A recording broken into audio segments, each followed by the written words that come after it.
Okay, you might have heard that.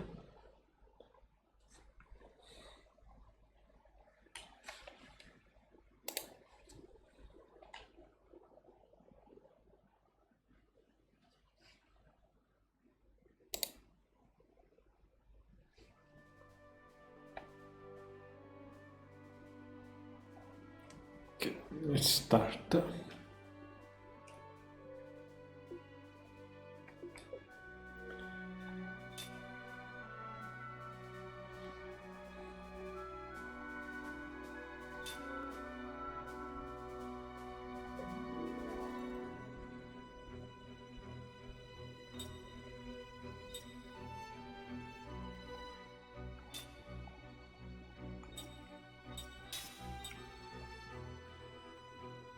So there is of course a position dream, but imagine I can, if I select another character,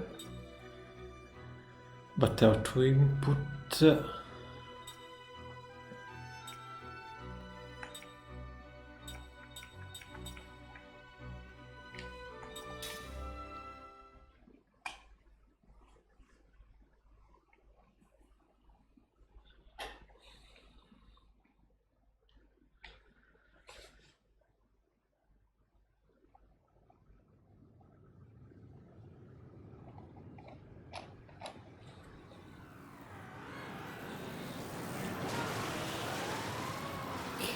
The audio looks okay.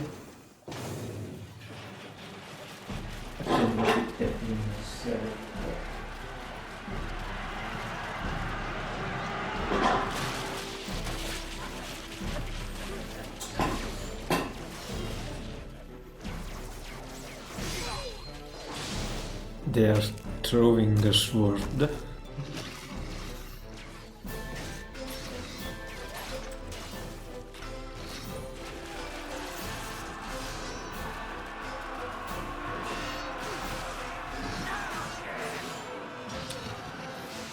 Which side will I be on? The losing one?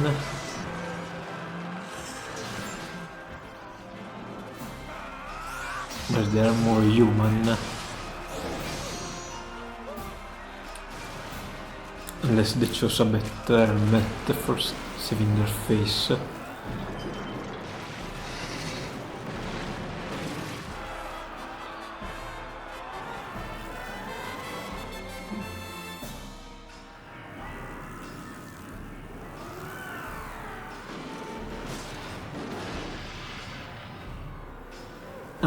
Okay, they're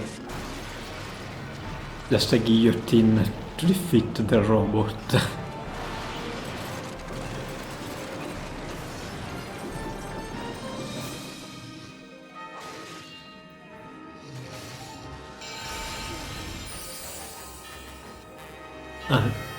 It can resuscitate. Okay, it's the Tower of Mages.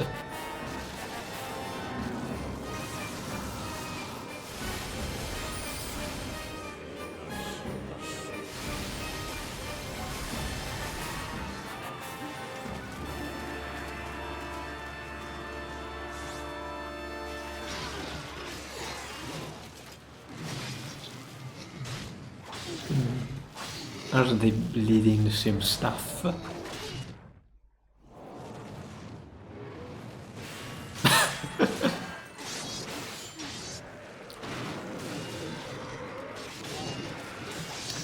Questo è il protagonist.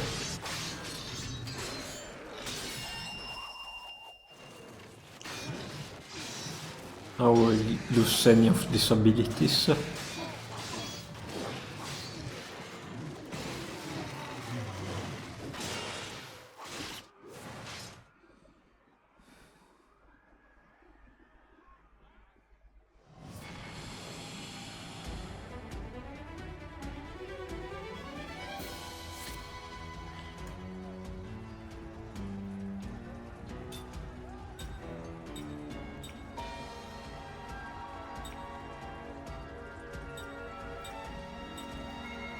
Okay, just start in front.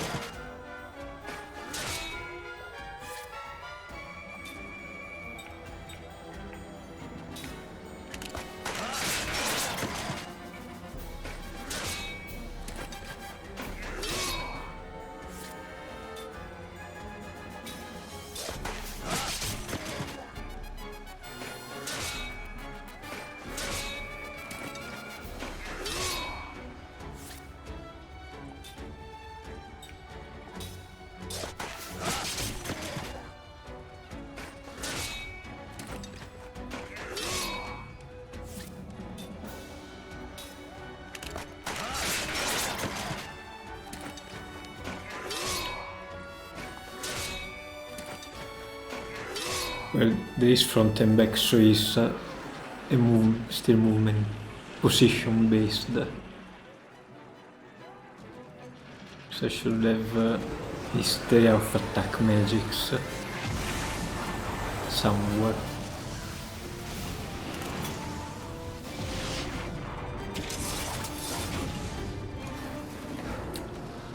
I don't think it works like that. But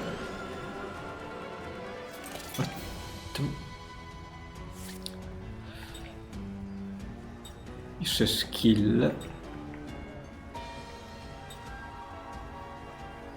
Okay, no, it's just the prompt.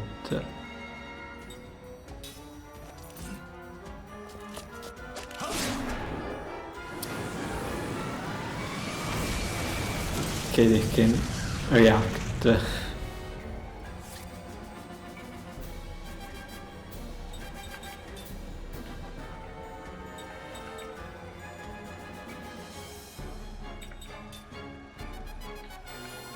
second change during battle. If I defend,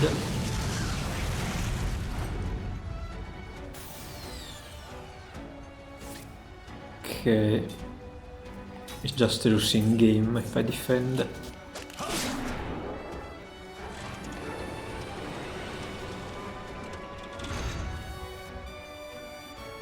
Okay, ready to strike.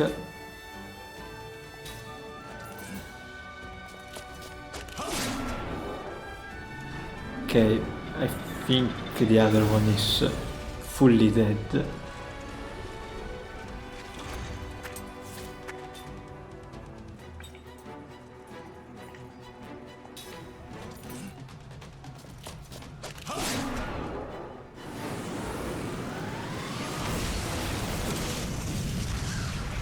Okay, maybe this time I will heal.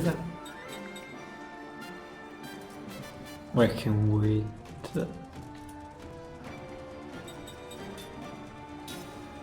See if I can get the game over instantly.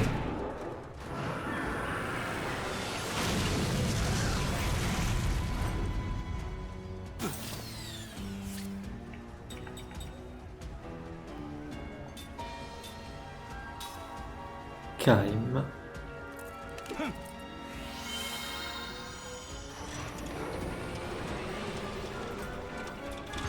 Okay, what do I do now?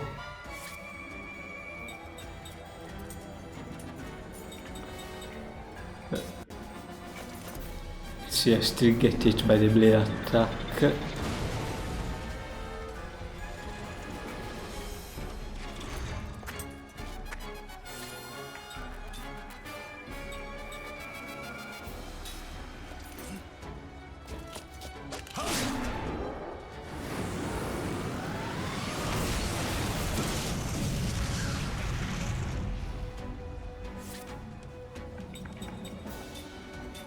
Okay, I think I just wasted quite a lot of turn.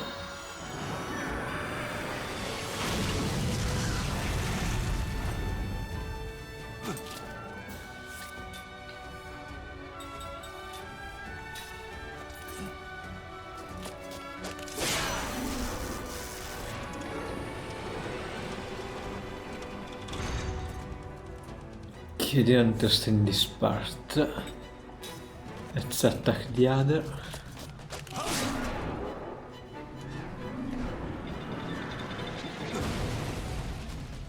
That's a lot of damage.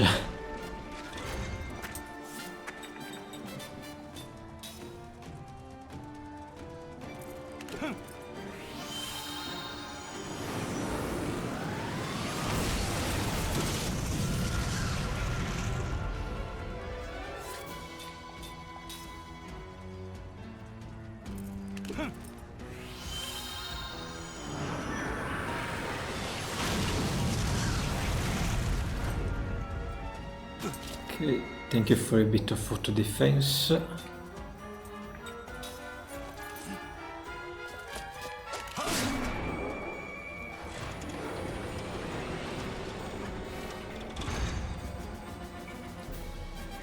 I don't have water target. And I can't move around.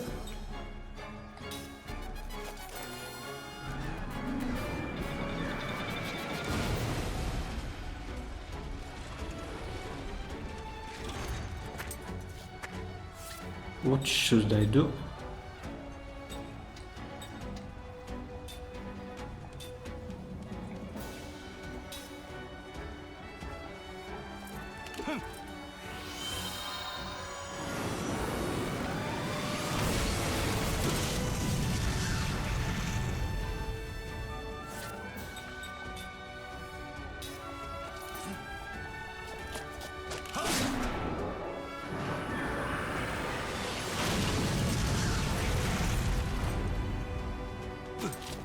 Okay.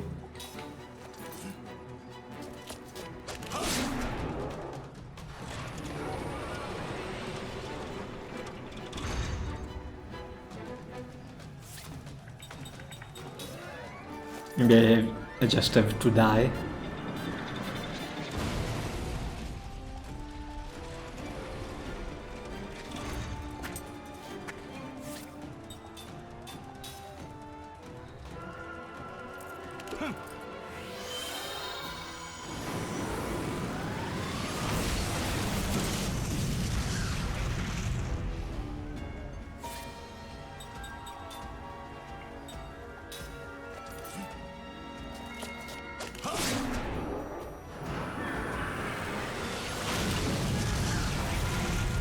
Deactivated the right unit.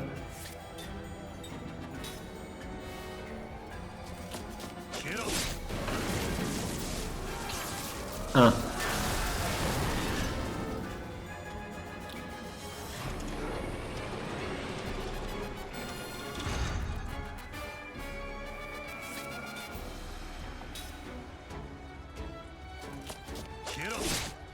Survive this. Okay.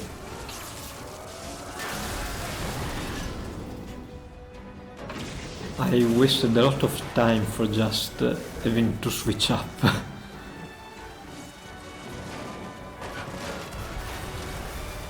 It happens to everybody.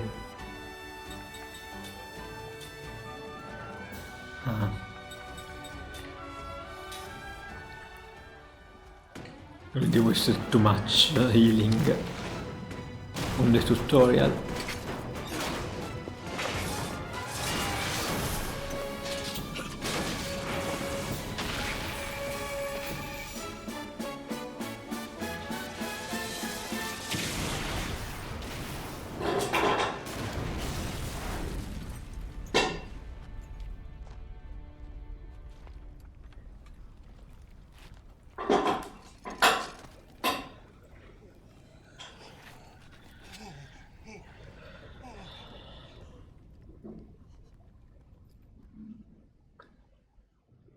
Something scary for everybody.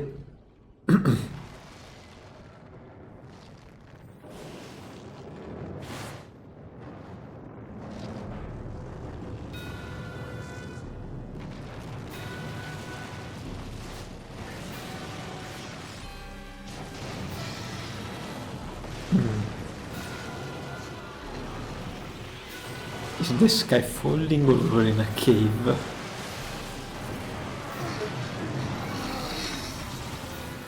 I presume cave.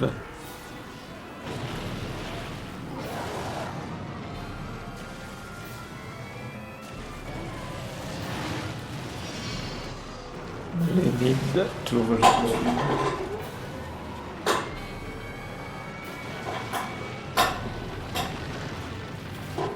Wait.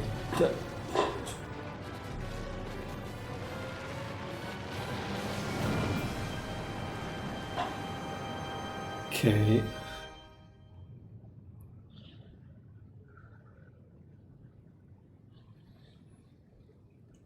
Forgot to turn on also my mic.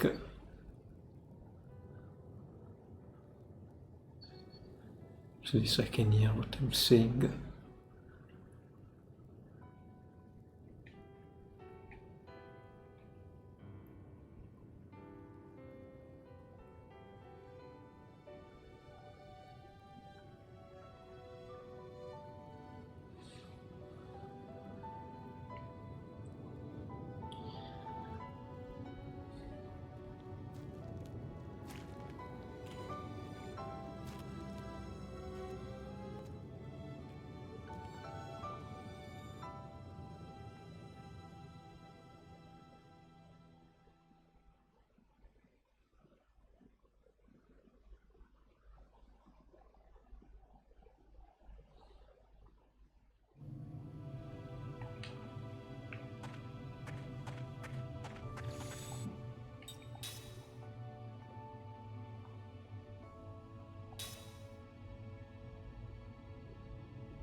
Okay. I was working on the lava.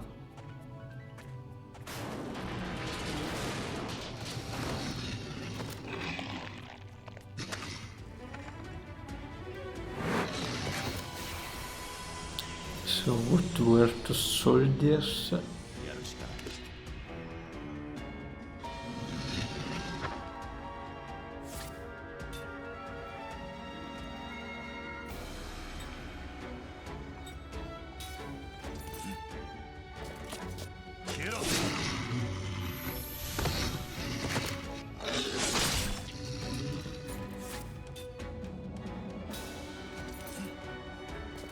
Okay, were at least organic.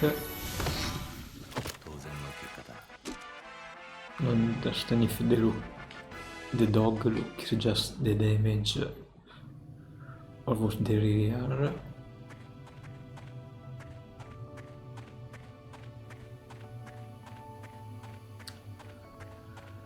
Lava skeleton, magic.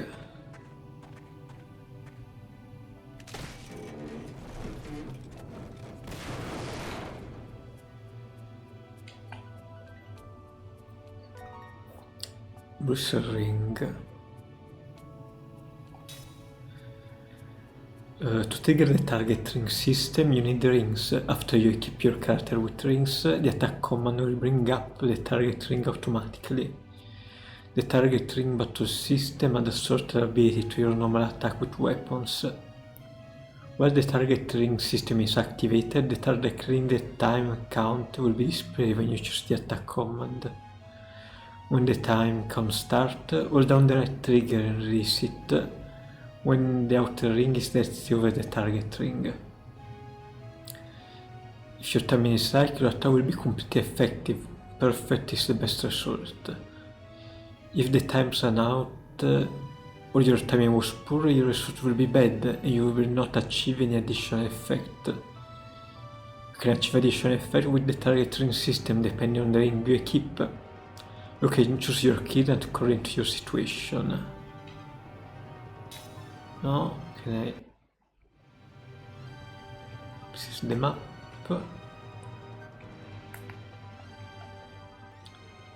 Okay, Y for the menu. So they keep the... Yes. Set increase attack damage.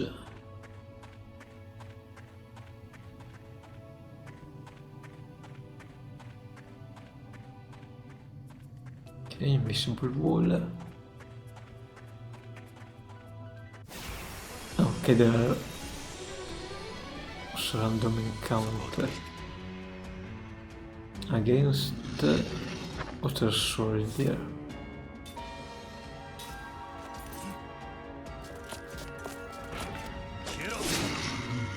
Okay. That at least said which button I have to click for the start.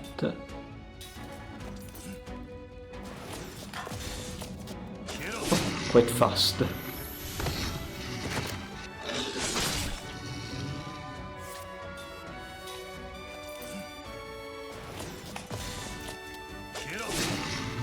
Okay, probably I shouldn't use it if I have some elemental bonus.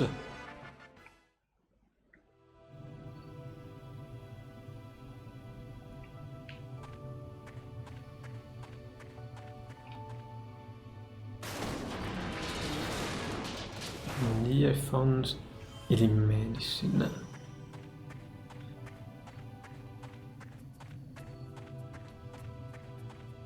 Oh, I have to go straight here. Okay, I touch the lava again.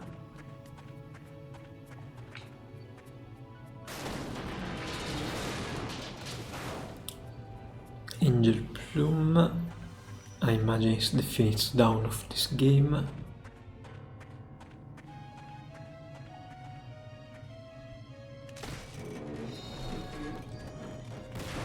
Mana herb.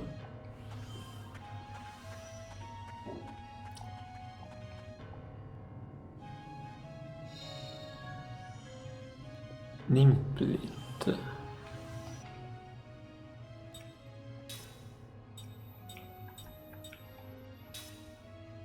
Von droppen und det är ännu full. Så fick en Excel.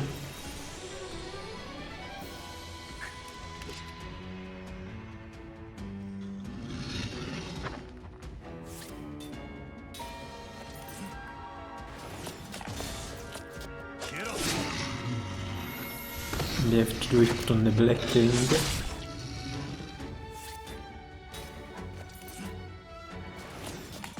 No.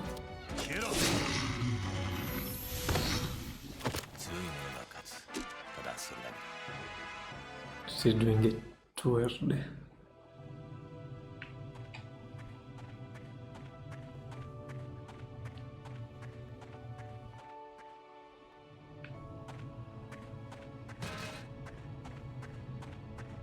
Bit of physics. 邪魔するやつは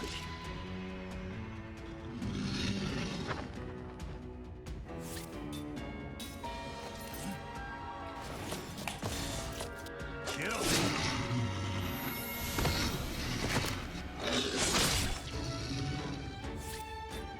Manage the perfect.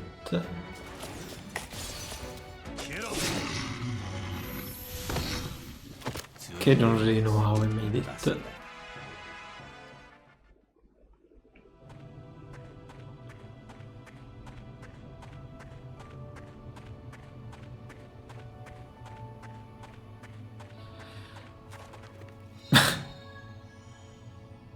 Oh, another healing medicine.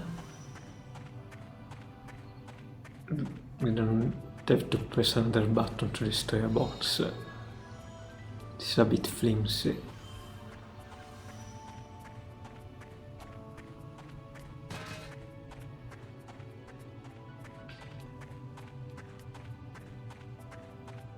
Nothing over here.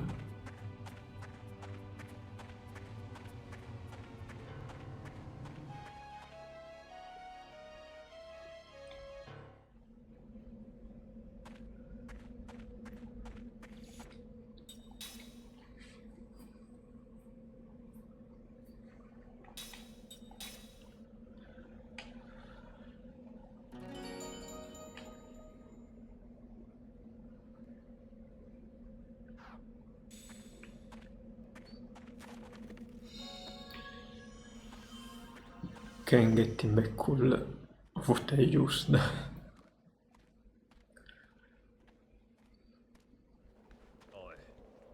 見てみろ。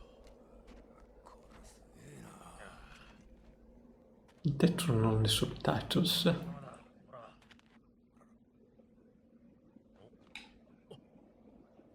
Okay. Oh, here they are. あいつ生きてる。おい、お前。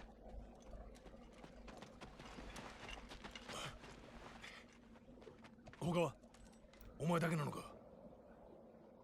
名前は、所属はどこだ。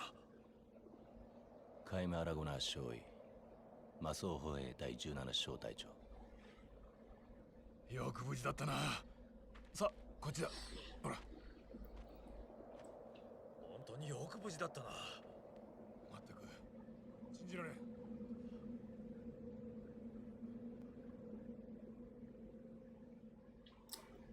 Okay, there was a boss in the cutscene I wanted to see.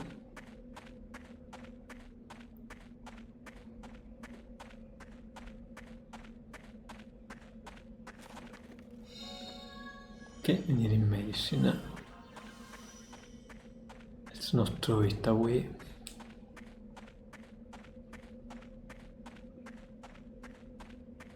Chest.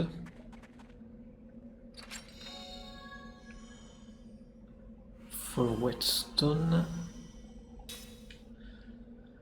You can assemble the rings you need for the target ring system using ring assembly. Remember that you need components for ring assembly. There are many different kinds of components. This component can be earned in battle or found in treasure chests or at stores. The ring itself can be used as a component too.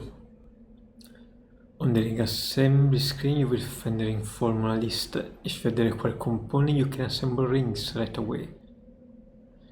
Discover what's possible on the ring assembly screen. When you find new components, you will find new ring formulas as you obtain new components. You can filter the ring formulas by pressing let's.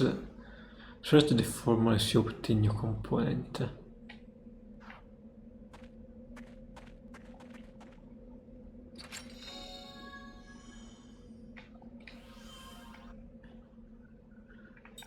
So first the angel plume is the finish down. Ring assembly. Okay, we can also the guardian, I can think about it.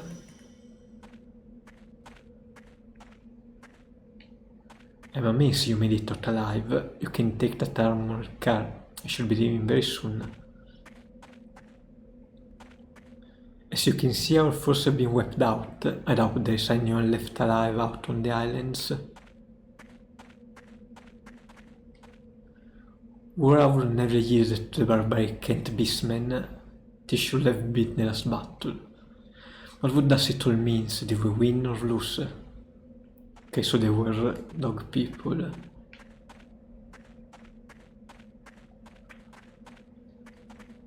Ah, that should show them.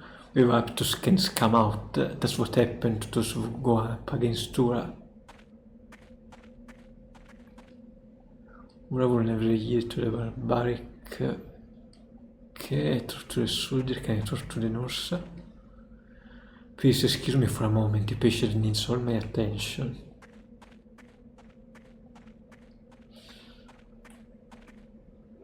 I can't believe this war ended like this. What exactly happened then? The island of Fall have become a field of the dead. Kent should reconsider their strategy now. I heard that a mirror filmed on the battlefield. This is true, or did such a thing happen?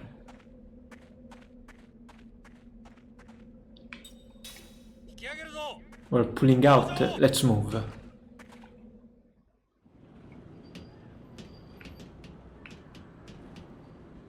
I'm alright since I was on the edge of the battlefield, but I restored my unit. Did you see that bust up magic weapon? I can believe even magic energy couldn't protect it. Don't worry, you'll be alright. I'm almost done with the treatment. The painkiller should kick in any moment. I was prepared to die in that battle, but I never expected to see destruction on such scale. Please, just stay still. It will hurt even more if you move around. Ow, ow, ow, ouch. Pay attention to what you're doing. Wow, wow, wow. I only saw a flash of light followed by a big bang. Then everyone was wiped out. Friend of foe. What the hell was that? Okay, they waited.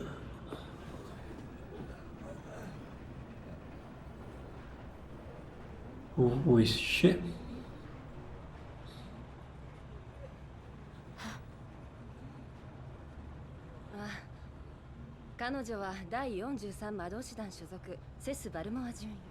あなたと同じ無傷で生還されたのです。お二人とも奇跡としか言いようがありませんよ。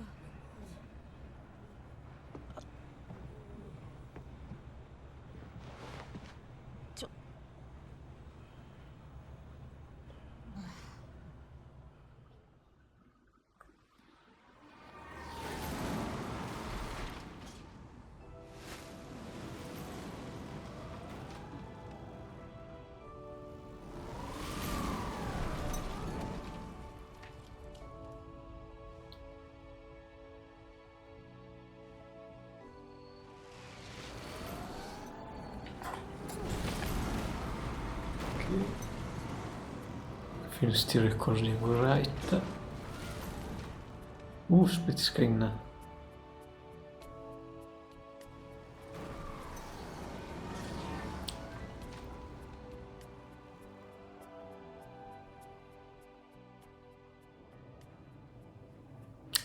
Magic Republic of Fura.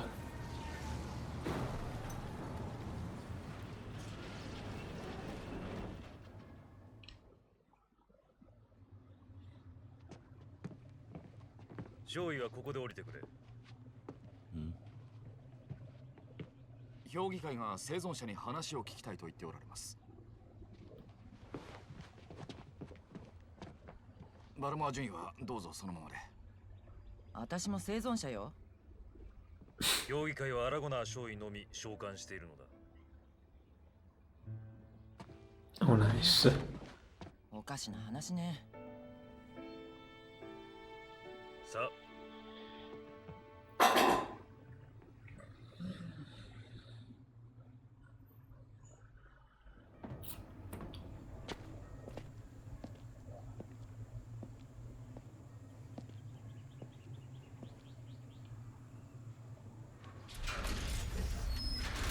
こっちだ。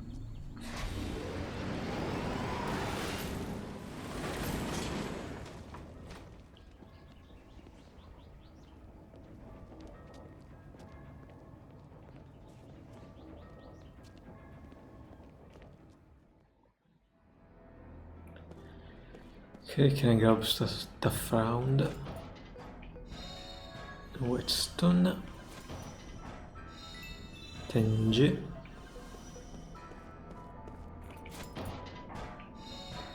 Magma Fragment. Mana Herb.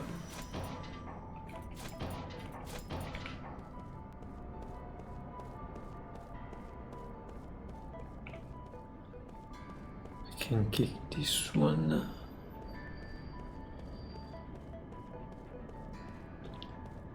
What do you have to say? This gate is for vehicle only. People on foot were to take the monorail to the station up above.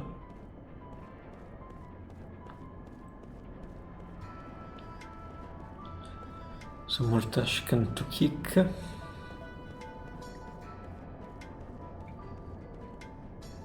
Where are you going? The battlefield is completely empty now. Not a thing I saw in sight. Hey you, didn't you get summoned by the council? You better get moving quickly. Okay, let me go to the watchtower.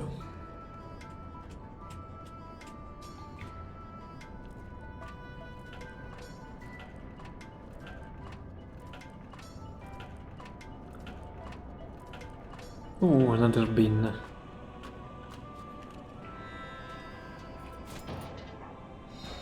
Sid.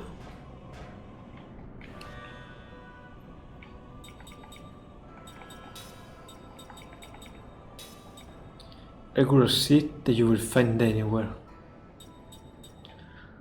Okay, the brooch as an icon is a bit misleading. If you want to get into the city, you should take the lift at that tower. Up to the modern station, you can get right into the heart of the city with the monorail.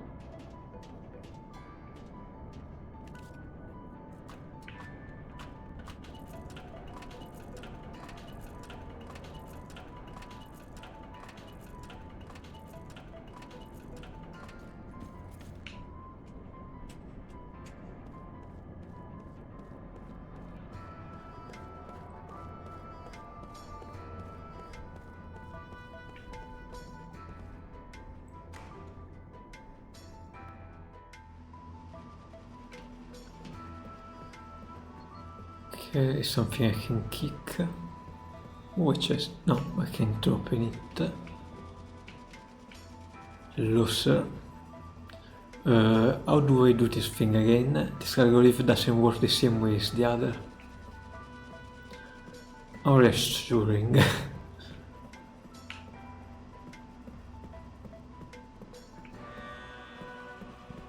Let's ask Ronald something.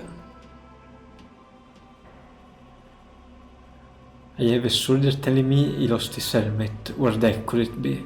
He said he dropped it to the gap while he was going up on the lift, but when he went back to fetch it, it was gone.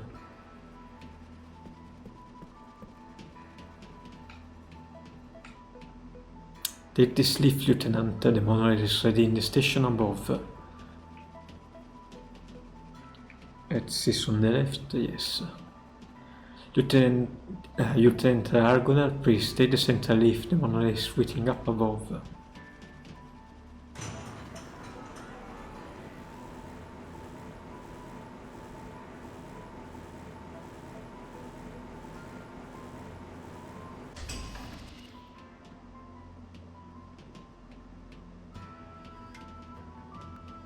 Okay, I can move now. Okay, still can. Okay. Fast change, look like an headache.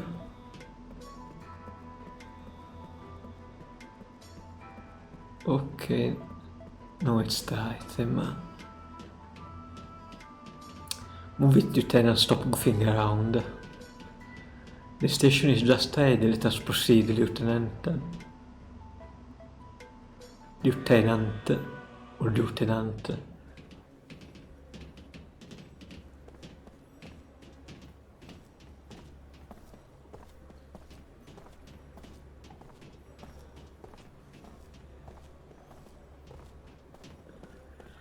Okay. Well, abroad we will depart shortly.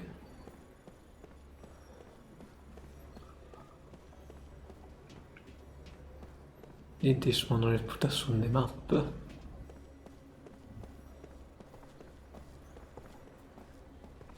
Someone is my duty to reconcile unsolved so the tragedy eternal fall, but I can't believe anyone made it out that alive. This battle has turned into our worst nightmare. Everyone was killed, regardless of which side they were on.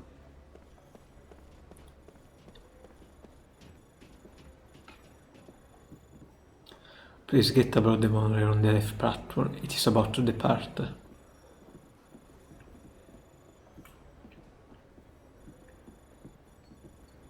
train cars here have been put out of commission to save on maintenance cost.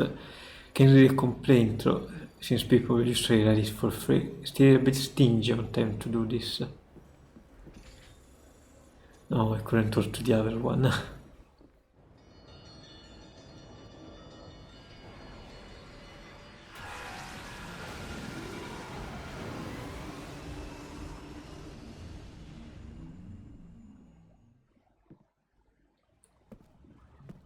Set the monorail car.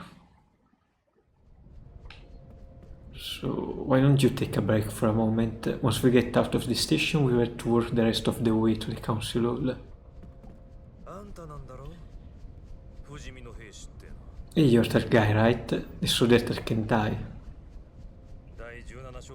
The 17th Division? That was the front line. They were smack in the middle of the whole island. No one could have survived that meteor crash. But here you are, without a scratch. Beg your pardon, Lieutenant, but it's really strange. The few we were able to save were far from the center of the impact. Even those men were seriously injured. It's just... it's hard to believe that anyone could have survived that inferno.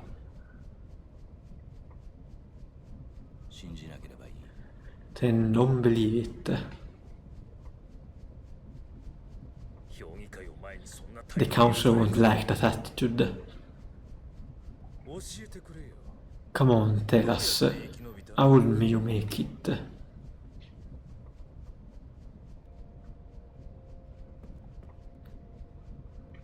Hey look, I was just asking, okay? I'm angry at having lost so many of my comrades too.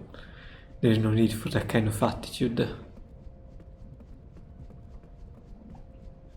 don't want any trouble from you until we reach the council hall. They will have my head over it.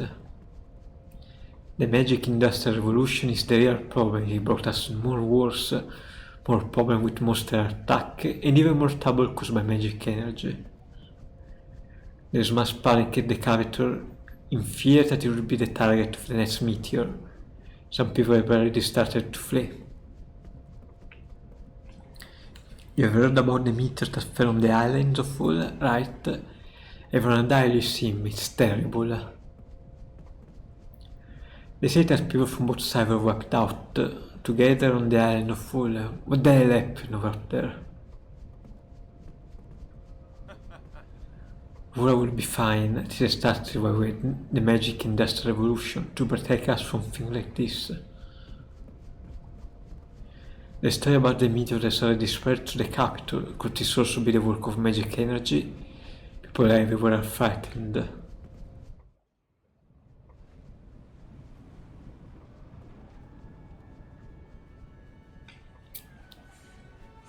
Meteor started to eat itself.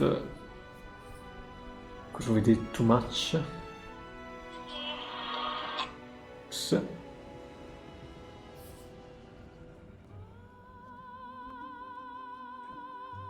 Oh, that was dope.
With this beacon.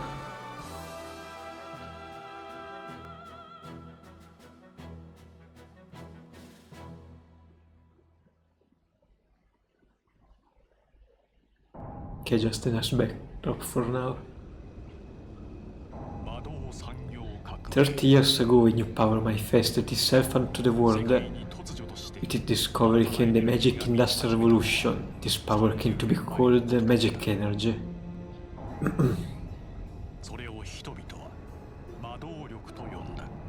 Even now, there are none who can explain without this power, a power that merely buried within all living creatures suddenly flourished as it did.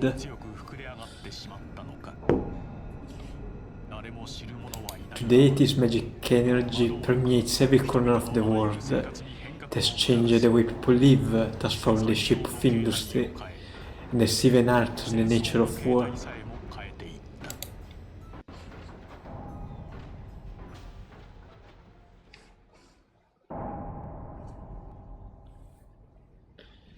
War comes. あれほどの兵士の大量投入、関東の兵力のほとんどが失われたというではないか。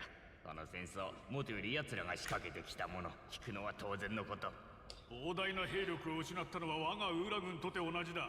壊滅的打撃を受けた今、もしゴッツァが襲ってきたら、我が国を守る術はないぞ。関東の侵略行為を裏で糸を引いてるのはゴッツァだとまことしやかに言われておるな。関東の背後にゴッツァがいるとしてその根拠は？ゴッツァから大量の武器が関東に流出していることが確認されています。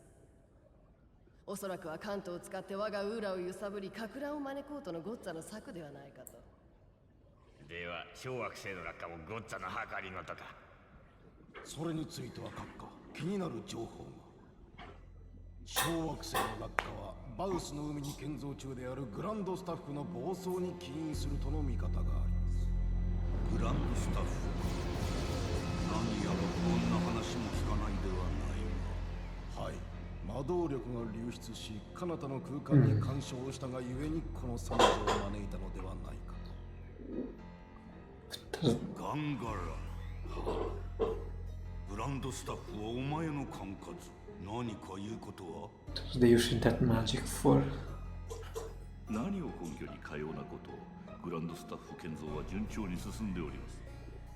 ウーラ軍が壊滅的打撃を受けた今、グランドスタッフがもたらす魔導力以外に我が国を守る術はないと私は考えている。グランドスタッフの是非は現在の世界の情勢を見てから Probably using the ocean to absorb magic. だが魔導力は諸刃の剣。さまざまな噂が飛び交っている今、グランドスタッフの建造を凍結するというのも一つの選択だ。凍結ですと？一時的にだ。小惑星とグランドスタッフの関連がないと分かれば直ちに建造を再開する。どうだガンガラ。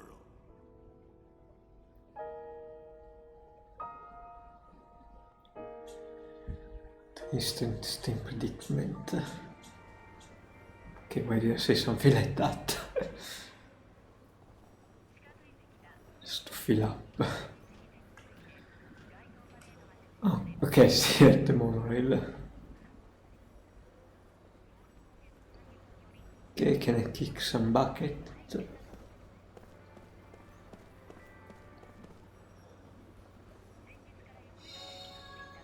Engraved ring. This one I presume I can't use as equipment. It is something to sell.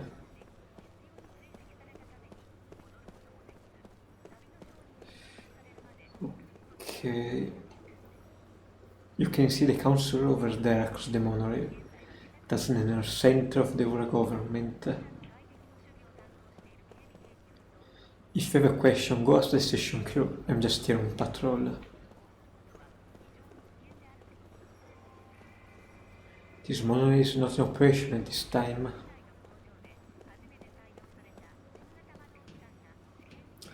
Thank you for riding the monorail today. We hope to see you again. Hey, did you hear? Everyone who went to the island of Full was suddenly annihilated.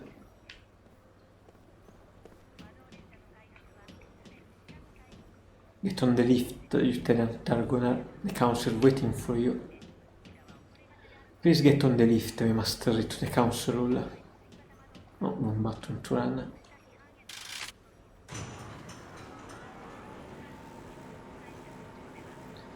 Oh, I can save.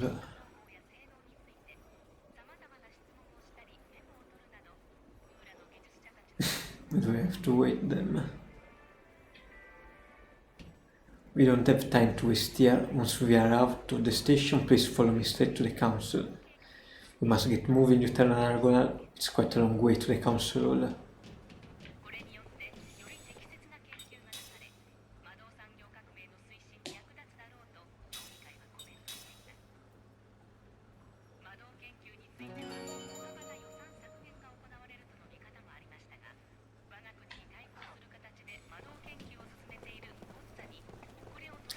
I don't know who it is, but someone kept throwing trash into the vase. It would be nice if there was someone else who could pick it up too.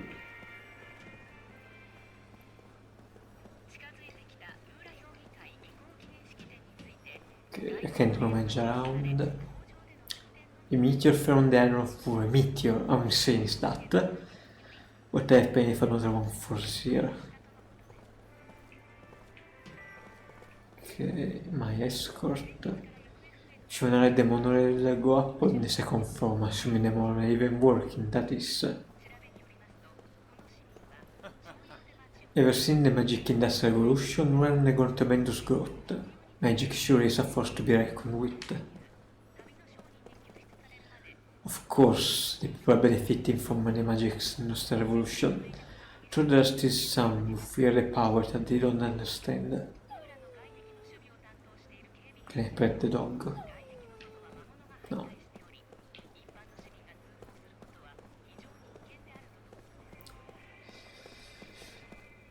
you to say we're at war, so I understand why the soldiers are also tense. But I'm starting to dislike the atmosphere in this station now. I can't believe how laid back the civilians are. We're at war here. Welcome, this is where you go if you need direction or have any question about how to use the monorail system. You also enter the PA system announcer, monorail status report and lost time from service here. Let me know if you need anything. I believe we just have someone inquire about this area. The ring was a gift from the owner's fiancé. He was a young soldier, and he was quite distraught. I'm sure they will make him very happy. I will ask to si present a certain accent to whoever brought the ring. Yes, so please take this. Thank you for using the monorail. I will be happy to help you with any problems or questions you may have.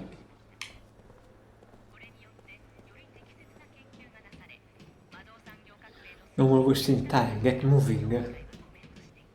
You don't need anything in the station, do you? Then let's hurry up.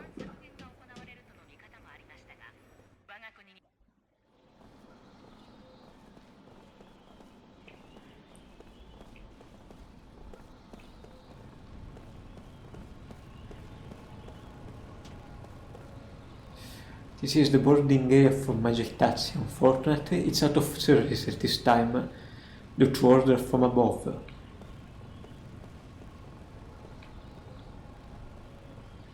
The monorail is free because it's wartime, but those guard on watch freak me out a little.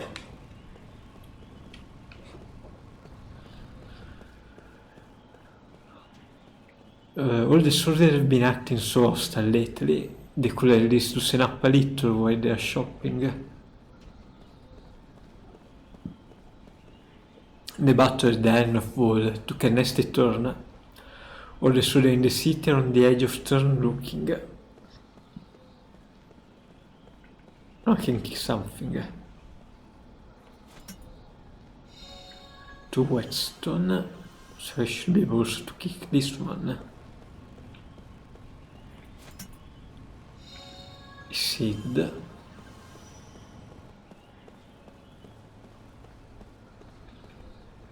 I had to work everywhere when I was young. What will happen to the youth of today if the magic was taken away? It's hard for a workforce to take the monorail nowadays. Most people take magic taxis. Too crowded. This war was scarred drastically into our clientele. Hopefully we will have our old bustling city back before long. Hey there, what do you think? Essential beauty, a rare car running on a magic engine. The war will undoubtedly end after such an horrible tragedy. The council has apparently convened for emergency talk.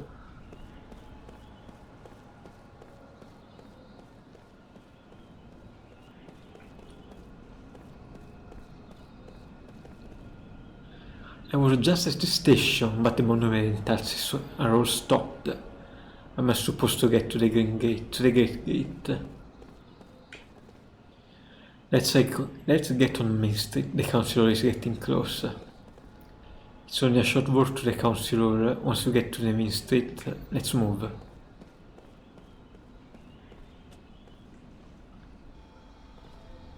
Okay. Am I stuck now?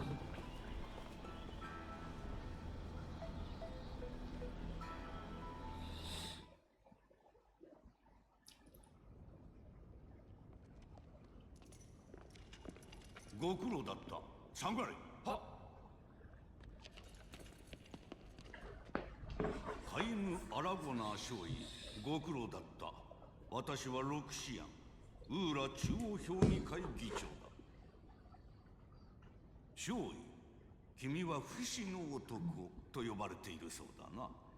ウォール高原での小惑星落下ではウーラもカントも生存者はほとんどいなかったと聞いている。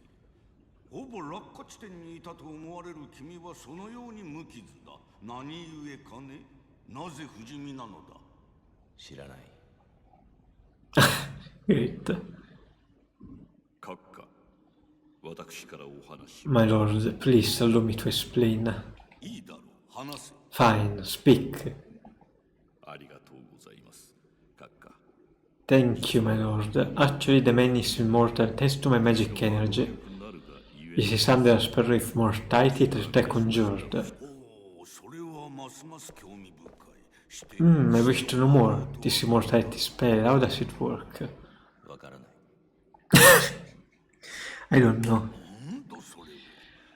But are you saying that you don't know about the spell cast on you? I don't remember. I recall nothing. My lord, this man lost his memory. However, he is skilled in magic energy, so I have been studying his abilities. Then what can you tell us, Gongora? With all due respect, my lord, this spell is a curse.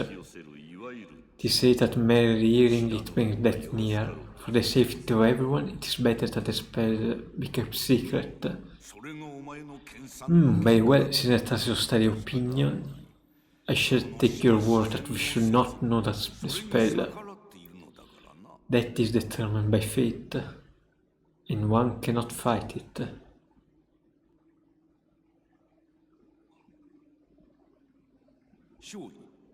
Lieutenant, since it seems that you cannot be killed, the Council would like to bestow a special mission on you. We want you to go to Grand Staff, my lord. Gongora, you cannot keep this hidden any longer. Till now, Constellation will be left up to you, but we lost contact with the site. It's just that. Gongora. Until we can confirm the Grand Staff project is safe, construction shall be suspended. Yes, my lord. So now, Lieutenant Argonar, you know of Grand Staff and the construction in the Sea of Baus. I have heard that it's a magic staff. Yes, it is. I suggest that all communication with the site have been cut off for some time now. Considering the danger from magic energy leaks, we suspect that no one can investigate the possible cause, except someone immortal. Well, there's someone else. What did you say? At the Wool Islands, another immortal. Your name is Malmore.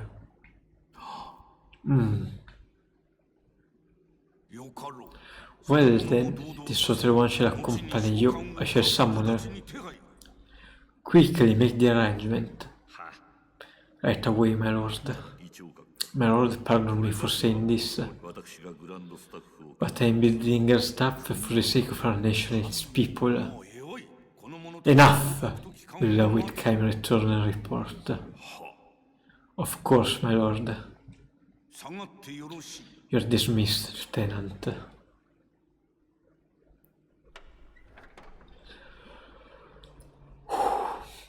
Never thought that much. Thank you for coming, Lieutenant Argonar. I have word for Chairman Roxen that are off duty until further official order for the Council. There's a fine inn just along the street for you to stay and wait for your orders. We've already arranged for the Council to contact you there. You can check the location of inn and shop with a navigation map on the top right corner of the screen. You can also zoom in and out by pressing the back button.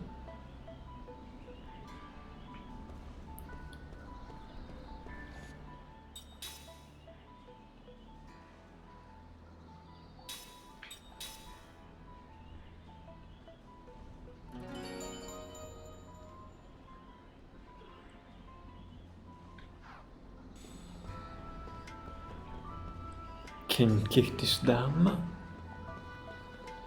The street is close to the other street over there. It's been a while since we changed from a monarchy to a republic, and I think it's made a big difference. Things are easier now. Council Chairman Rotzen is one sharp man. He's been holding the reins ever since Sura became a republic 12 years ago. Not much of a republic if you have the same guy for 12 years.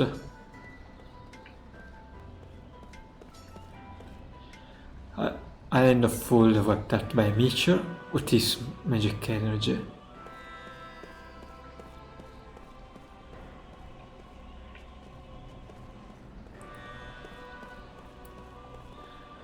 Hey, can I tell you a secret? There was an anime when my grandpa was a kid. The magic industrial revolution is really something with a completely different life before it came along. The magic industrial revolution made life easier, sure, but it's also made a massive effect on nature. Kitty. Oh, I can't even hear the meow.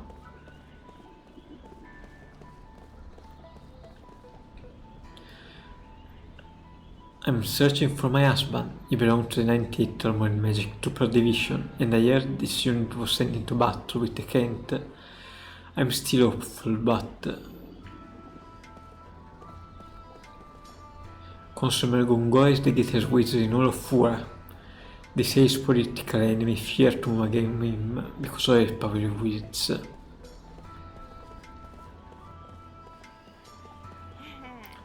Lord Gongora is a member of the council. He's also an expert in magic energy. No one can match him on the subject when it is used. I can move when they talk. Consumer Gongora is the greatest wizard in all of Fura. They say his political enemies fear to move against him because of the power he wields.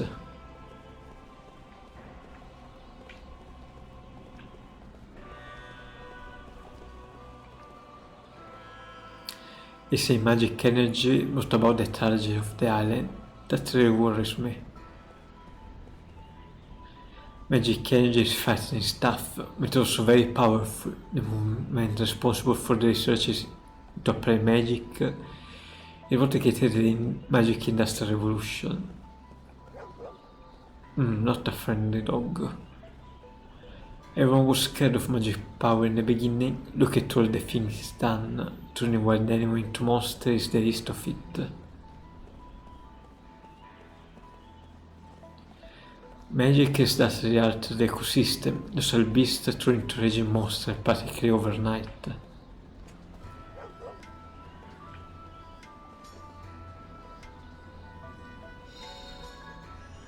To Whetstone.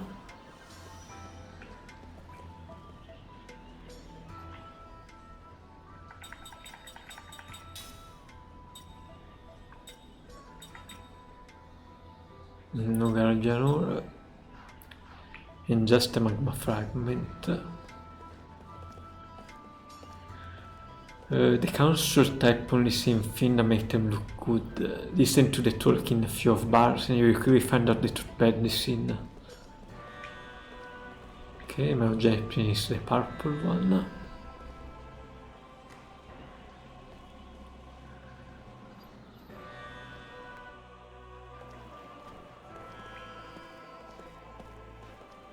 The council is telling us we have won the war, but can it really be called a victory at the cost of this many lives? Oh, it is a spitter. My son-in-law went to the island of Wool. We don't know what's happened to him. My grandchildren are all so little.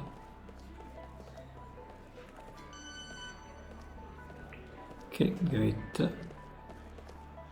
Can I take your order, or perhaps I confuse you to treat me to something?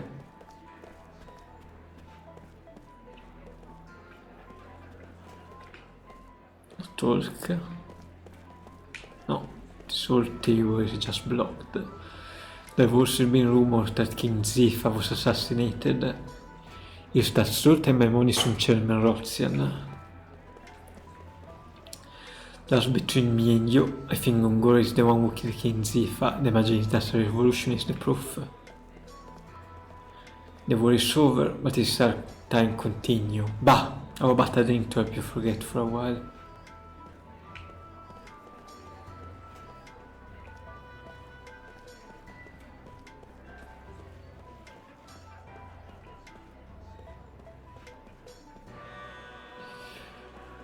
So you're the immortal who saw the Iron of Full incident? Are you even human? Or faster information going around? Another seed. Then aqua bomb. Apparently Gotza is the northeast pulling the stream by they can't attack. I guess eventually they will attack Kura directly. Those beastly Kane must have attacked Rura to take care of Magic Industries.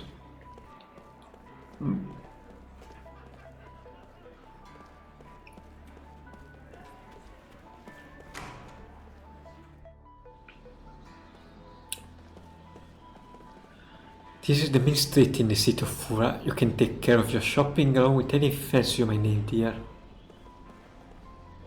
Things were good when Lord Zifa was king. There's been something wrong with this country since it became a republic. Oh my, you look worn out. There's a inn over there. Go get yourself some rest in a proper bed.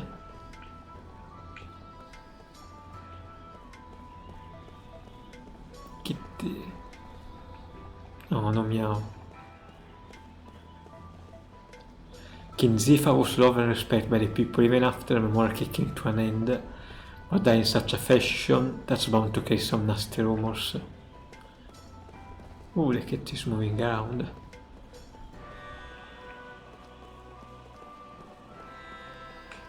King Zifa ruled until 12 years ago. After the queen's death, he just couldn't bring himself to care about any politics any longer.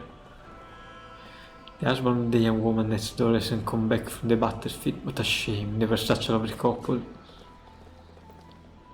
I wonder what the Thornton, son of King Zifa, is doing now. It can never been easy for him. Always been compared to his magnificent father. He so often said that magic powers made life easier for everyone, but we'd like to know what caused this power to suddenly appear.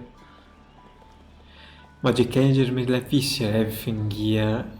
Everything you see here in Ura is thanks to the blessing of the Magic Industrial Revolution. The war is finally over, but at such a cost to our fellow countrymen. Magic engines are so useful. I don't know how we ever did it without them. They were incredibly rare just 30 years ago. You were the Iron Fool, weren't you? My son was in the battle too. Do you know him? Is he still alive? I have a name tag that someone wants it. There's a park window on this road if you run into Gongo's mansion if you keep going after that.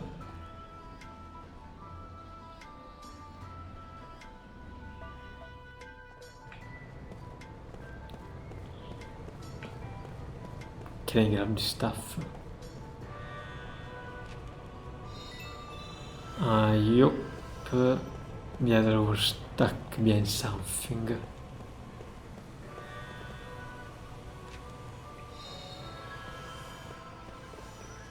A bull.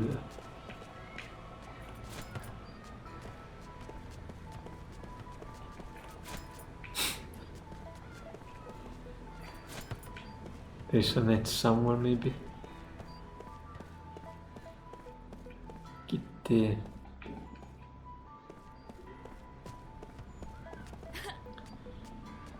No one else is here today. The park is ours.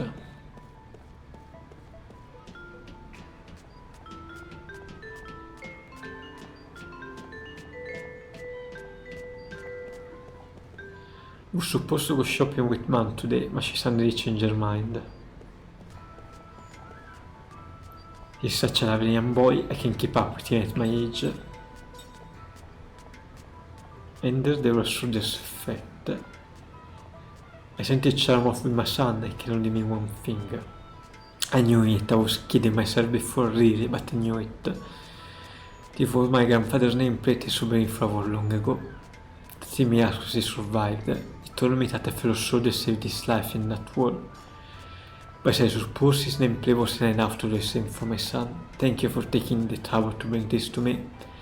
There's so many families in this world with nothing to remember they departed by. It may not be much, but I want you to add this. I hope you make it to retirement, soldier. That woman's son died at Arena full. Jag upp med hon son and nephew are okay. Even there's anything from them. And I found the one with the name tag. Okay, more whetstone.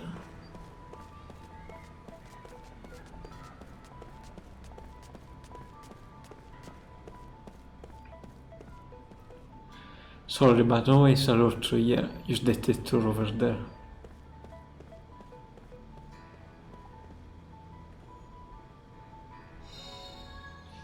Wind bomb.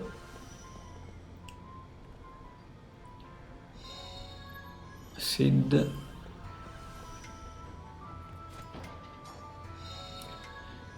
Seed.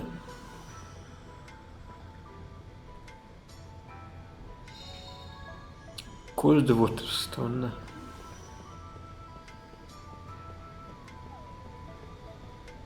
Oh, couldn't reach the dog.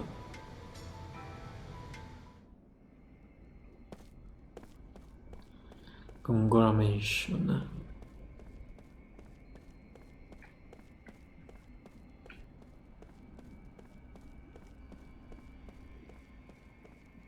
Okay, that might be Leo the girl ended up.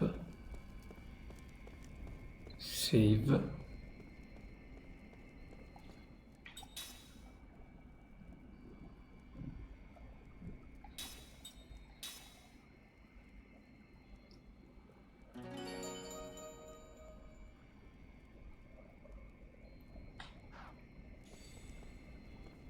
Can I go in?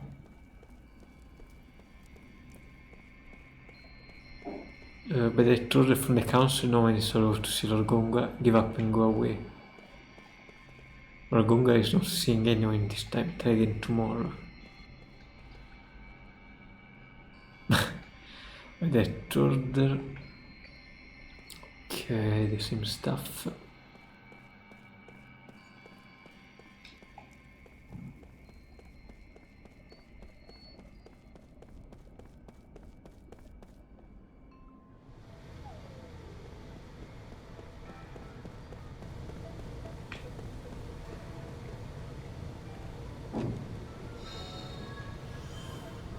Okay, need another one in the avenue ring.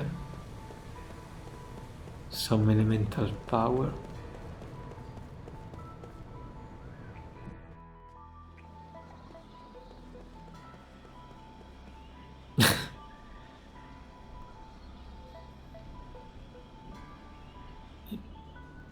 Okay, it took the horizon. Wind seal leaf.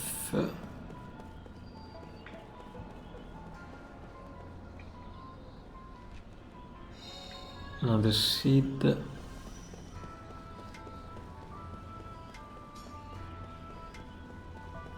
I need more manifest.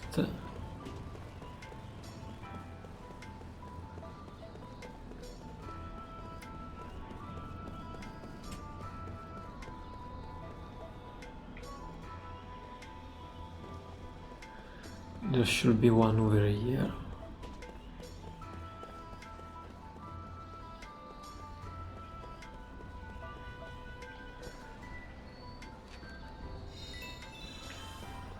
Tenji.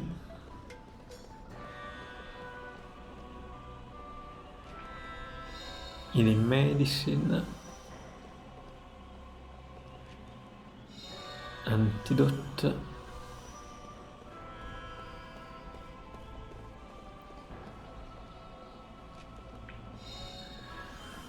Seed.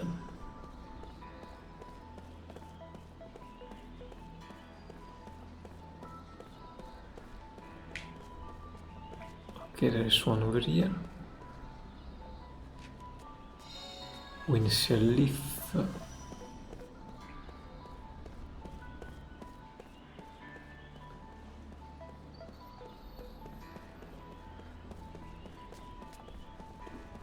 Okay, purple I presume is the objective. And blue is just another zone.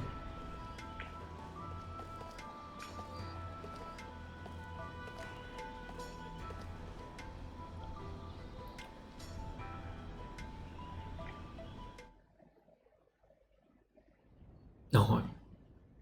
さて諸君、グランドスタッフに暴走の可能性が色濃くなった現在、ガンガラよりその管轄を当評議会に移譲すべきではないかと議長。なおかつガンガラはアラゴナー少尉の調査が完了するまで屋敷に置き監視下に置きたい。いかがかな諸君。意義ある者はこの場にて挙手を。やむをえんでしょうな。意義はないようだな。では決とする。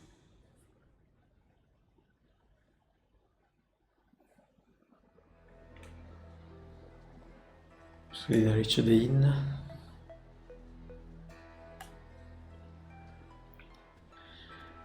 Okay, let me go out and see the other door.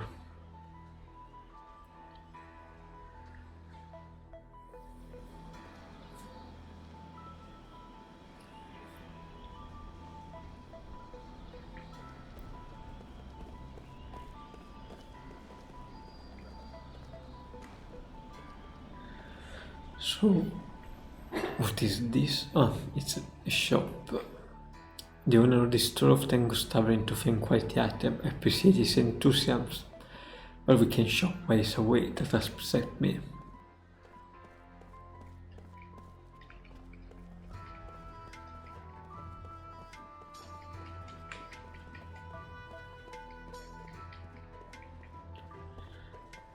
So purple maybe it's just inactive.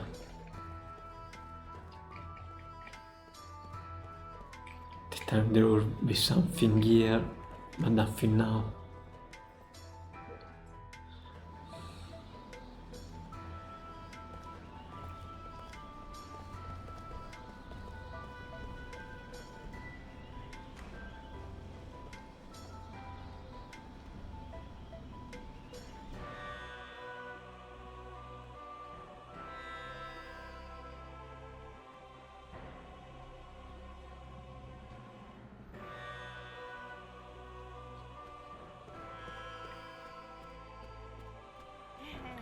I haven't been back to this city for many years. The magic engines are new, but the stone building and roads haven't changed at all.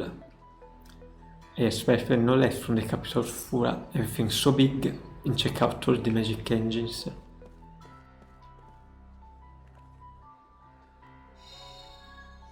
An antidote.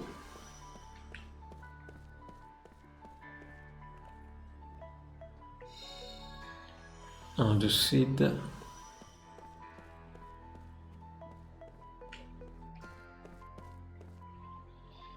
What are you doing at the back door here? You don't belong here. Get out.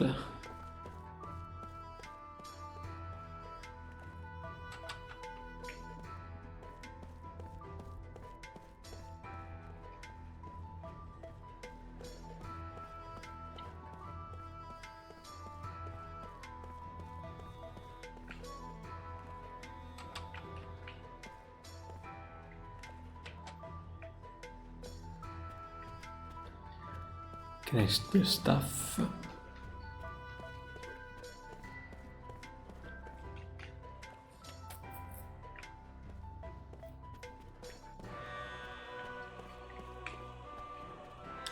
I've been in Europe for a long time. This is my first time I'm looking for a job to make something out of my life.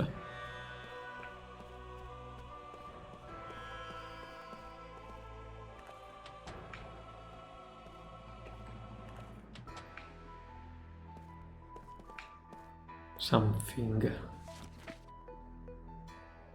Guestbook. To our dear guest, do you have any question, comment or suggestion? Can you write them down here? We came here for our honeymoon. We will never forget this experience of a lifetime. We will treasure it forever. Thank you. It's really the whole time. How could I have any fun? It's like better just follow me around. The soldiers were loud, everything was so expensive. I just want to go home. It is the girl was really cute. And their food was good. This was my first time in the city. It's been an interesting and meaningful trip. I would like to visit again. I came here to tell my son off to the army. He's such a kind-hearted boy. I'm worried that they won't fit in with those military types. I just pray that we'll be back safe. I rode on the monorail, I saw the castle, I play with the dog. I'm gonna go to my grandma's house tomorrow, I can wait.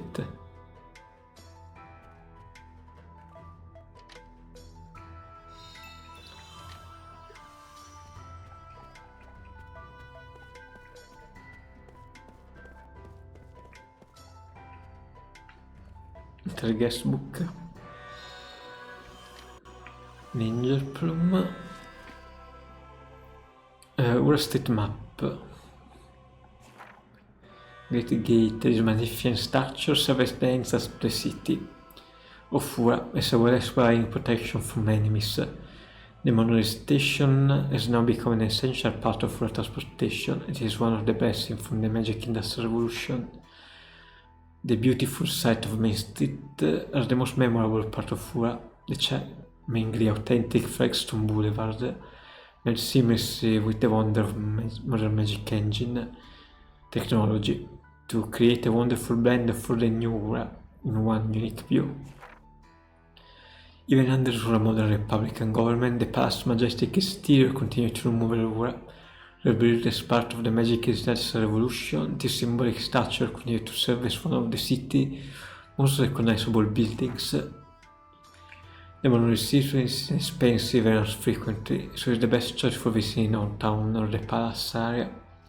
For those who prefer a more personal touch, Magic Taxi offers a high level of privacy. Some merchants even conduct their most important meeting inside.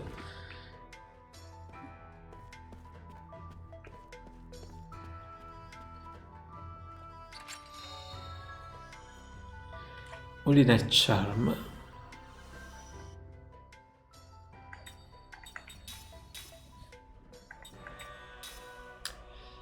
Increase magical and physical defense due to critical HP status.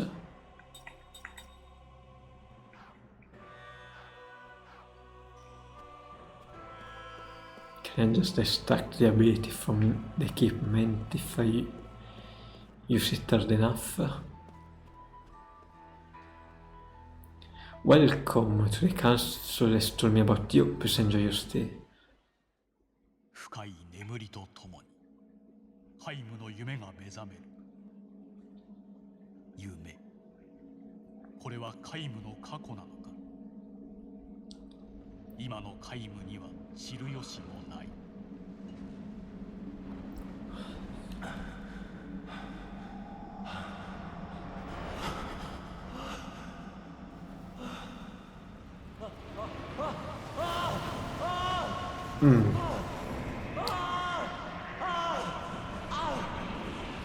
It's just symbolic for killing our sister, if she is our sister.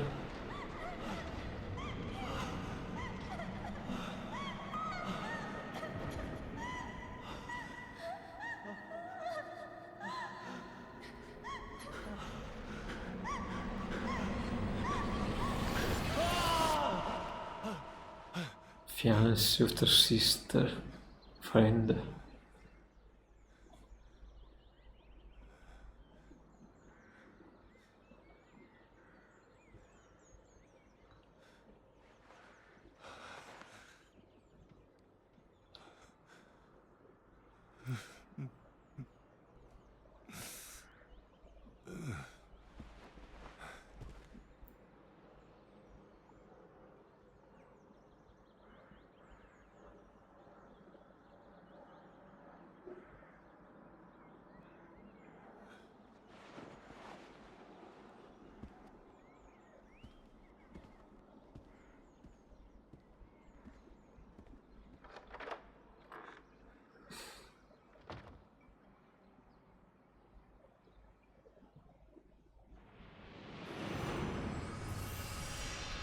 Kim recalls a memory that was locked deep within his heart. The dream has been revealed.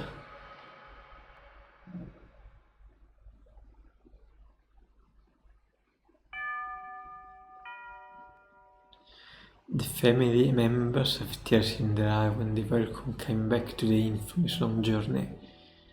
Thank you so much for coming. You understand the situation immediately. The time for departure is drawing near. Too soon.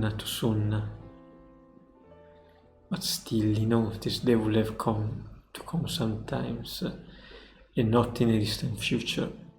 I might never see you again, she said to him with a sad smile when he left on this journey.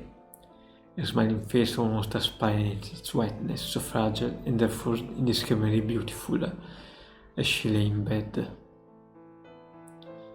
May I see Anna now? He asked. The innkeeper gave him a tiny nod and said, I don't think she will know who you are, though. She hasn't opened her eyes since last night, it was Kaim. You can tell from the slight movement of her chest that she's clinging to a felt edge of life, but it could snap at any moment. It's such a shame. I know you made a special point to come here for her. Another tear gets down the wet cheeks. Never mind, it's fine, Kaim said. He has been present at innumerable deaths, and his experience taught him much. That takes away the power of speech first of all, then the ability to see. What remains alive to the very end, however, is the power to hear. Even to the person's of consciousness, it is by no means unusual to the voice of family to bring forth smile or tears. Kain put his arm around the woman's shoulder and said, I have lots of travel story to tell.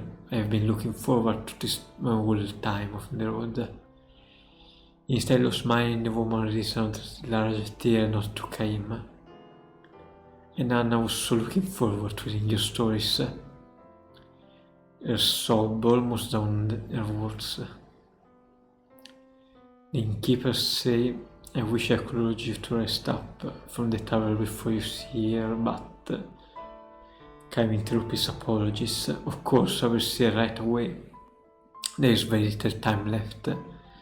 Anna, the only daughter of the innkeeper and his wife, will probably breathe her last before the sun come up. Kaim lowered his back to the floor and quietly opened the door to Anna's room. Anna was fair from birth, far from enjoying the opportunity to travel. She rarely left the town or even the neighborhood in which she was born and raised. This child will probably not live to adulthood that occurred to her parents. This tiny girl with extraordinary beautiful doll-like feature, the gods have that in order to set destiny. That they had allowed her to be born to only daughter of the keeper of Small Inn, by the highway was perhaps one small act of atonement for such iniquity. Anna was unable to go anywhere, but the guests who stayed at her parents' inn would tell her stories of the countries and town landscape, and people such she would never know. Whenever new guests arrived at the inn, Anna would ask them, Where are you from? Where are you going? Can you tell me a story? She would sit and listen to the story, sparkling eyes, urgent on a new episode with, and then?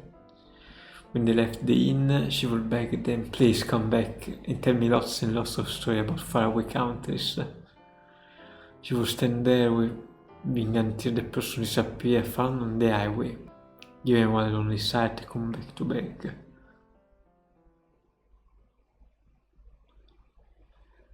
Anna is sound asleep. No one else is in the room, perhaps an indication that she has long past the stage when doctor can do anything for her. Kaim sat down in the chair next to the bed and said with a smile, Hello Anna, I'm back. She doesn't respond, the little chest still without the swelling of a grown woman, rises and falls almost imperceptibly. I went far across the ocean this time, it tells her. The ocean on the side where the sun come up. I took a boat from the harbor way far beyond the mountain. You can see from this window. I was on the sea from the time the moon was spread around, till it got smaller and smaller, then bigger and bigger, and it was full again. There was nothing of ocean as far as the eye could see, just the sea and the sky. Can you imagine, Anna? You've never seen the ocean, but it's true people were told you about it. It's like a huge, big, endless paddle.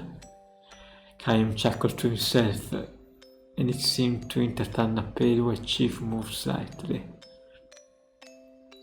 She can hear him, even if she cannot speak or see. Her ear still alive, believing and hoping this to be true, Chaim continued with the story of his travels. He speaks no word of parting, as always with Anna. Chaim smiles with a special gentleness he has never shown to anyone else, and he goes on telling his tale with a bright voice, sometimes in a common story with a exaggerated gesture. He tells her about the blue ocean, he tells her about the blue sky. He says nothing about the very Nancy battle to stain the ocean red, never tells her about those things. Anna was still a tiny girl when Chaim first visited the inn. When he asked him, "Where are you from? And why will you tell me stories?" With her sharp pronunciation and innocent smile, Chaim felt a slow glow in his chest. At the time he was returning from a battle, most precisely he had ended one battle and was on his way to the next. His life consisted of traveling from one battle to another, and nothing about that has changed to this day. He has taken the lives of countless enemy troops and witnessed the death of countless comrades on the battlefield. Moreover, the only thing separating enemies or comrades is the slightest stroke of fortune, and the gears of destiny thrown into a slightly different way. His enemy would have been comrade, as he comrade the enemy. This is the fate of the mercenary. He was spiritually worn down and feeling unbearably lonely. As a possessor of eternal life, Chaim had no fear of death. We watched precisely why of the soldier face distorted in fear, which his face of man who died in agony was more than permanently into his brain. Whether he would have spent nights of the road drinking, immersing himself in alcoholic stupor, or pretending to... He was trying to make himself forget the unforgettable. When however he saw Anna smile as she begged him for more stories of this long journey, he felt a full, warmer and deeper comfort than he could ever obtain from liquor. He told her many things about beautiful flowers he discovered on the battlefield, about the witching beauty of misfit in the forest the night before the final battle, about the marvelous taste of spring water in a ravine where he and his men had fled after a long glossy battle, about the vast bottom blue sky he saw after a battle. He never told her anything he said.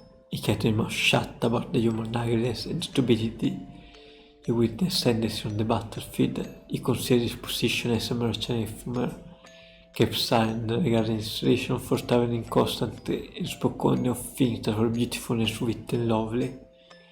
He see now that it told Anna only beautiful story of the road like this, not so much out of concern for her purity, but for her own sake. Staying in the inn where Anna waited to see him turned out to be one of Chaim's more pressure in life. Thinking about the memories he brought back from his journey, he felt some degree of salvation, however slight. 5 years, 10 years, the friendship with her continued little by little. She neared adulthood, which meant that, as the doctors predicted, each day was that much close to death. And now, Cain and the last of her story was shared with her. He can never see her again, can never tell her stories again before dawn, when the darkness was dyed with his deepest long pause enter into a sudden breathing. The very thread of her life is about to snap, and Cain and her parent watch over her. The tiny light as long as Cain's breast will be extinguished. His lonely travel will begin again tomorrow, his long, long travel without an end. You'll be leaving on travel of your own soon, Anna, Chaim tells her gently. You'll be leaving for a world that no one knows, a world that never entered into any of the story ever so far. Finally, You will be able to leave your bed and walk anywhere you want to go. You'll be free. You want her to know that is not sorrow, but a joy mixed with tears. It is now your turn now. Be sure and tell everyone about the memories of your journey. Your parents will make the same journey someday, and someday Anna will be able to meet the guest she has known at the inn, far beyond the sky. I, however, can never go there. I can never escape this world. I can never see you again. This is not goodbye. It's just the start of your journey. He speaks his final word to her. We will meet again. His final lie to her.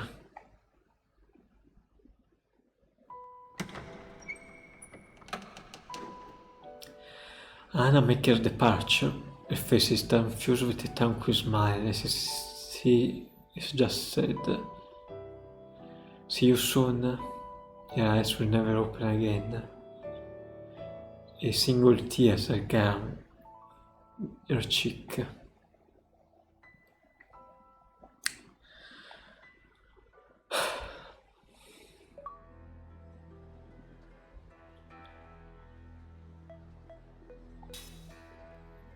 Okay, mine is filled with lost pieces of past memories.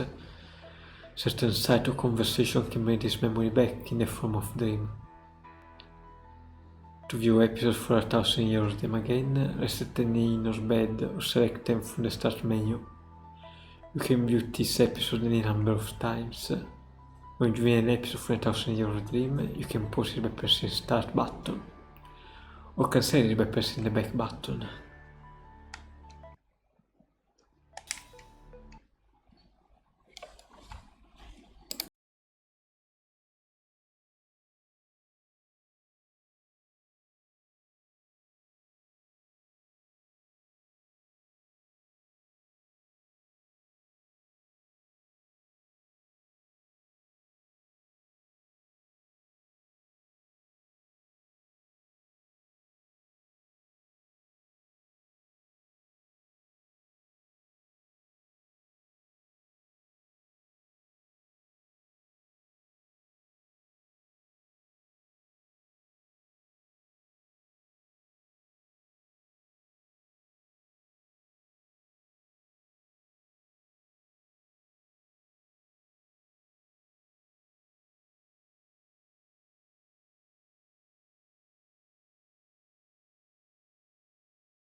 Back to the council, I suppose.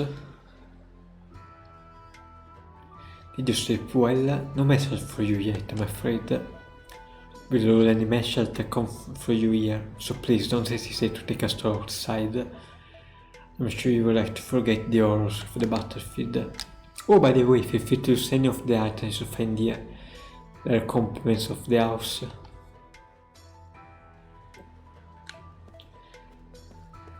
they need to give an explanation from just rummaging around every vase it's available. Okay, this one is still locked.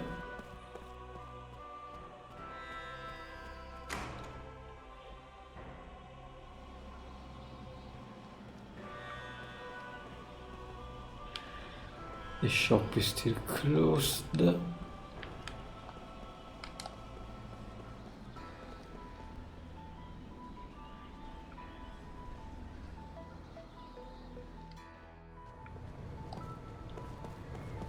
Stuff doesn't respawn.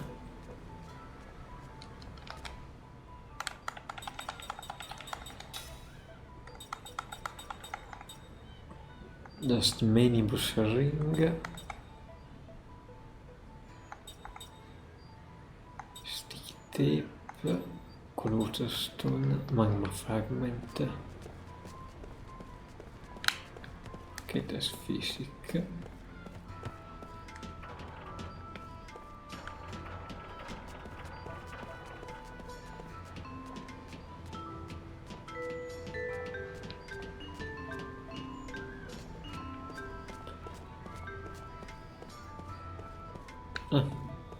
No, okay, still closed, but you are here. Lieutenant Argon is it, Consumer Gungo is calling his services a pension. I believe you have your own mission to handle, yes?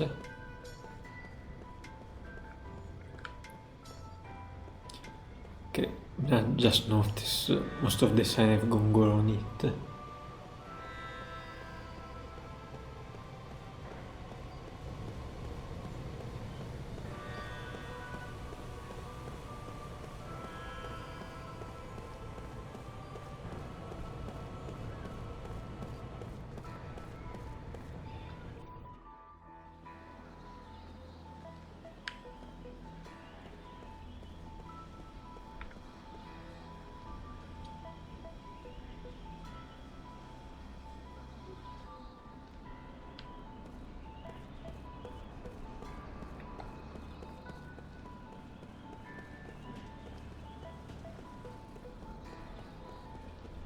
If I go back to the station, there is something I can do.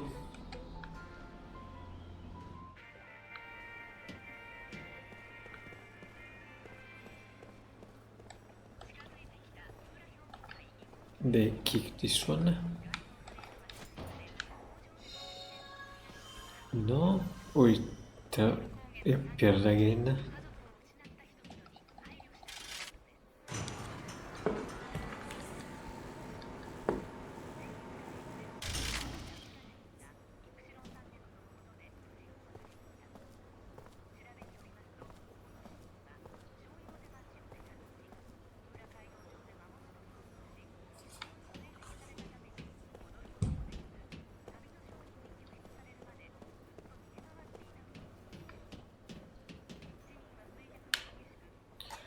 I'm very sorry about this. The monorail is currently out of service due to circumstances beyond our control. Thank you for adding the monorail. We hope to see you again.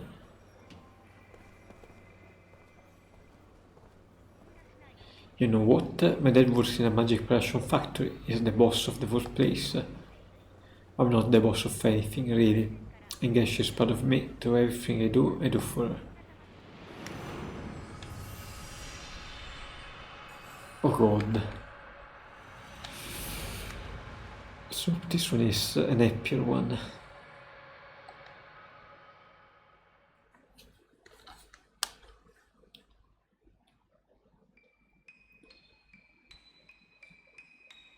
Still liar.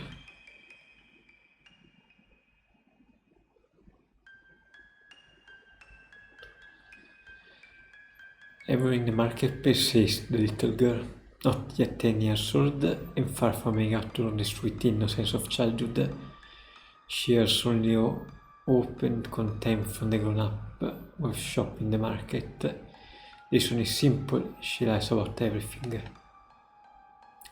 Hey mister, I just saw a burglar going to your house. Look lady, everything just fell off your shelves. Hey everybody, did you hear what the traveler said? Bandits are planning to attack this market. Even the most harmless white lie can be annoying if repeated often enough, and the shopkeeper found themselves growing angry. You better watch out for her too, the greengrocer warns Kaim. Nobody asks for less anymore, so she's always on the lookout for newcomers or strangers. Somebody like you will be a perfect target for her, she could be right. Kaim is new to the town. He arrived a few days ago and has just started work in the marketplace today.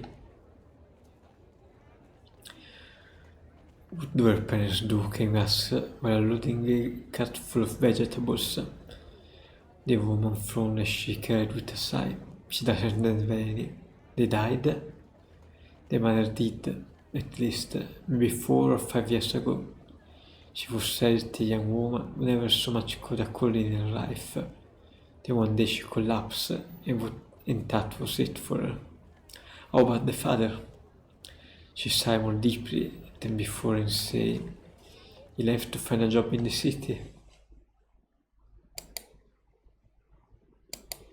The parent used to operate a variety of stores in the market, so the mother almost single-handedly took care of the actual buying and selling of many goods they carried.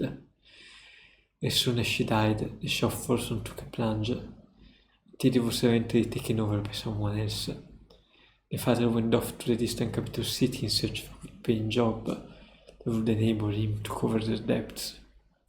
He promised to come back in 6 months, but he has been gone for a year now.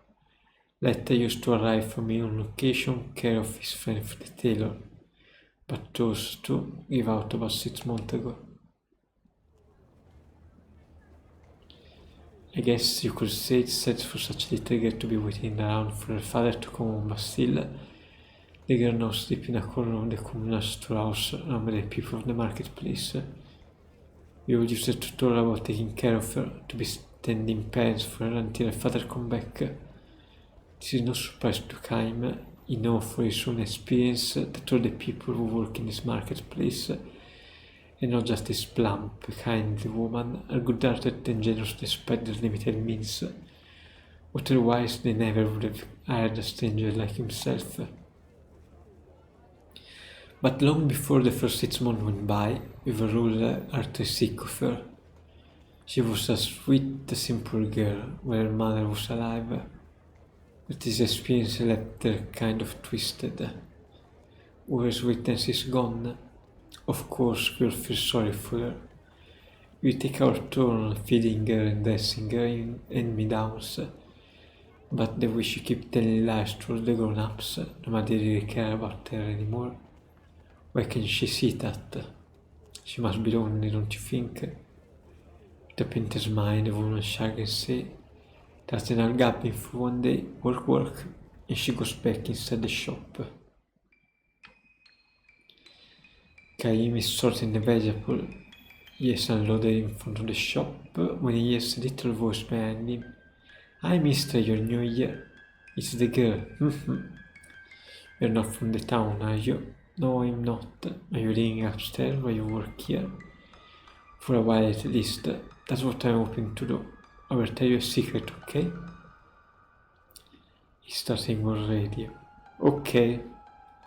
Kain said without pausing his work. There is a ghost in the marketplace. The people really don't tell anybody about it because it's bad for business. But it's really here, I see it all the time. Really?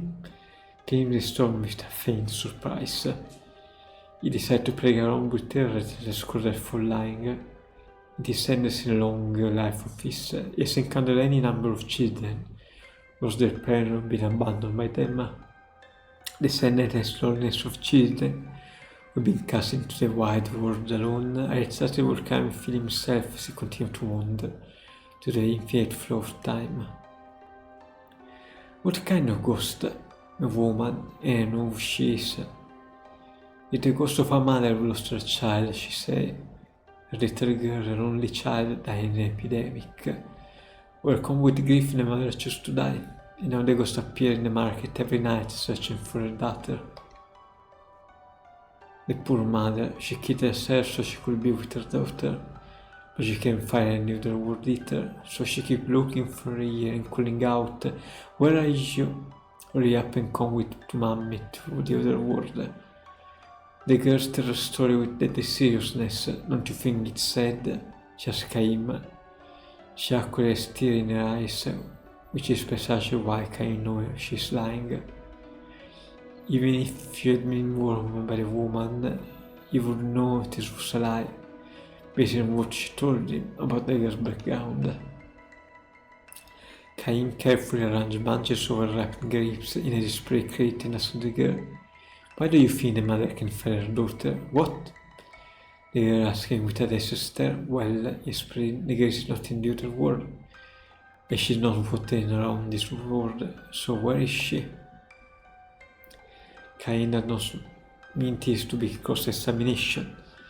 He simply felt that someone who lies out of sorrow can have a far easier time of it by recognizing the life for what it is. The loneliness of a girl who has lost her mother and been abandoned by her father, because she's not in telling one little lie, but in having to keep on lying. Now that you mention it, that's a good point, the girl says, smiling calmly. Really, where did the girl go? Kay momentarily considered pointing at the girl to say, "Right here." But before she can do, she continued. "This is the first time anyone ever asked me that. You're kind of different." I wonder. "No, you're different," the girl insisted. "I think we can be friends."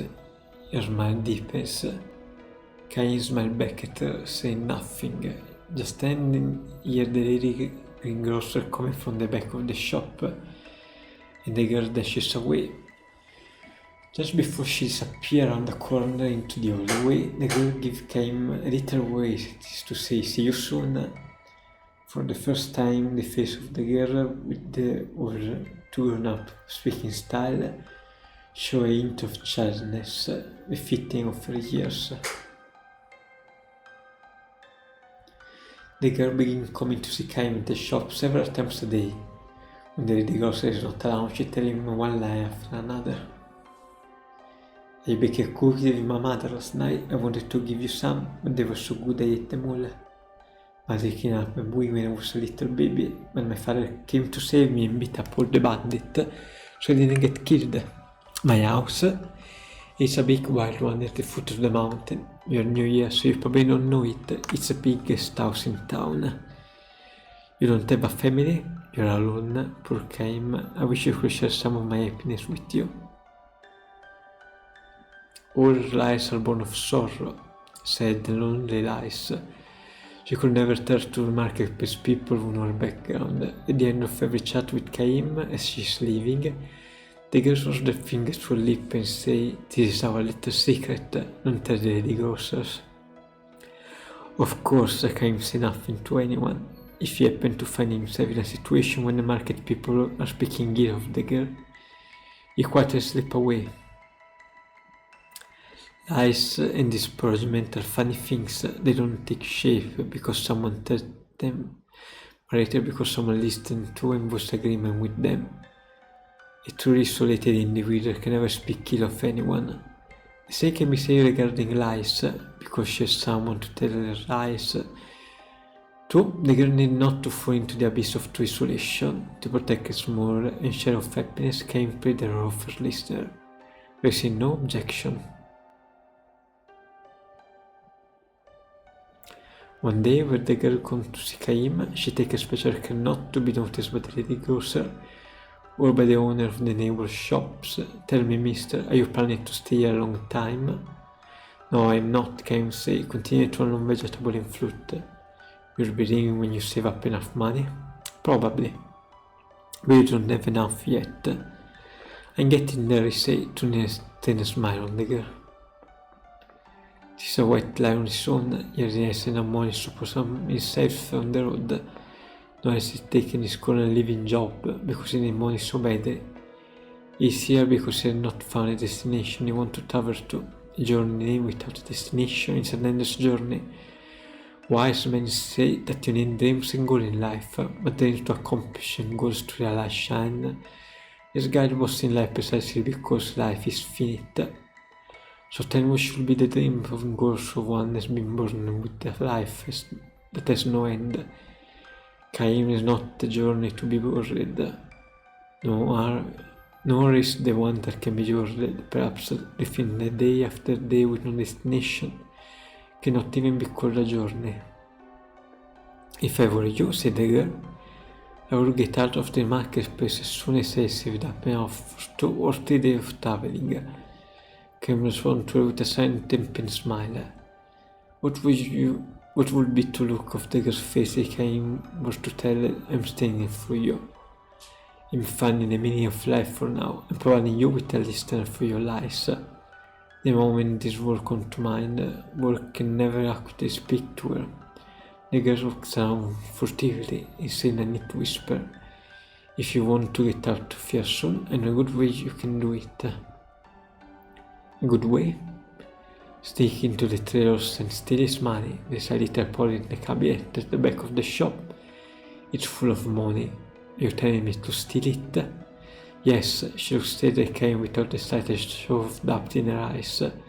No sooner she goes on to explain that tears desert to have his place robbed. The money in the pot, she says, is tainted. I noticed a girl, a good friend of mine, she says, and is so sad about her. Her mother died and her father went off to work in the capital and she is all alone. Her father was supposed to come get her after 6 months, but she has heard a thing from me. Yet another ribbon of sorrow. Cain calmly asked, is there some sort of connection between your friend and the tailor? Of course, as she said, because connection. What's really happening is the father was sending money every month, the way he was supposed to do, to make her life in the town a little easier.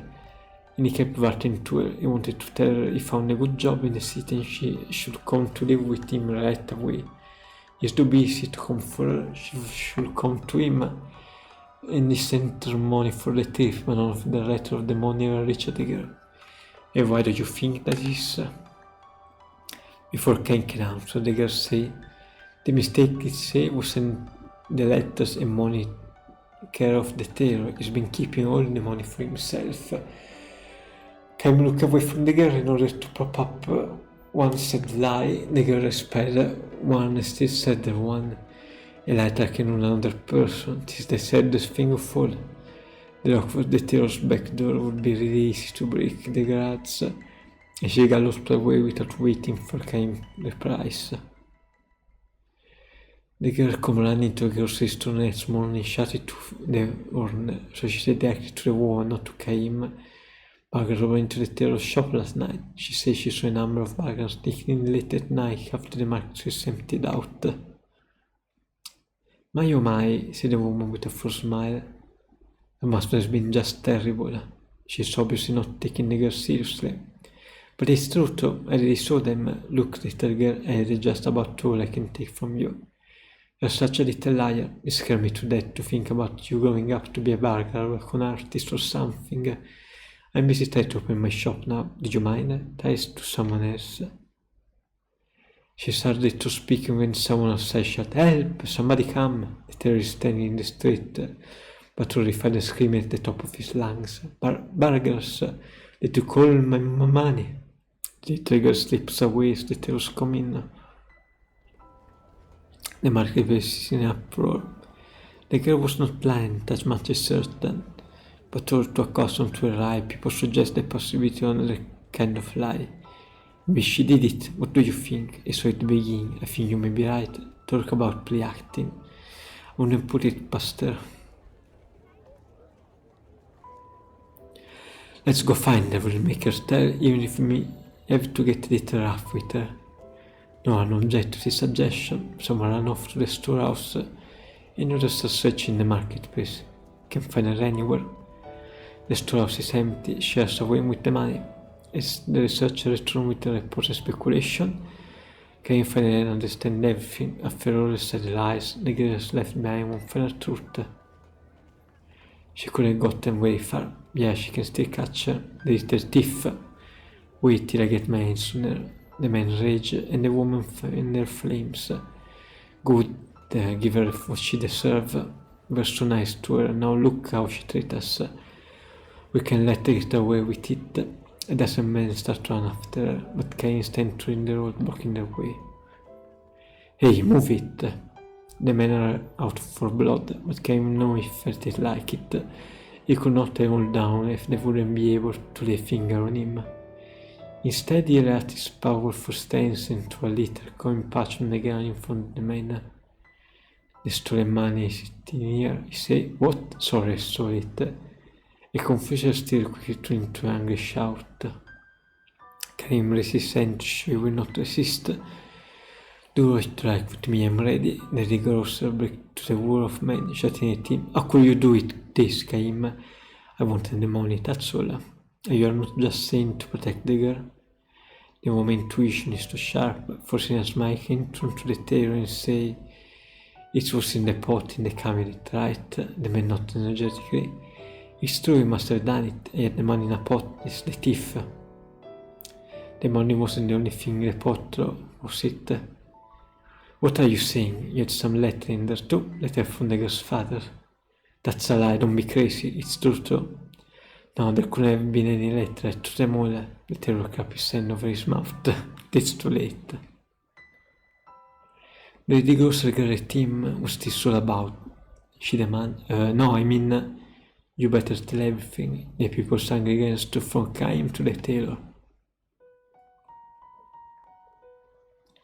Some day later, 2 letters arrived from the girl address to the lady at the grocery store and a nice man upstairs. Cain's letters say the girl managed to find her father in the capital. He has no way of knowing if it's true or not. It is hard to imagine a little girl finding her father in a big city so easy without knowing his address or workplace. Still, it is hard to believe it when the girl's letters say, I'm happy now. Human beings are the only animals that lie to deceive people, lie to benefit oneself, and lie to protect one unasked from the threat of crushing loneliness and sorrow. If there were no lie in this world, much strife and misunderstanding would surely disappear. On the other hand, perhaps it's because the world is a mixture of truth and lies that people never learn how to believe. When he see to reading his letter, came to the woman. Couldn't anyone let she shuddered his head when she see him looking at her. I giga, she said, listen to this. I'm so grateful to you and the other in the marketplace for all of you have done for me. I will never forget you as long as I live. Elijah to the bitter end, that girl, she said, smiling through her tears.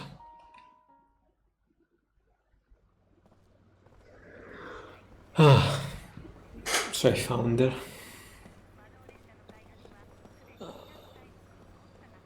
Hey kid, hey, did you hear? Everyone who went to the iron wall was annihilated.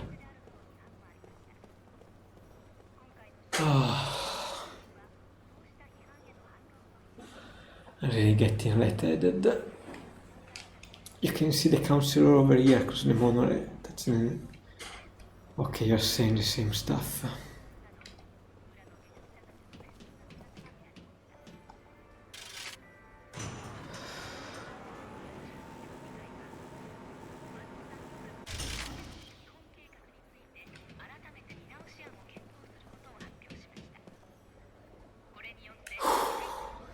Go through the guy in house arrest or to house arrest.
pause, you can break house arrest still. Okay. Better go back to the council then.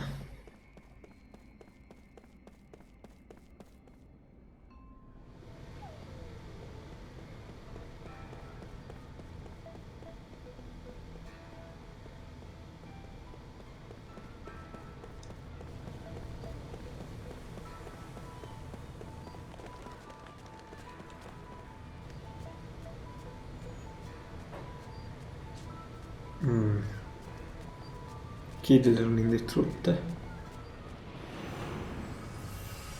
Oh god. Okay, I need another pause if I have to read again.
White flowers.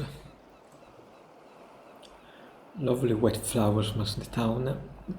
They bloom on every street corner, not in beds or left fields set aside for the cultivation, but blending naturally in profusion with every row of houses. They store the building and blossom and grow up together. The season is early spring and snow still lingers on the nearby mountains, but a stretch of ocean tangentially laps the town's outer shore is bathed in refulgent sunlight. It is a northern professor's harbour town. Even now, each day its piers see many cruise ships and freights come and go. In history, however, is sharply divided between the time before and the time after an event that happened one day long ago. People here prefer not to talk about it, devote a shed engraved upon the town's chronology. The memories are too sorrowful to make story out of them. Kaim knew this, and because he knew it, he has come here once again. Passing through, the tavern master asked him. At the sound of his voice, Kaim responded with a faint smile. "You're here for the festival, I suppose. You should take your time and enjoy it." The man is in a spirit. He has joined his customers in a gas after gas until now, and is quite red in the face. But no one shows any sign of blaming him from overindulging. Every seat in the tavern is filled and the air reverberates with laughter. Happy voices can be heard now and then as well from the road outside. The entire town is celebrating. Once each year the festival is as people making merry all night long until the sun come up. I hope you got a room for the night, sir. Too late to find one now. Every inn is full to overflowing, so it seems. Not that anyone will be foolish enough to spend the night like this quietly tucked away under the cover in his room. The tavern master winked kindly, as if to say, "Not you, sir, I'm sure. Tonight we're going to have the biggest, wildest party you've ever seen, and everybody's invited, locals or not. Drink, food, gambling, women. Just let me know what you want, I'll make sure you have it." Kaim sips his drink and says nothing. Because he's planning to stay awake all night, he has not taken a room, though he has no plan to enjoy the festive later. Kaim will be offering up a prayer the hours before dawn, when the night at its darkest and deepest. He will leave the town, sent off by the morning sun, and spook his face up between the mountain and the sea.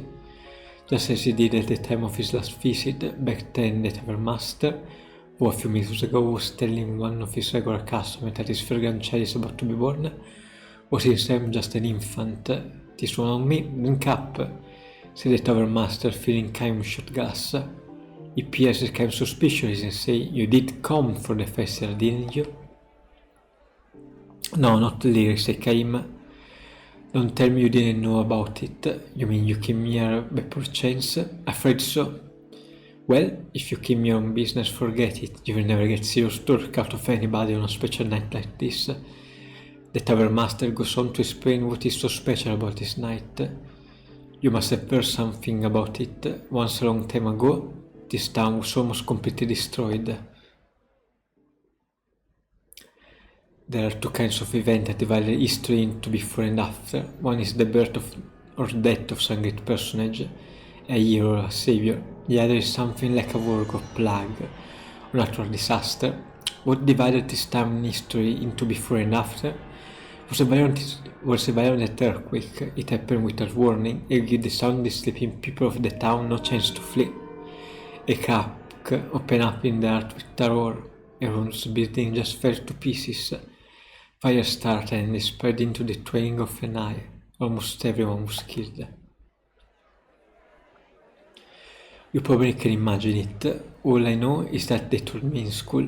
And what does Resurrection Festival mean to a kid? It was just something that happened once upon a time. I live here and that's all it meant to me. So a traveler like you probably can't even begin to imagine what it was like. Is that what they call this holiday, Resurrection Festival? The town was resurrected from a total ruin to this. That was the celebration is all about. Caim gives the man a grim smile and sips his liquor. What's so funny? The tavern master asks. Last time I was here, they were calling it Arthur's Memorial Day.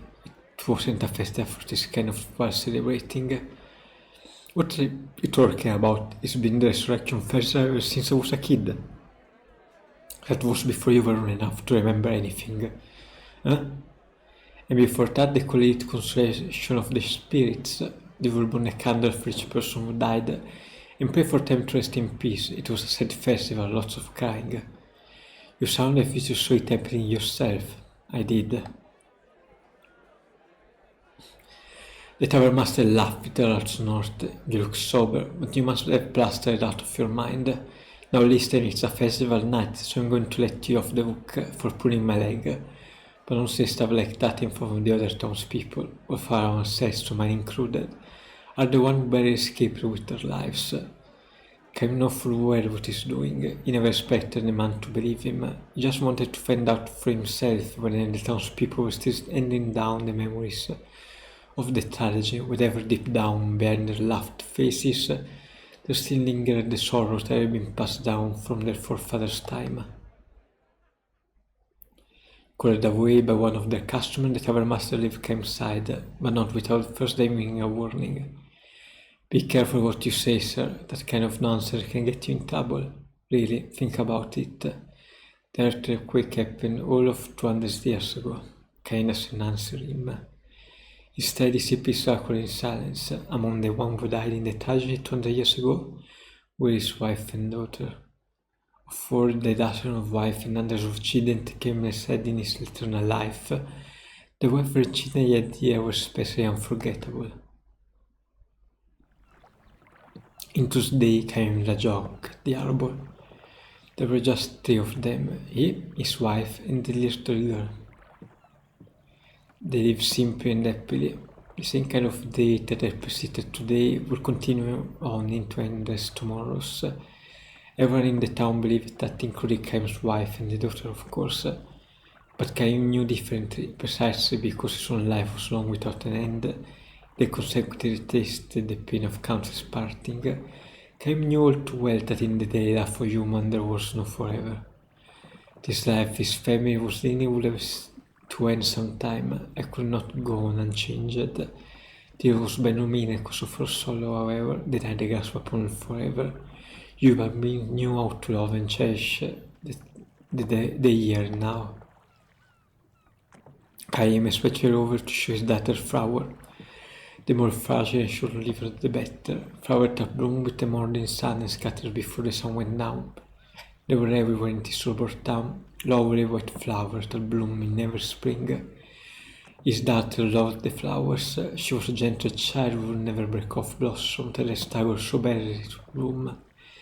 Instead, she simply watched them for hours at a time, that year too. Look how big the buds are. They will be blooming any time now, she said happily, when she found the white flowers on the road near the house. Tomorrow, maybe, Caim wondered aloud. Absolutely, his wife chiming merrily.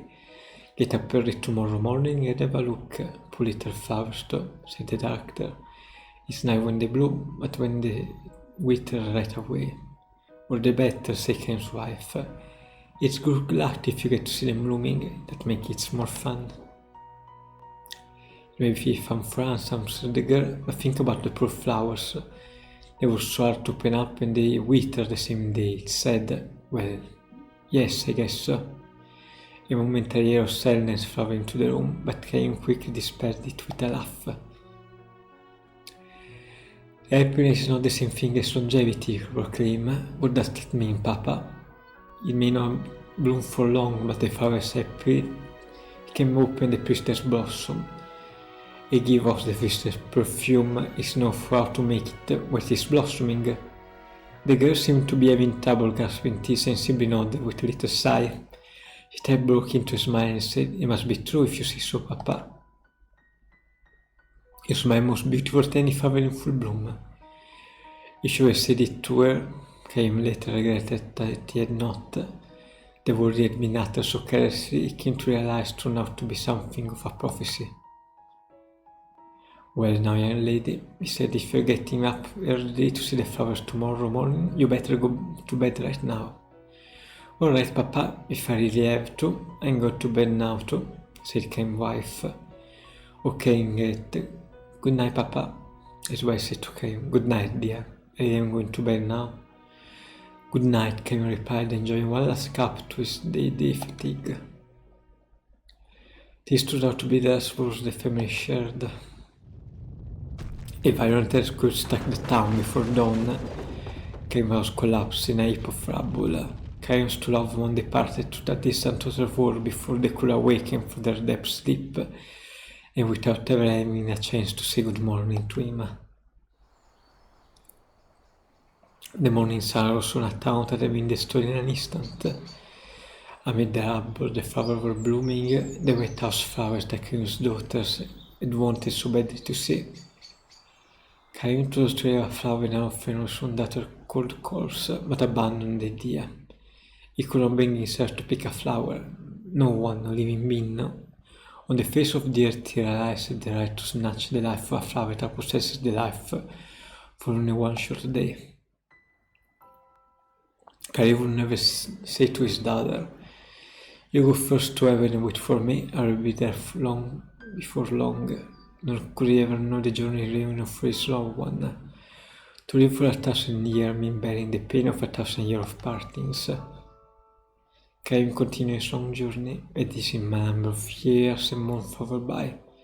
Years and months during which numbers war and natural calamities corroded the earth. People were born and they died. They loved each other and were parted from the ones they loved. There were joys beyond measure, and sorrow just a measure less. Before fought and argued without end, but they also loved and forgave each other endlessly. This was history built up as the tears of the past evolved gradually into prayers for the future. Kaim continued his long journey. After a while, he rarely thought about the wife and daughter with whom he had spent those few short days in the harbour town, but he never forgot them. Kaim continued his long journey, and in the course of the travel he stopped by his harbour town again.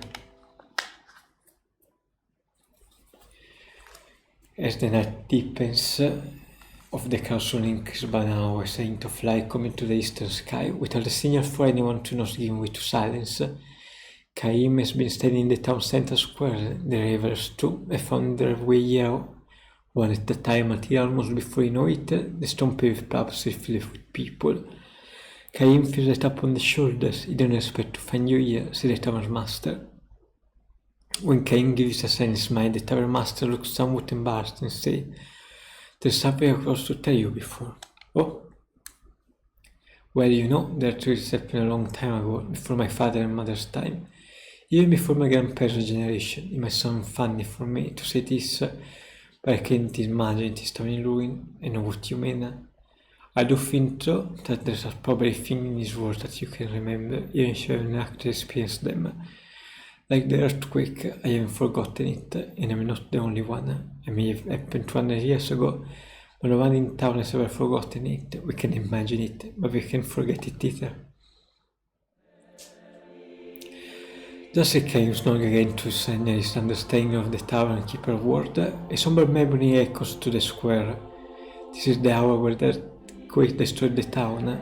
All the people assembled here across the island and craftsmen together. And offer up a prayer, the tavern master and Kaim among them. To Kaim close the eye come the smiling faces of his dead wife and daughter. Why are they so beautiful and so sad, these faces that believe with all their hearts that tomorrow is sure to come? The music ends. The morning sun comes from above the horizon, and everywhere to the town bloom countless white flowers. In 200 years the white flowers have changed. The scientists have hypothesized that the earthquake may have changed the nature of the soil itself, but no one knows the cause for sure. The life of the flower will lengthen. Where before they would bloom and wither in the space of a single day, now they hold their bloom for 3 or 4 days at a time. Monstered by the dew of night, beating the life of the sun, the white flowers try to live their life to the fullest, beautifying the town as it's striving to live of the portion of life the night was tomorrow was snatched away from them forever.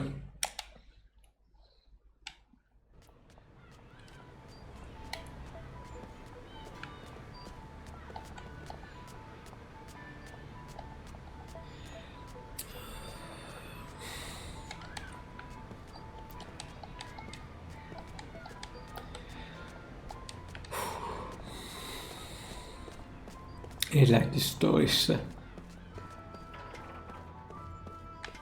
Hopefully by the end I can read them without feeling so tired. Maybe I just need to sleep a bit more before going to work.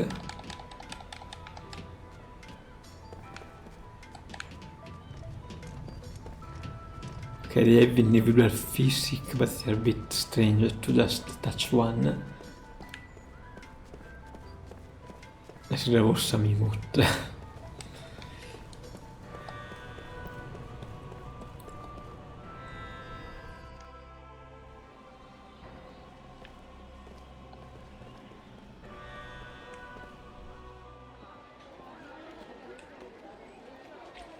I'm glad I didn't went the right way immediately.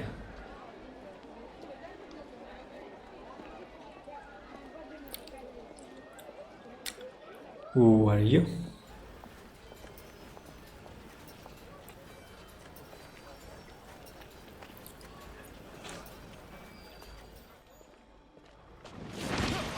Not the smartest one.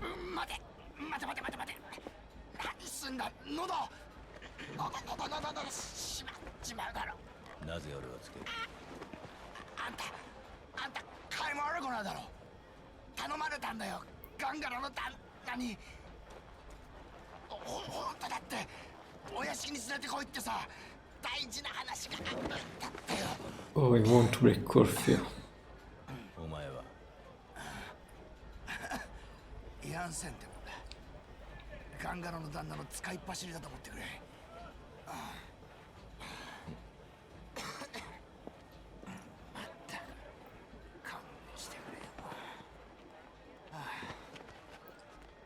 Interesting camera work.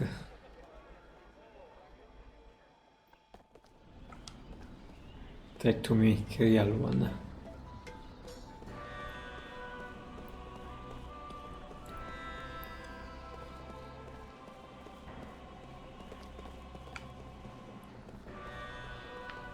I didn't kick you. More gold.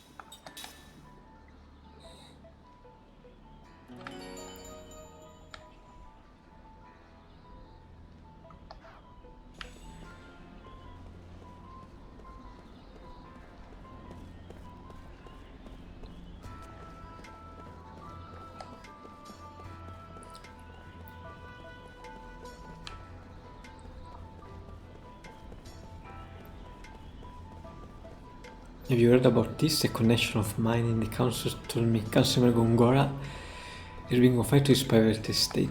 Could it be true? So the soldiers in front of his house are protecting him, but they're keeping him there.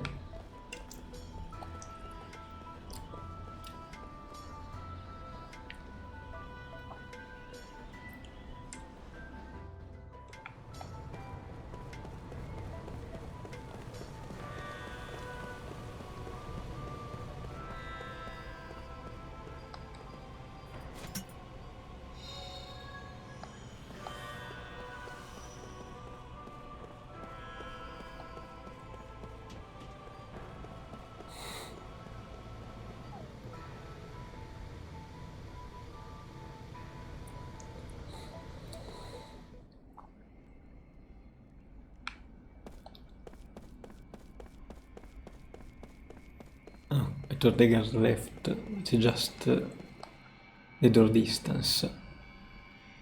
Lord Thornton is quite visiting, please wait a little longer.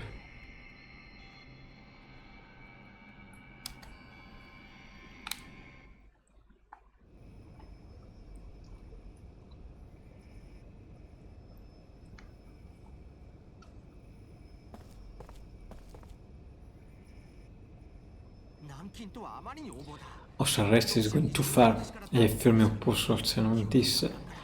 Don't despair, Gongora. Thank you, your majesty. It is much more than I could have asked. Your father would have been pleased. I could never feel my father's show. And now ora I say public, I am simply a citizen like everyone else. I am no longer your majesty. I respect the loyal brother from your vein. It's only fitting that I offer the respect you're due.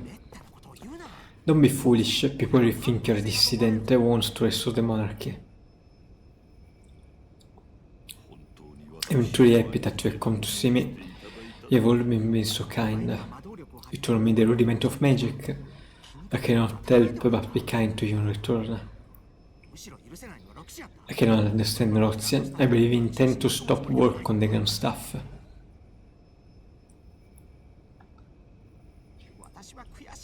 It makes me angry, Gongora. Our entire nation has benefited from magic energy, yet it does not understand the significance of grand stuff.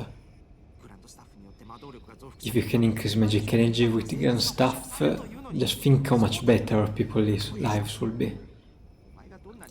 We will no longer need soldiers. You have seen the future of Fura. And now grand stuff can make it happen. Ross's vision is too narrow for our nation to grow. I'm sorry I had to witness that. There is no need to apologize. I am happy you understand. But even if they stop the grand stuff, we could develop a newer and far better magic engine. Please let me know what you need, Gongora. I can help you. I am worthy, Your Highness.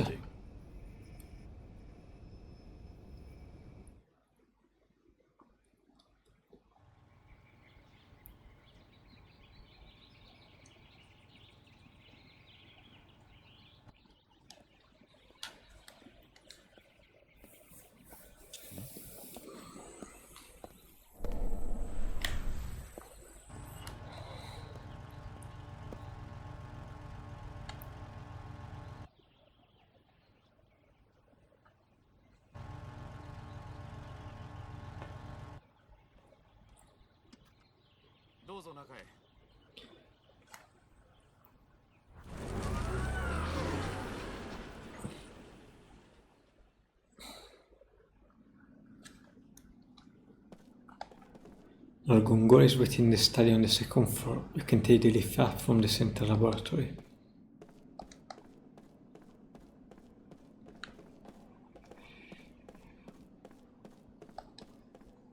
Good to see you, Lieutenant Argonar. Lord Gongora is waiting for you.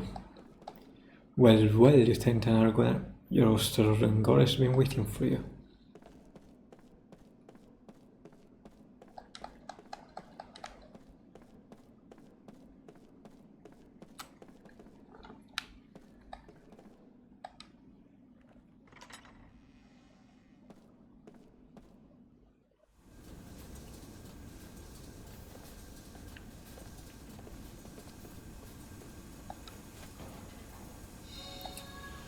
Another seed. The life of Lord Rozian will never understand the true merits of the great Lord Gongora, or name me accountable for such a minor error. Laughable, truly laughable. The grand staff is the brainchild of the Lord Gongora research into the magic. To speak on the council have no idea of its true worth. At the same time, Lieutenant Argonar, Prince Tollen has just left. To slowly hack of the council, how dare they get in the way for Gongora research?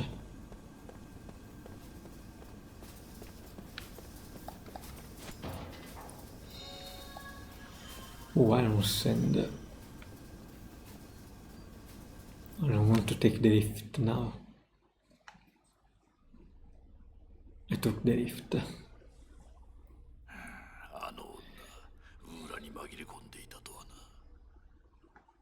Oops. I snitched to the wrong guy. Ragongol is on the second floor as always. Use this lift if you want to see him.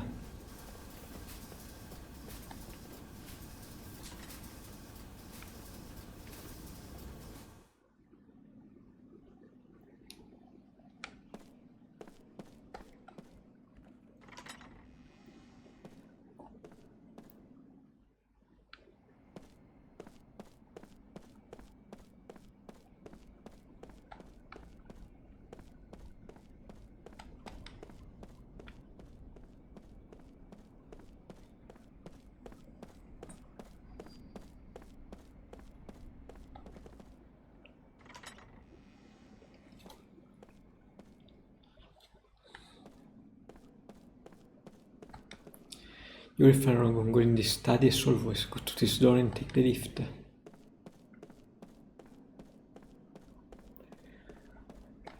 And there should be another center door if I saw right.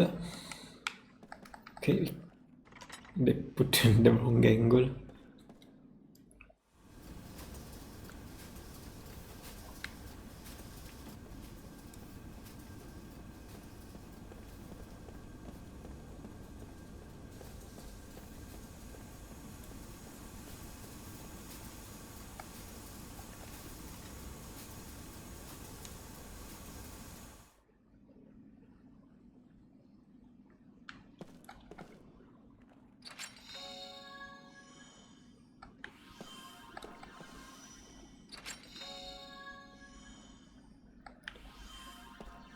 See the berserker necklace, if it's better the bracelet I have. I'm thinking it's much precision. Increase magical and physical defense. Increase magical and physical attack. Reverse the type of element of enemy. This might be good for a mage.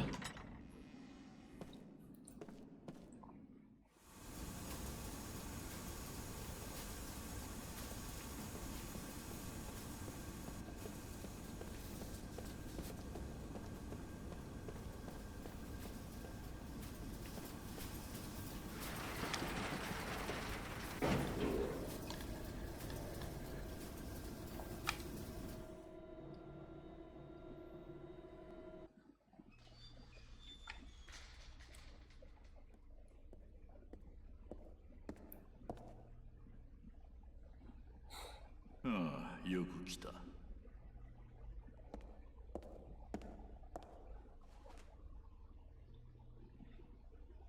お前を呼んだのは他でもないが。お待ちよ。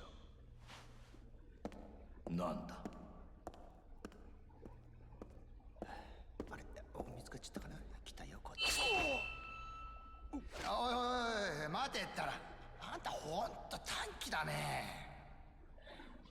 なぜここにいる？言っただろ、使い走りだって。あんたがちゃんとここに来るかどうか確かめに来たんだよ。よせ皆無。ヤンセンは味方だ。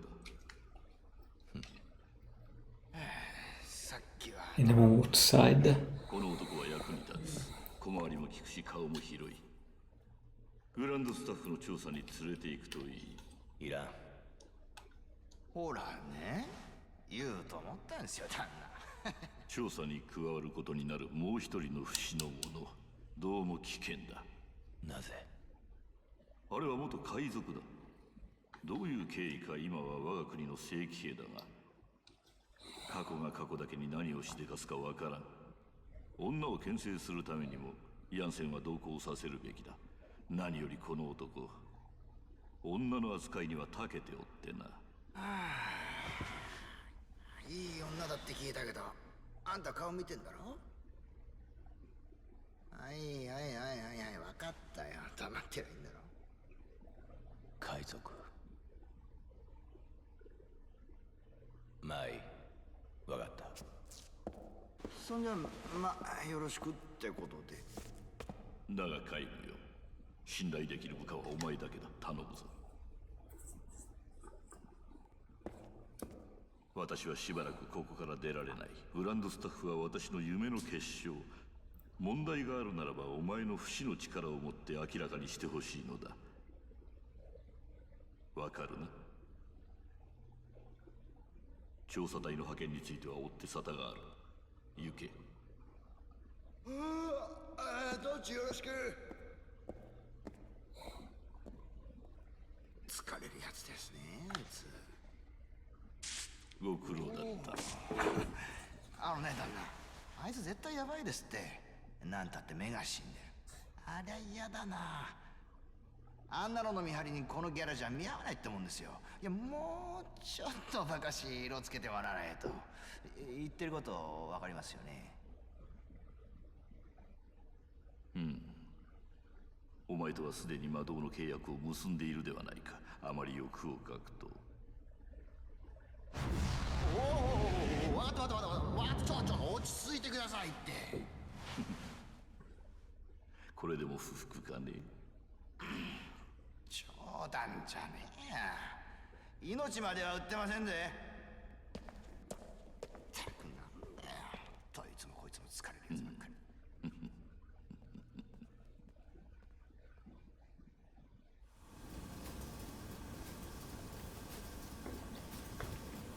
Okay, time to go out.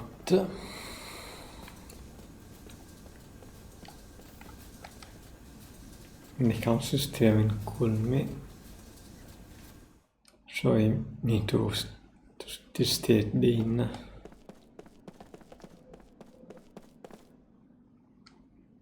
To the Antagon, do you have everything you need for your journey? You should prepare yourself well, so that you may better fulfill the expectation of Gorgongola.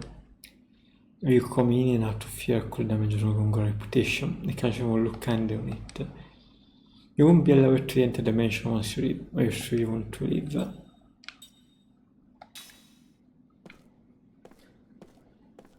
me check if I have everything.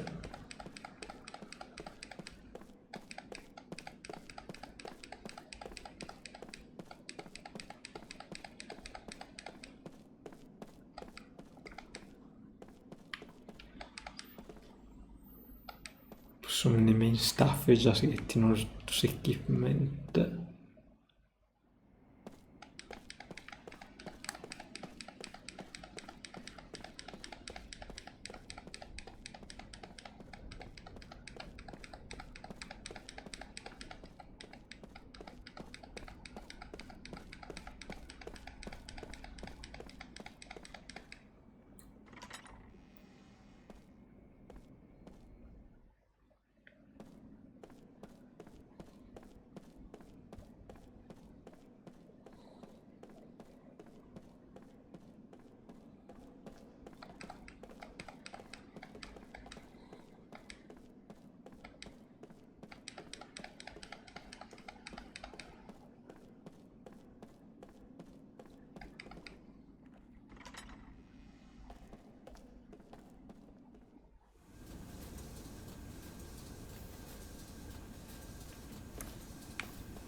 Dynamis, oh my god, fragment.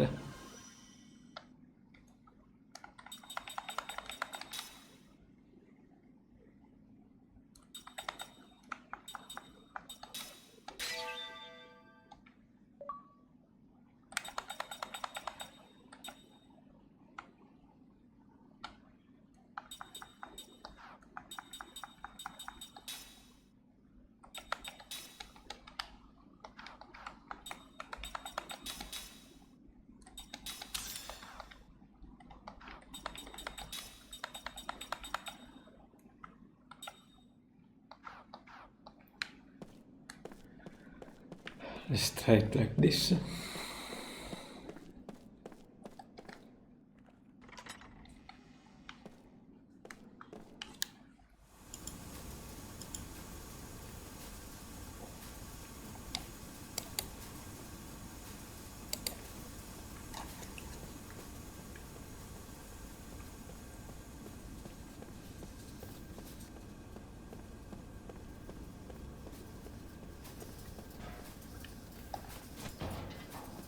and fell down.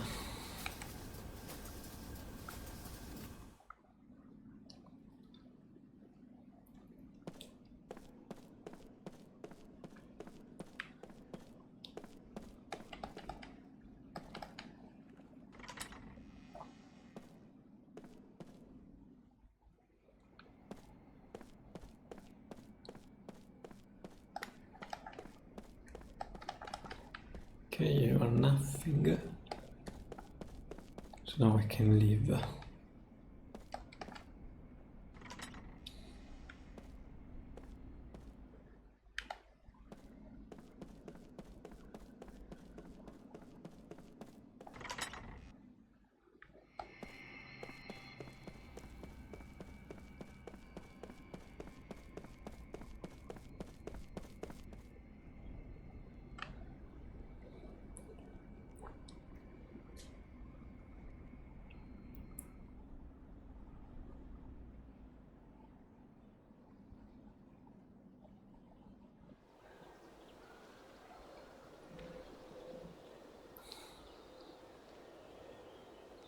で、いや、なんだい。探したよ。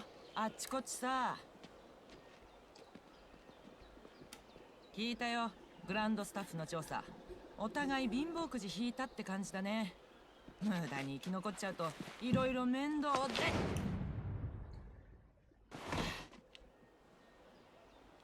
いけないよね。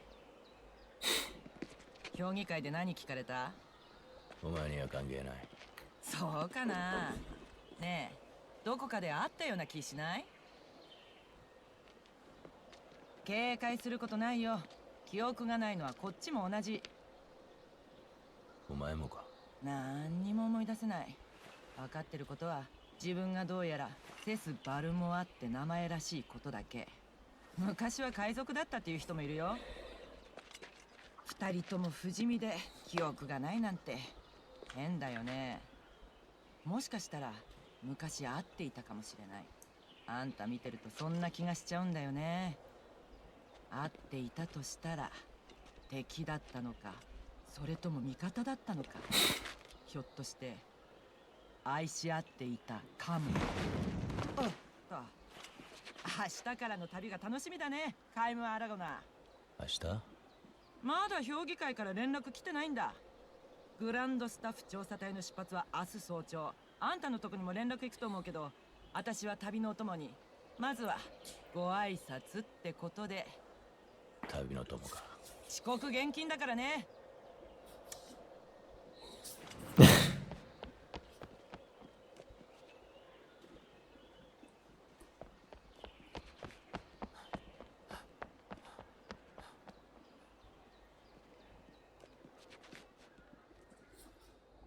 Tu voglio morte Cipifia o l'Immortal.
Shop is still closed.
Ah, è bot.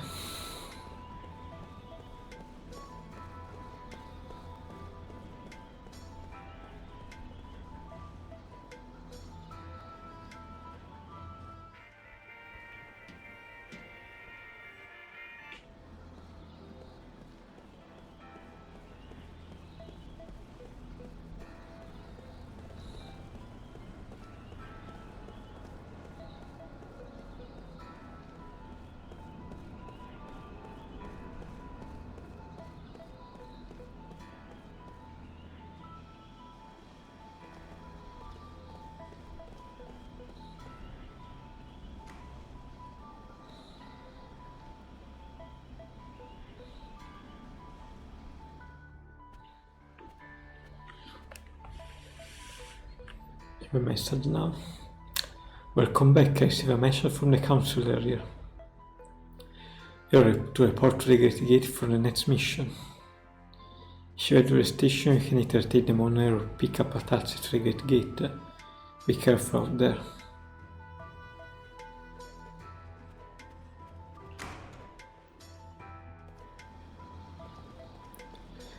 If we can still help when there's any memory here.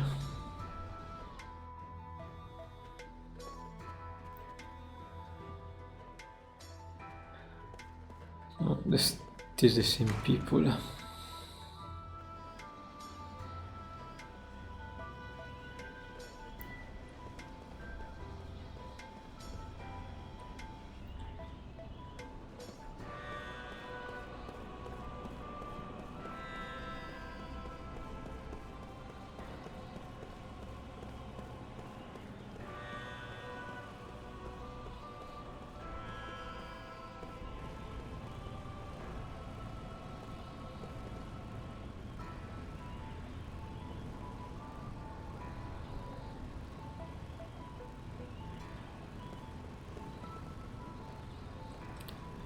This is the place to catch a magic taxi. Are you headed?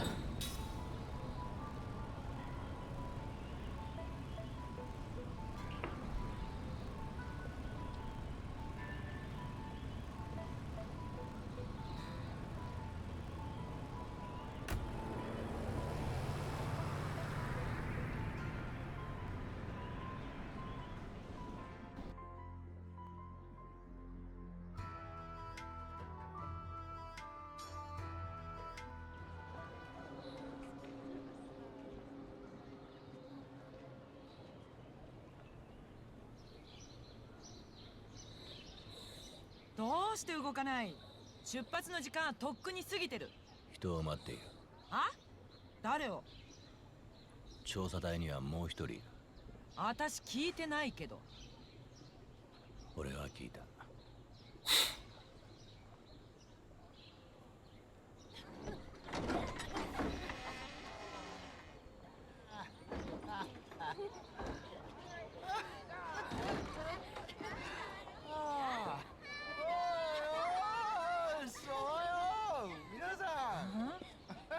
何？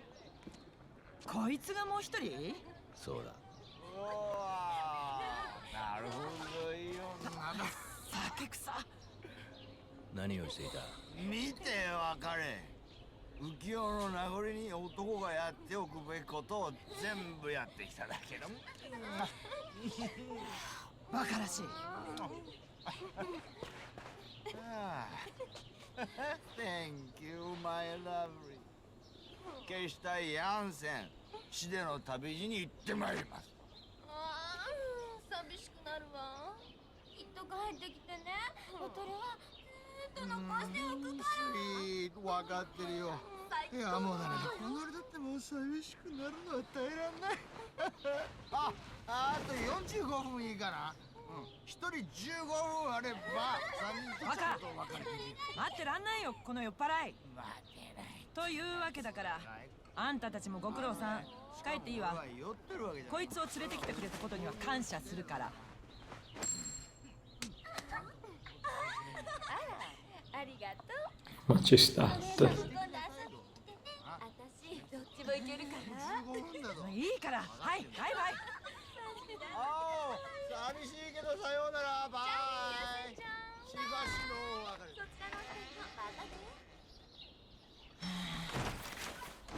んなやつ荷物にしかなんないと思うけど。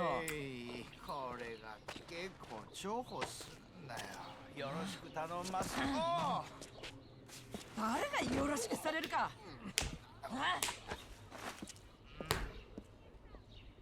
ああ、気持ち悪い。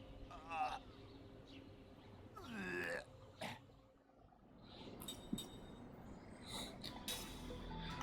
To the skill link, Mortal like gems are new skill varies in their level, but Immortal don't acquire new skill by leveling up.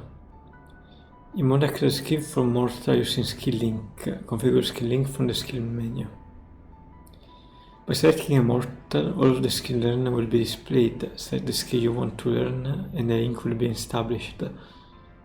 Okay, so I also take them from my equipment.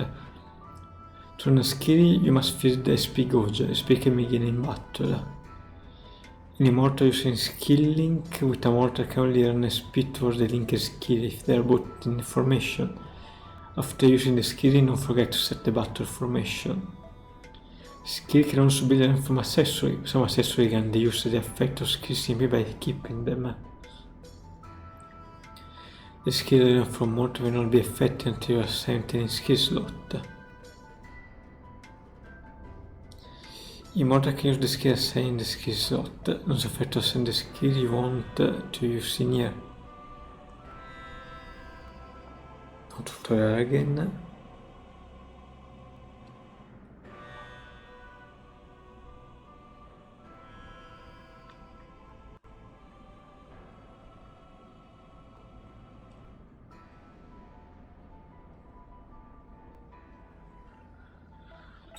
So skill link with Jansem. Take the white magic.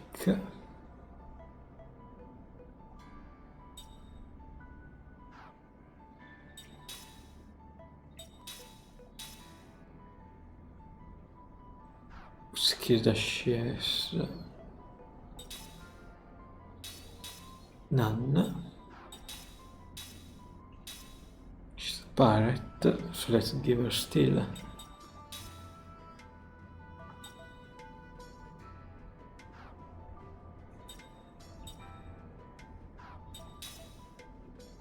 Hercule Potion, Fire Wind.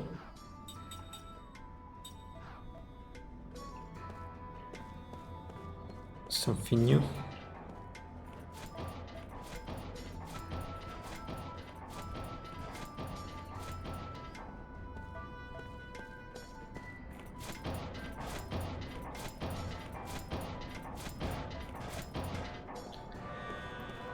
Okay, it's all physics based.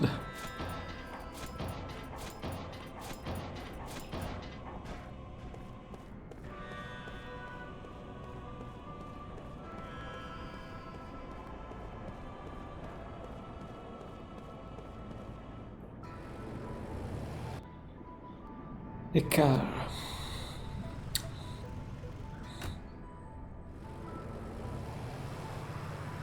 Who are you? Well, it is quite rare running into travelers into a place like this. If you are going on a journey, then you should act out running into me. My jargons are nowhere in stock, so take a look at what I have to offer. Beyond the Great Gate is a dangerous region infested with monsters. You'll best be prepared if you're traveling through there. For equipment to medicine, I've got everything you need.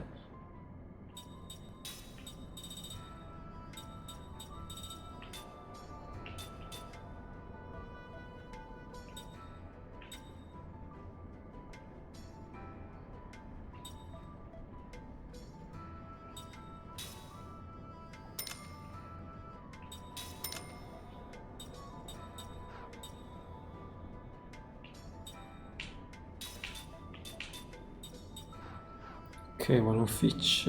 I run a small animal shop in the city of Fura. If you're in need of medicine or such, pay me a visit. I think you'll be quite happy with what you will find.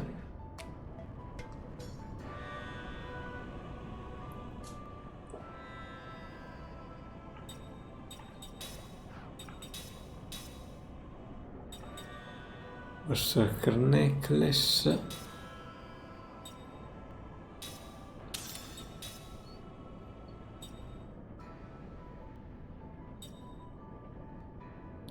Ok.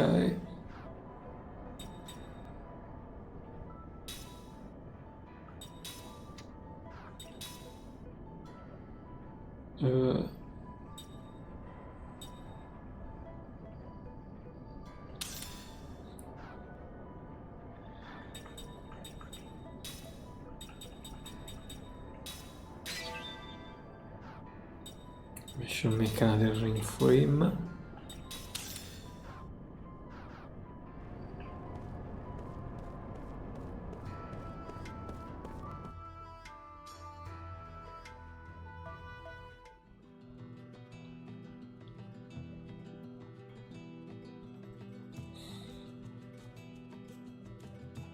Anello full, Impotion Mountain North.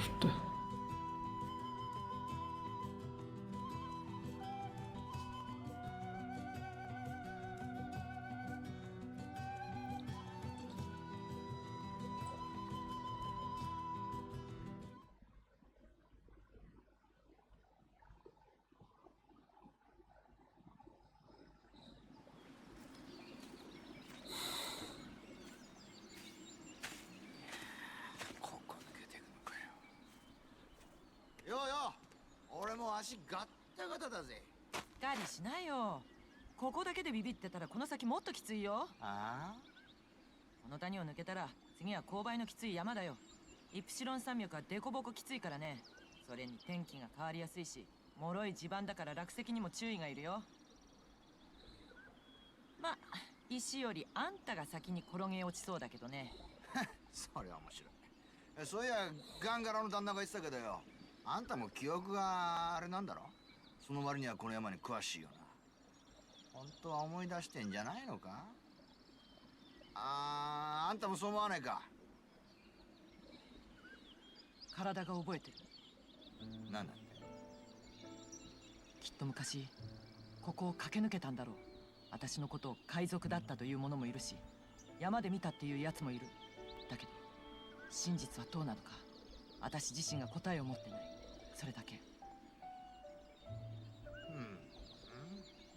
やいや、カイム、あんたどうなんだ。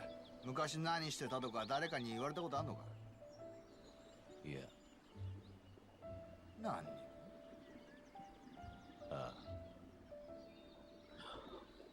まあきっと昔からそんなそっけない態度だったんだろうよ。それじゃ誰もあんたのことなんか覚えてねえ。結構だ。あ？俺も体が覚えている。どんな？ただ苦いだけ。思い出したところで大したことのない過去なのだろう。それなら何も思い出さなくていい。やっぱり君は疲れるやつだ。カイム、焦ることない。ゆっくり思い出せばいい。苦い思い出ばかりじゃないよ。え、マジ？おい、ちょっと休憩しねえのかよ。今したでしょ。ちょっと水でも飲もうぜ。とかさ、ほら、ちょっと足裏マッサージやるとか。いやいや、姉さん、カイムをよ、そうじゃないか。思わない？そう。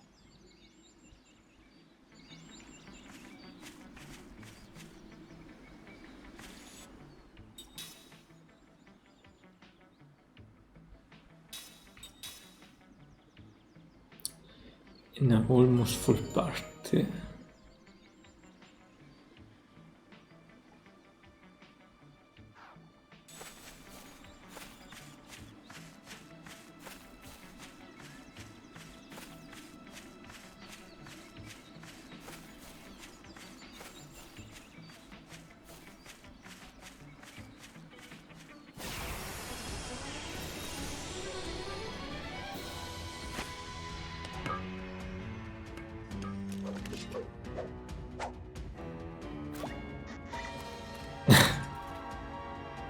Hey look, they got a little formation going. The formation, the front row provided a defensive wall for the back row, so any damage inflicted on enemy's back row is reduced.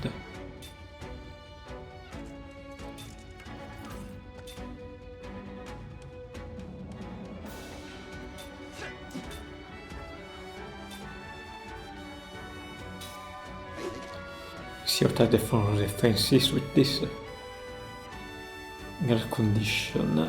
The gauge on the upper left hand corner on the screen indicate the enemy gear condition. The gauge on the upper right indicate the allies gear condition. Gear condition is made up of the total HP of the front row.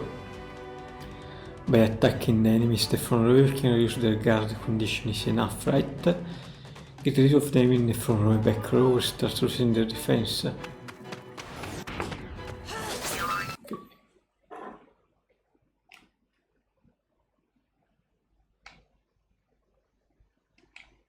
Oops. See how the gear condition has gone down? The gear condition does damage you can use to the enemies in the back row. When the gear condition reaches 0, any damage inflicted will no longer be reduced. It will be in the back, so gear may for right.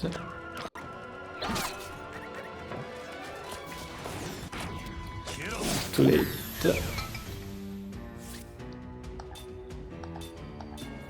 Che lolon. Oh look, they're casting a spell. Yes, written for you. See the action order displayed at the bottom.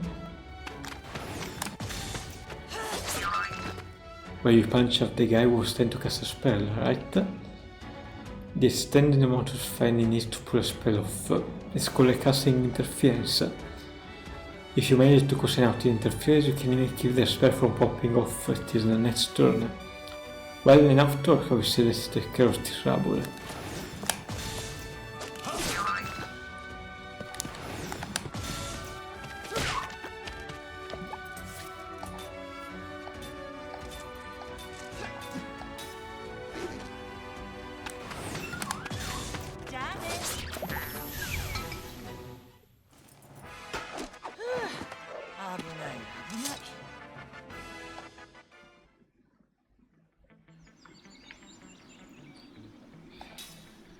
Let's see, stack can be bought in the store or learn by raising your level. Merely acquiring a spell does not mean you can use it.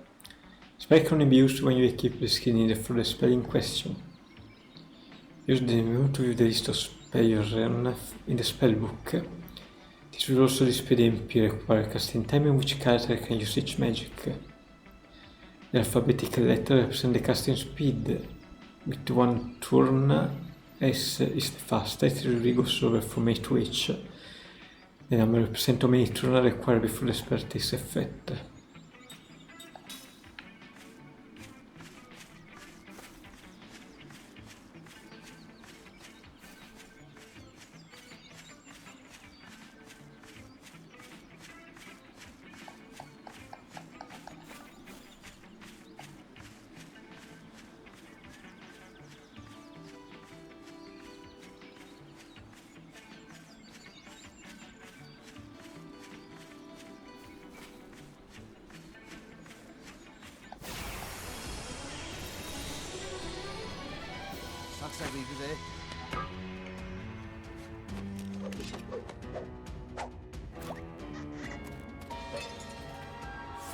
So,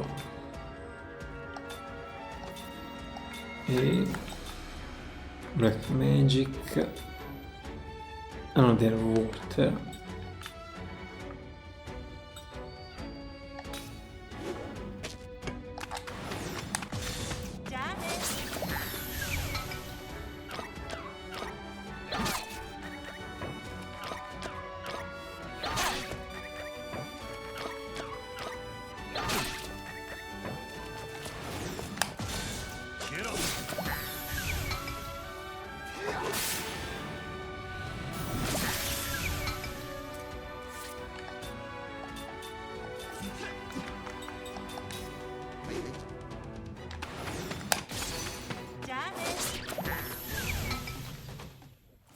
You just need the perfect timing to start it.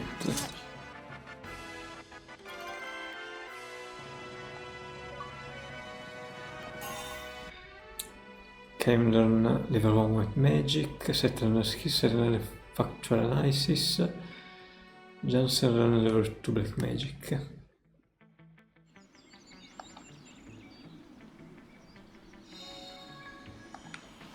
Mana herb. Ground.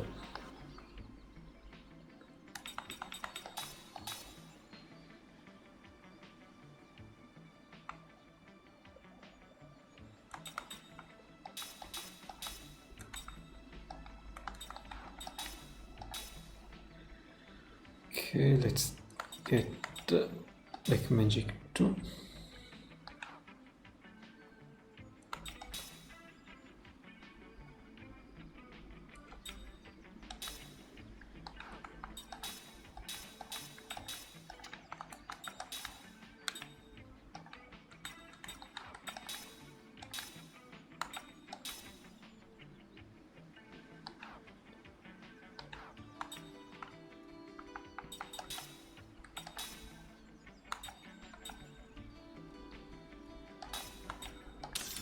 Okay, two Berserker necklace. You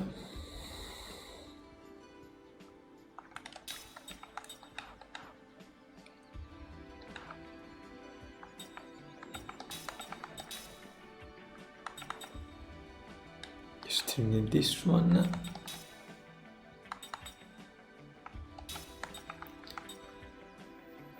And yours doesn't change anything.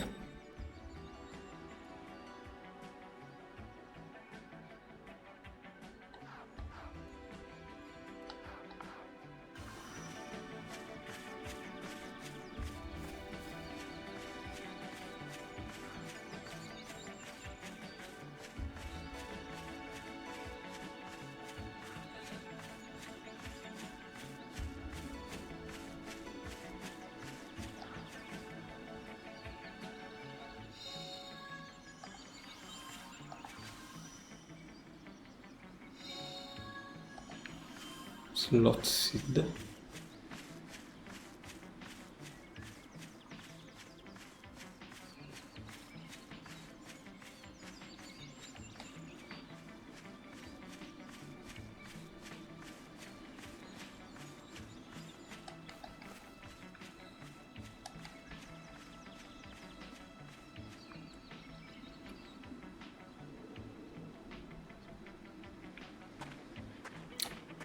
Near Montanat.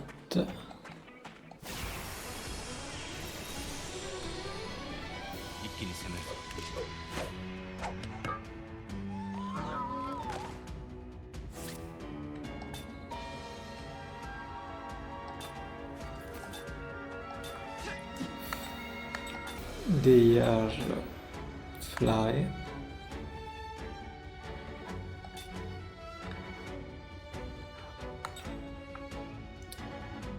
Stanno dando elemental damage on an enemy.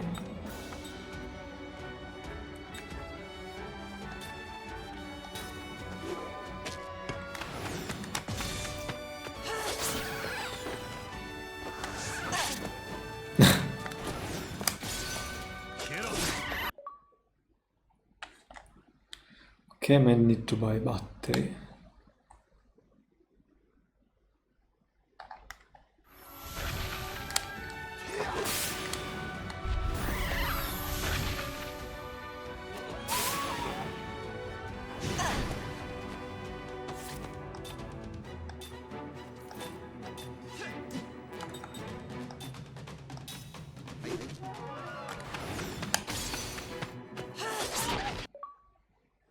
Yes, and in battery.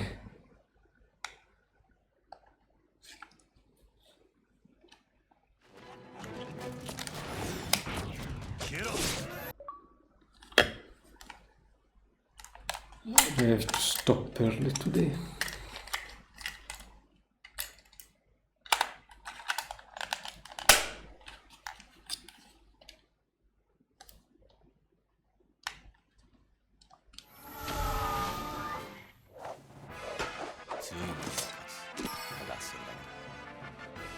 Sharpbeak with Storm.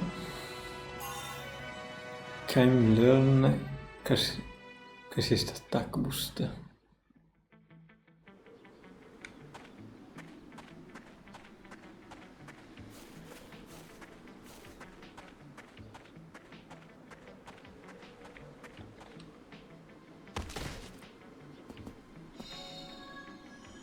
Sid.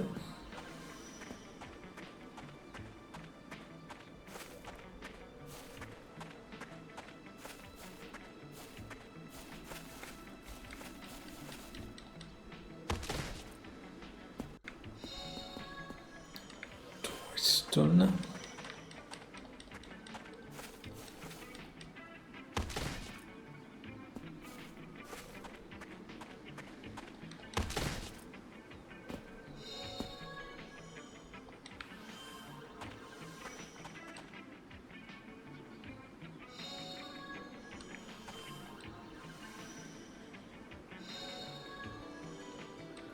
Firebombing barricade.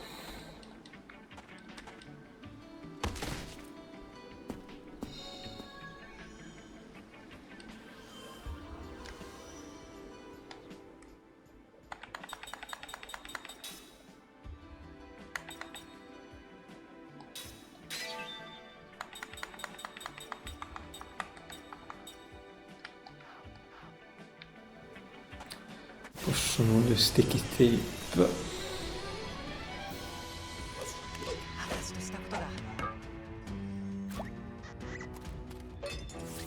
Let's see. We are in the front.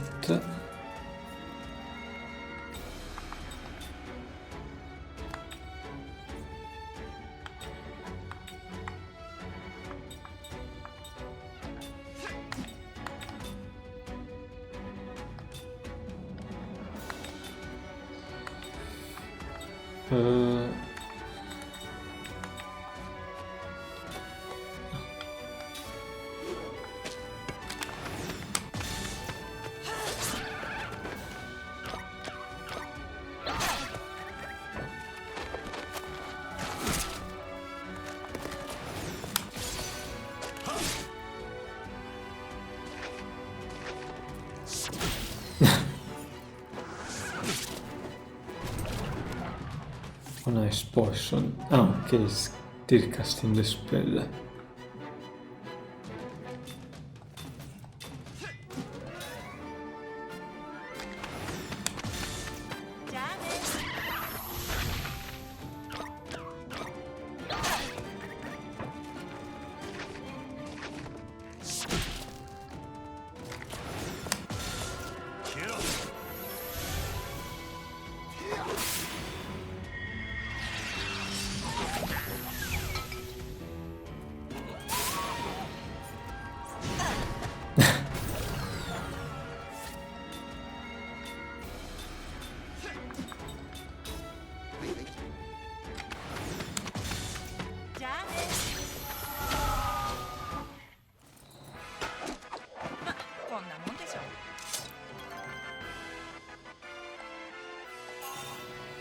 Set level 1 white magic.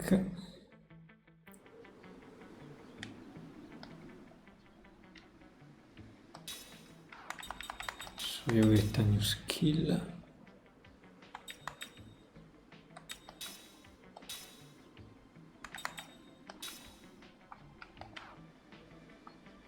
Came. I needed to change the equipment with something else.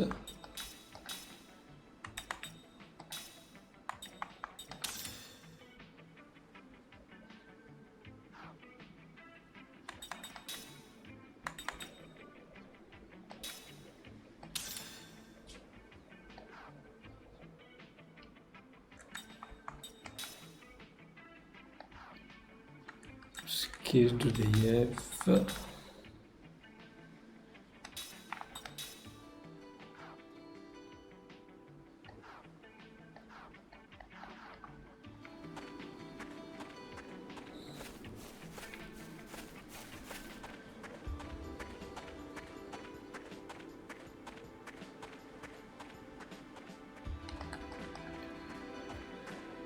Okay, I was just moving the battery cover too much.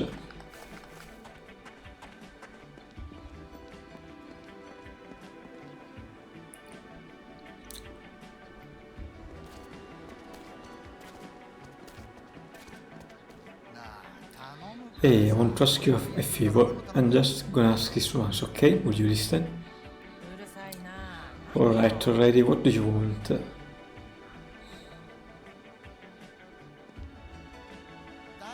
Ah, whining escape?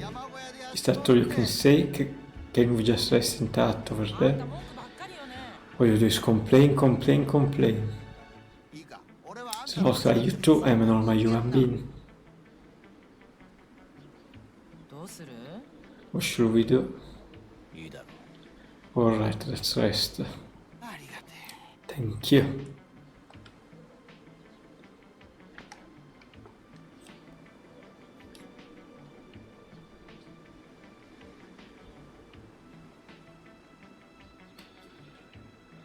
Okay, there is something to fight inside.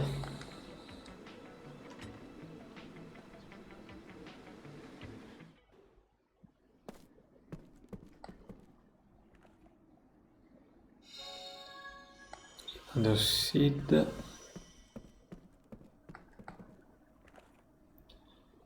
An overblown monster burner.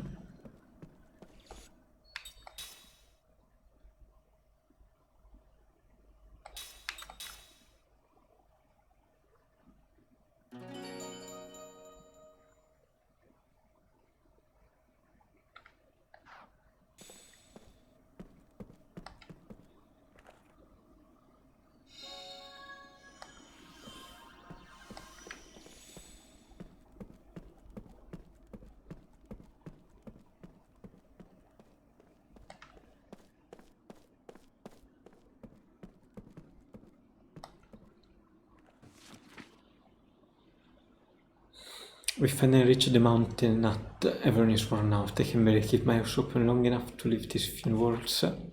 We're going to stay in this hut for a while. A giant monster inhabiting the Epsilon has appeared. We only glimpsed its shadow near the peak, but it was enough to make us think twice about going on. I've got a light fever, probably from the rain during the climb. The weather changed so fast up here. I still have my appetite and I've taken some medicine too. I should be fine after I rest. The keeper of this mountain is still on the power near the summit, where the beat of its giant wings and rose periodically. We should be safe in this hut, but no one will be able to live. I thought this Pearl Mountain were a terrifying place, a nest of monsters, but everything is so beautiful up here. We discovered an exquisite flower today. There is much else to do right now. The master of the Epsilon Mountain finally seemed to have moved on. At last we can leave this place. We're going to ensure our safety tomorrow and depart.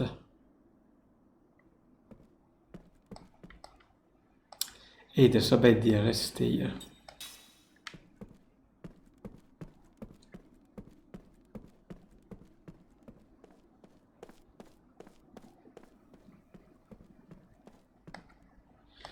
The road to the peak lies beyond this door, I guess. It's getting late though. How about we call it a night? Okay, let me go out. I think I took everything. Let's see if there is something in this drawer.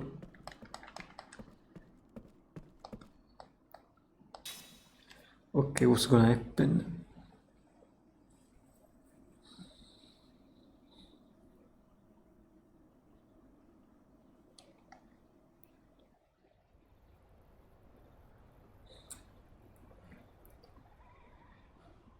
It almost looks like a poster.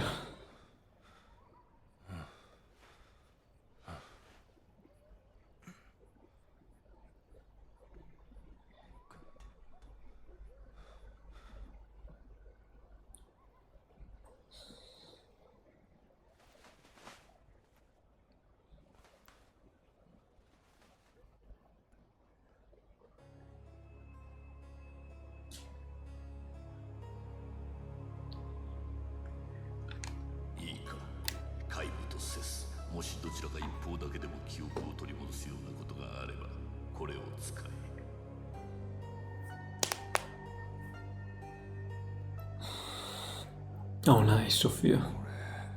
なんすか。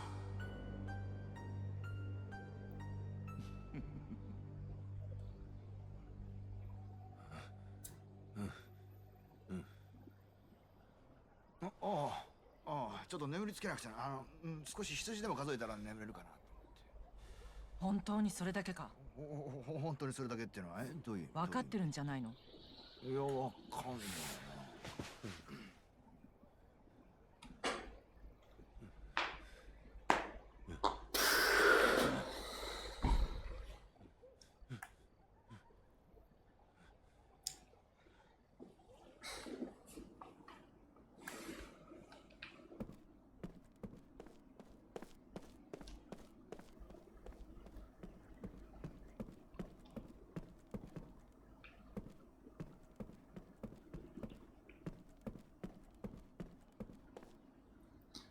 morning came, once we leave here, we will made the pick. Let's get moving.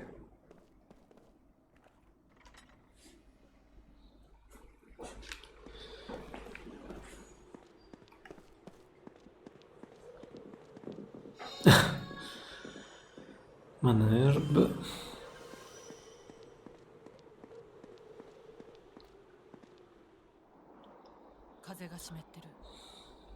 ああ、一雨来るねこれ。俺の体は空気の変化に敏感でね。昔ひいおじいちゃんに授けてもらったスーパーセンスっての持ってるわけよ。ほら見ろ、やっぱりだ。雨降っただろ。見ろ、分かったか、どうだ。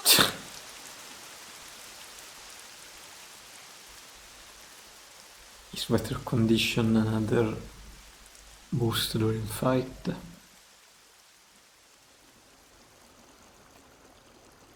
Castrol full castrol.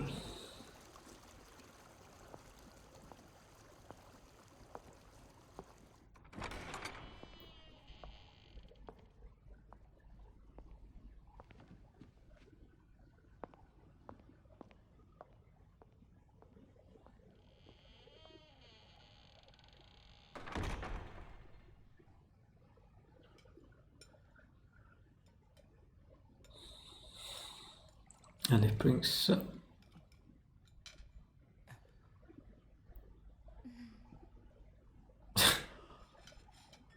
がってよ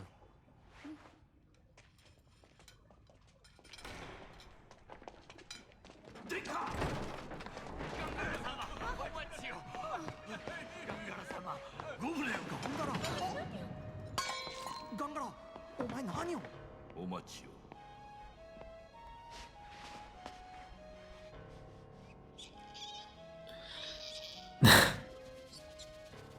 何なんだガンダラ、答えよ。お前は議会より謹慎の命を受けていたはずではないか。ご覧ください。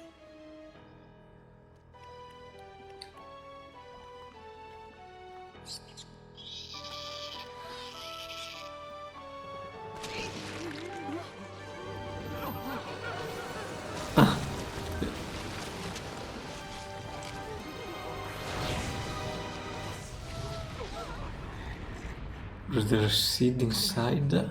これはどういうことだ？王政の復活を望まぬ者がいるようです。私はそんなものを望んではおらぬぞ。恐れながら今日の共和制に浸りきって堕落している者もいれば、偉大なる戦王の統治を懐かしむ者もおります。殿下が望むと望まぬにかかわらず、今もって過去と現在2つの勢力が水面下で争っていることをご自覚なさいませ。はばかりながらこのガンガラ、魔導力によってこの危機を察知するに至りました。されば軟禁の身であろうともこのように参じてこそ日頃のご愛顧に報いられるというもの。なに我が屋敷よりここに来る手立てなどいくらでも。しかし外に出たことが6試合に分かれば、お前とて今以上の公金を受けるのではあるまいか。自分の身は自分で守ります。私は我が身を守れぬ。お前が来てくれなければ、あのネズミのように。Root of the Pyre. すまんな、カンガラ。すまん。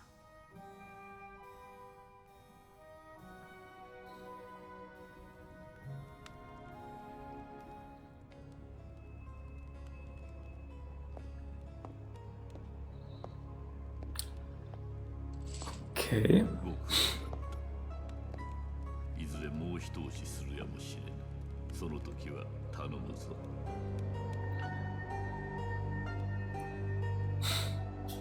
Okay, so close. Imagine at least one of the cook.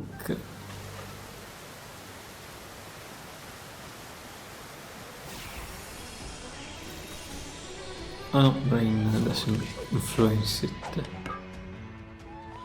I think.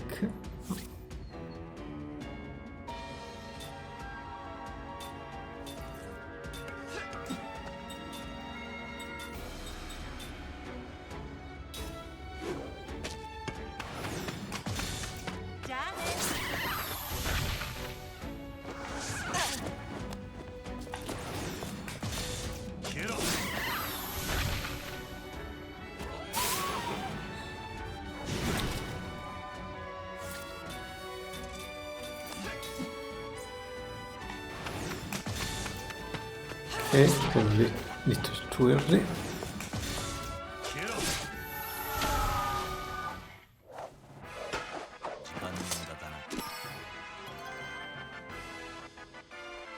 Strong Sharp Beak, che Game Learn Lever to Black Magic, set on Crisis Attack Boost. So let me change.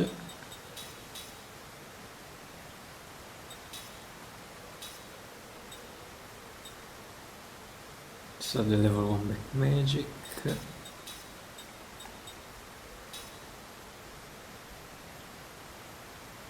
Okay, don't need the level 1, but I don't have nothing else to put there.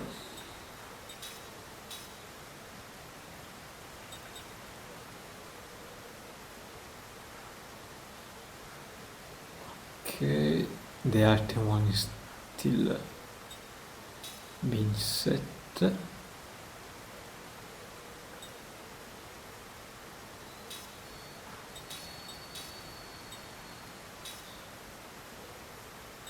Instead further I can change the item.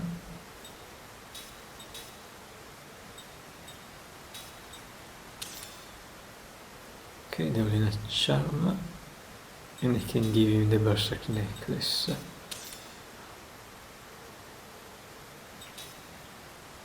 So, resbot. Kaim will need the Okais.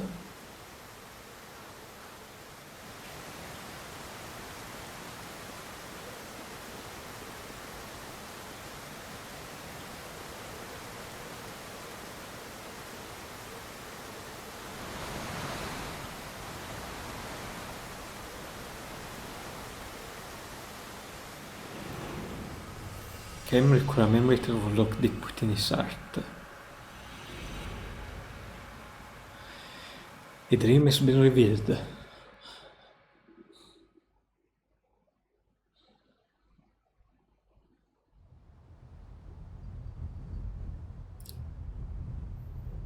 The upstreamers.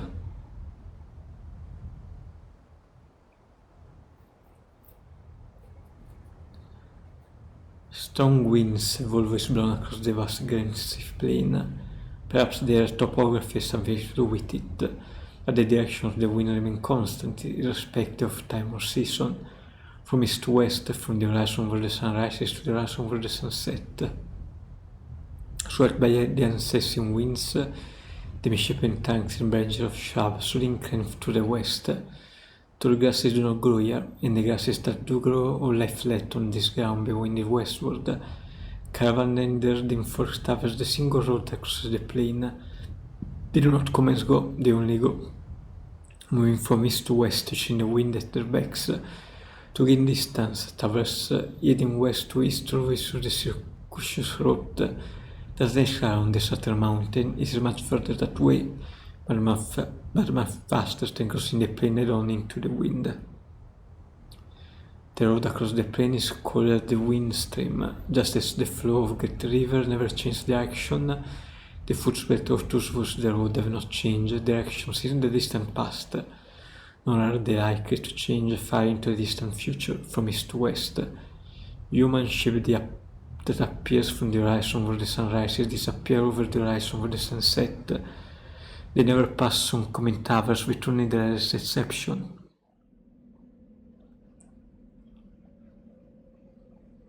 The first time she passed Kaim on the wide stream, the girl was just an infant. So was my grandmother alive then? In response to the grandmother question, Kaim smiles and answers. She was, and I remember what a nice old lady she was too. Looking back down the road, the girl points toward the line of fields fading off into the distance. My grandmother crossed 7 years on her journey. Is 7 a lot? Grandma living a long time. Most people end their journey after 5 years. The people that leave behind with a little grey or they end their journey and then they keep traveling. The girl pointing down the ground where she's standing. This is as far as I've come, she said with a proud happy smile. The religion of the girl family professed a pious belief that if they devote their life to working eastward against the flow of the wind stream, they will arrive at the most source of the stream itself. People can believe in that religion. The upstreamers. The word carries a hint of fear and sadness, but also a taste of contempt and scorn. The upstreamer, devoid of worldly desire, live their life for no greater purpose than traveling eastward on foot. They are free of doubt, they give birth to children en route, and they continue their journey while raising their children. When they age and the strength gives out, the journey ends, but their family journey continue. From child to grandchild to great-grandchild, the belief is carried on. The journey of the girl's family was begun by her late grandmother, who began working from the windstream western village with her son, who was then the age of the girl is now. The upstream do not work for the entire year, of course. During the season when the winds are especially strong, from late autumn to the spring, they take up residence in various post towns scattered around the road, and earn their wages by performing tasks that the founders themselves refuse to do. Some Astera choose to stay in the town, while others conversely take down people with them when they return to the road in the spring. These are people with whom they have fallen in love during the long winter, or boys with the aim of travel, or grown up but were tired of town life.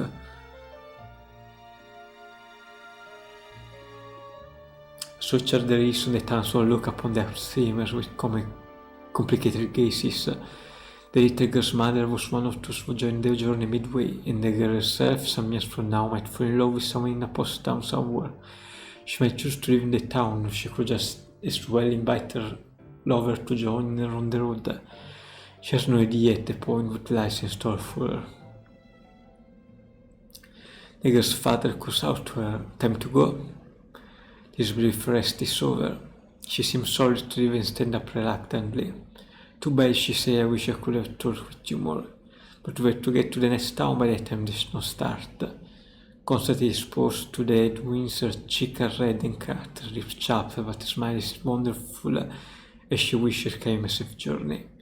It is the same smile of one who believes completely in the purpose of her life without the slightest doubt. "Will I see you again somewhere?" she asks. "Probably." Caim answers, smiling back at her, but he can never match the smile of hers. He is now in the midst of a journey that will take him beyond the western end of the windstream. He heads to the battlefield as a mercenary, and the time the western battle is over, a new battle will begin in the east. It will be a long, cruel journey with nothing to believe in. When he meets the girls again along the way, Caim's smile will have taken on even more shadow than it is now. Perhaps a parting gift of sword, the girls sing a few short lines for him. This wind, where does it blow from? Where does it start the journey here? Does it come from where life begins? Or does it begin where life ends? Goodbye then, the girls say. Tragedy gone. One labor step at a time, they're steaming in the headwind. 10 long years had flown by the time, by when Caim met the girl. It is spring, when the grass is dotted with lovely wet flowers. She has become the wife of a young man who does staring his shaper in one post town.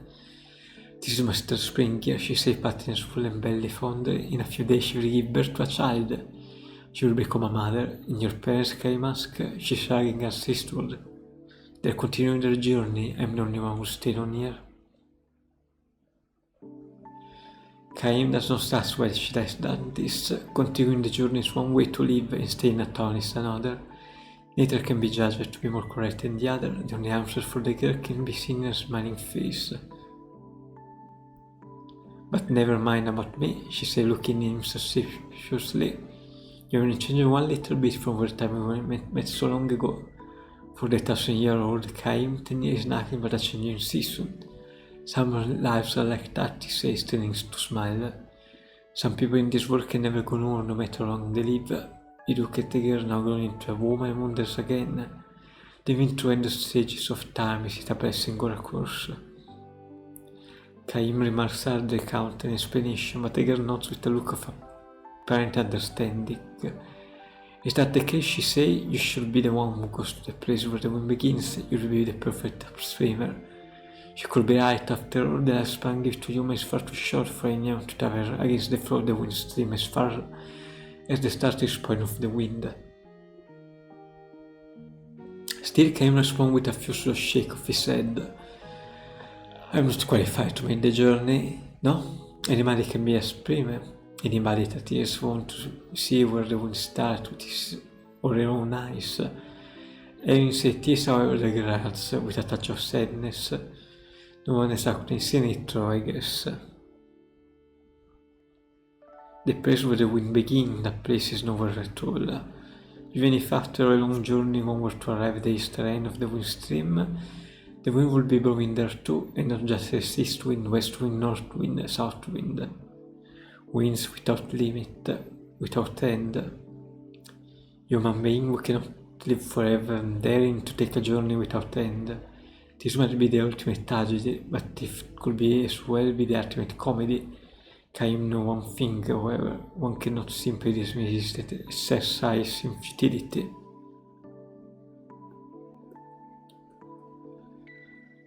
How about you? Asked the girl.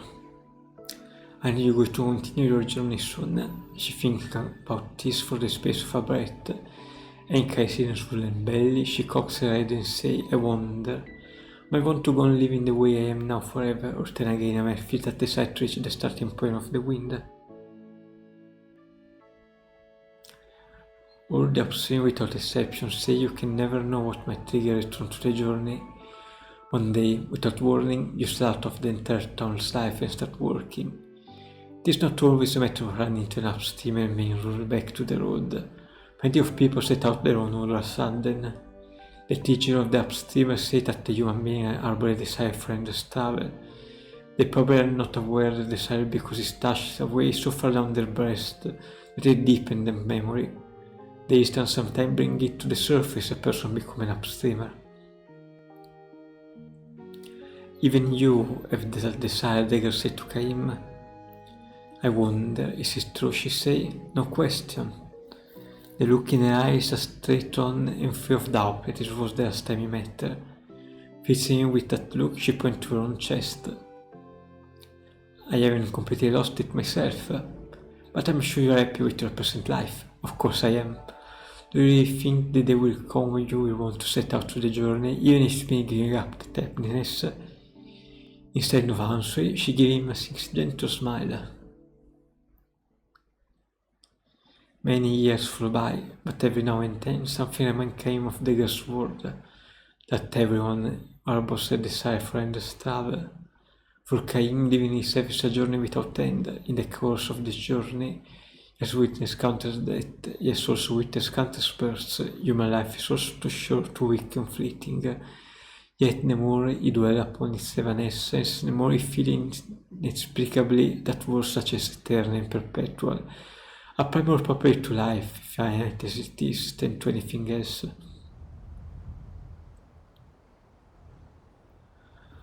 Traveling down the windstream for the first time in many years, Gamerspine the funeral of an upstreamer, a young boy mourning that stands by the road holding out by the flower to passing travelers, and no time to offer up a flower to a noble soul who has made the long journey this far.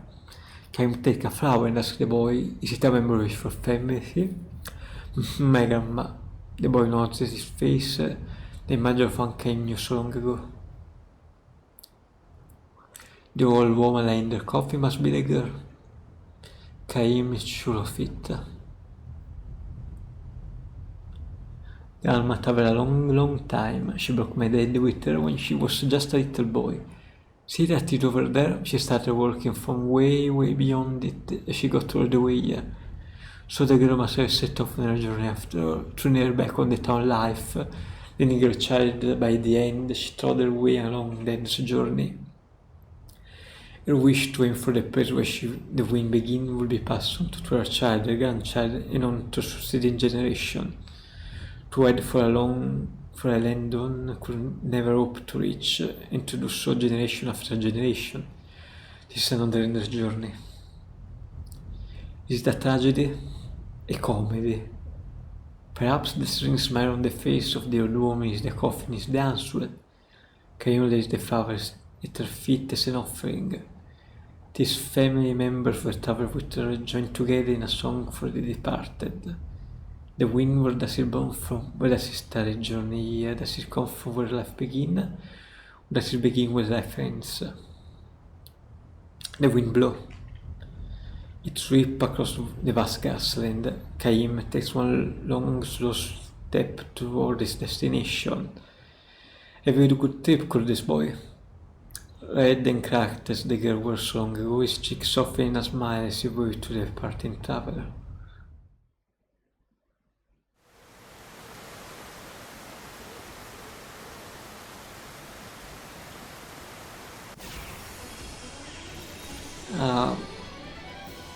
My mouth.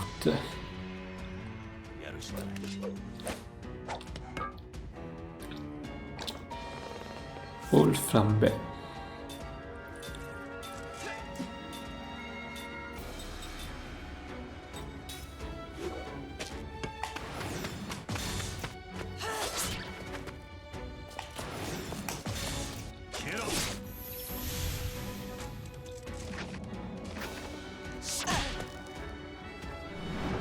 Apri the set.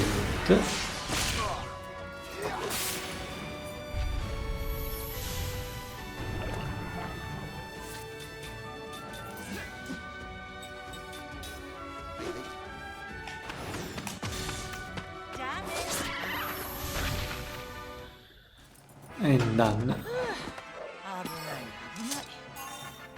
Karim learns steer and settle the wombat magic.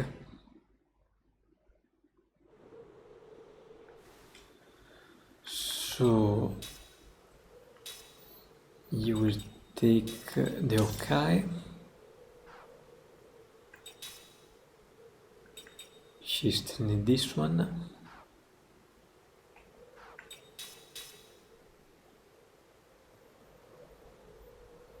He's still working on the black magic.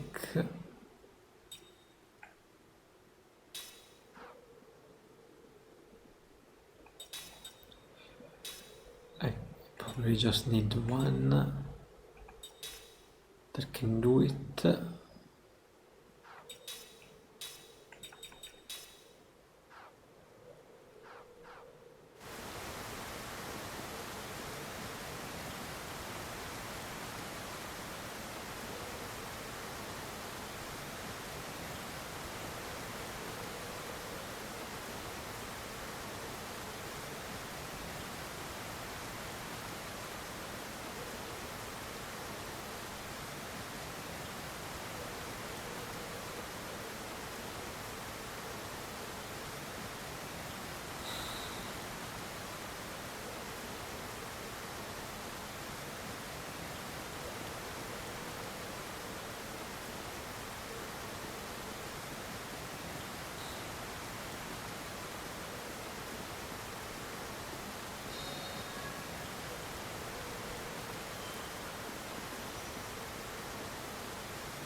Okay, from the back.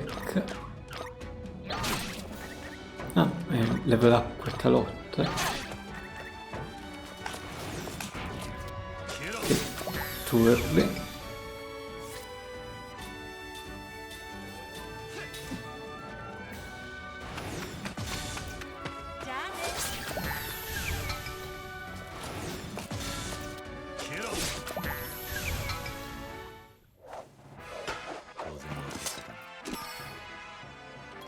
Okay, new level.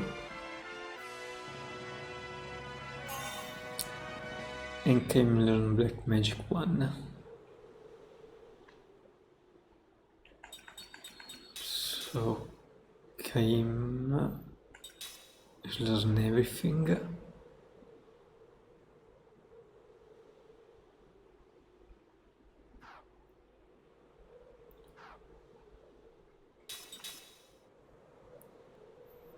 You're still level 2 black magic.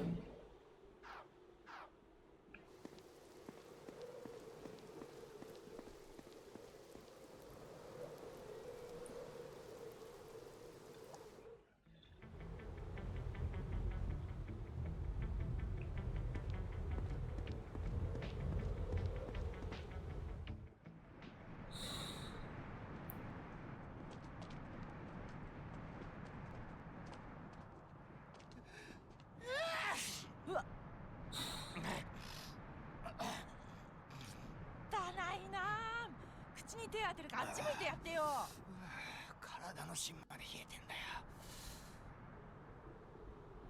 おお、すげえ眺めだな。なんだありゃ。グランドスタッフか。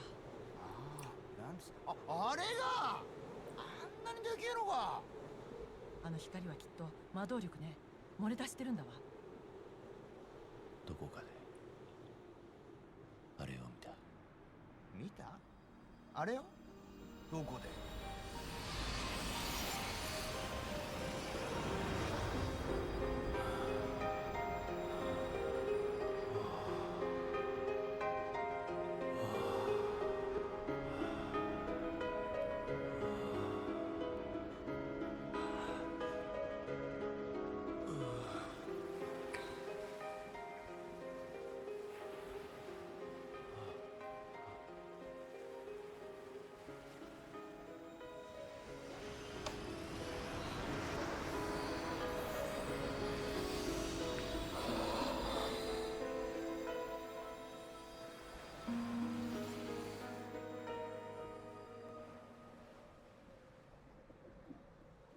いつかはわからん。デジャブってやつじゃないのか。それか案外記憶が戻ってきたとか。なんだよ、睨むなよ。ちょっと聞いただけじゃねえかよ。と疲れるやつだぜ。俺は先に行くぞ。どうぞこういうクリス的な景色でも眺めててください。本当に見た気がする。それはどういう意味だ。言った通りよ。見た気がするのね。お前はなんだ。仲間。またその目をするんだな。だってそれは。なんだよ、二人でイチャついて。先に住むんじゃねえのか。ビットファネッシュ。千葉に救う人食いの化け物よ。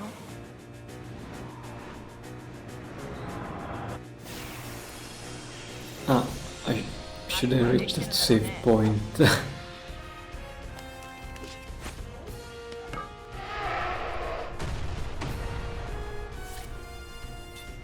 suppose your wind.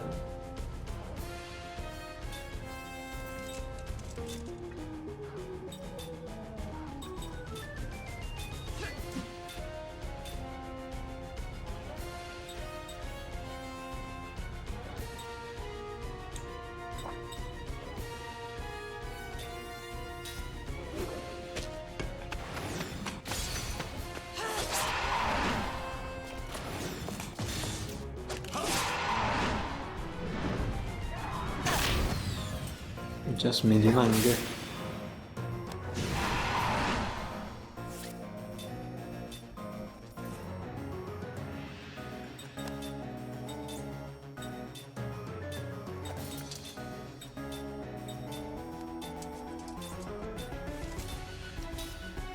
Tepei fior do magic.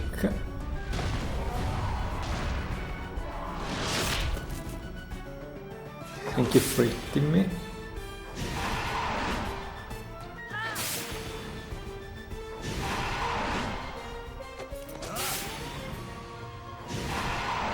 Okay. Don't really have that much.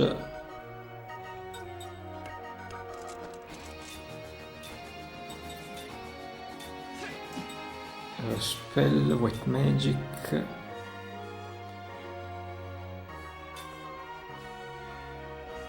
Arcane.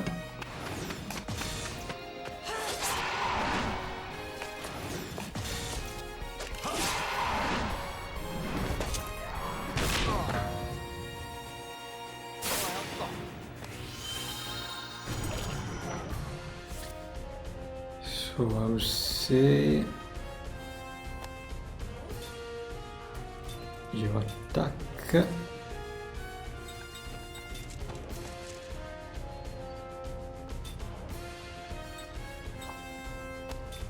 Jensen. Incure Potion Came.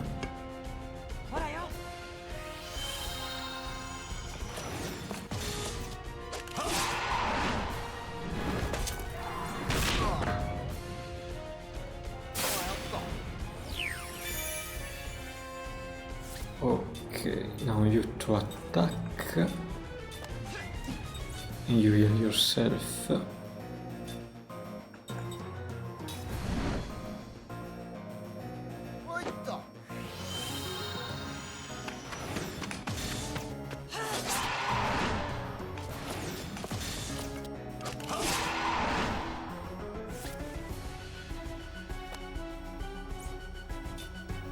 Attack.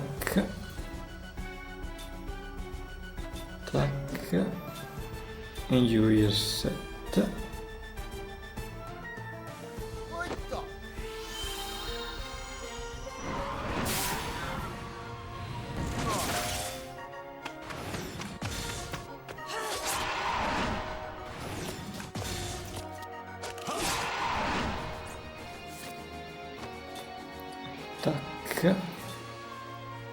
Attack.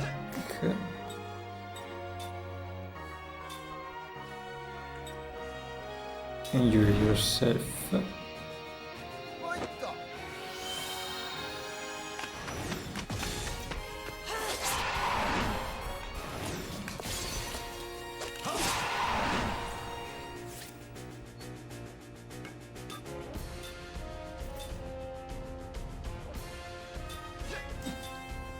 Spell Black Magic Ground.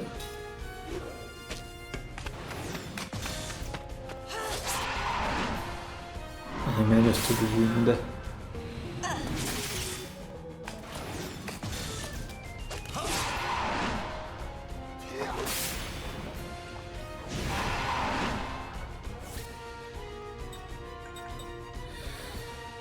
Let's see. You attack. You can heal yourself.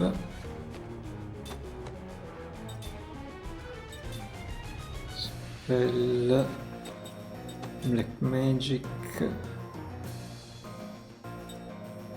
The right amount. So let's go with third again.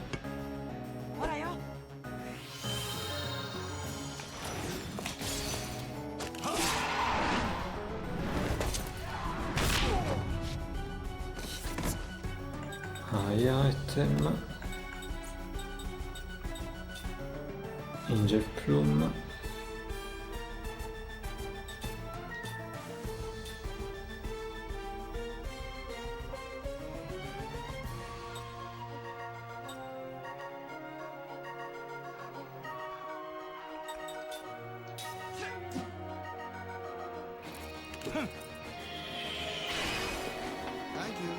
I'm gonna go down immediately.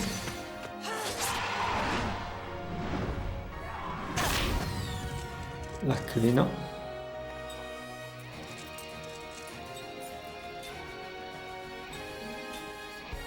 Rimane il Forensen. Medicine for Set. Medicine for Jensen.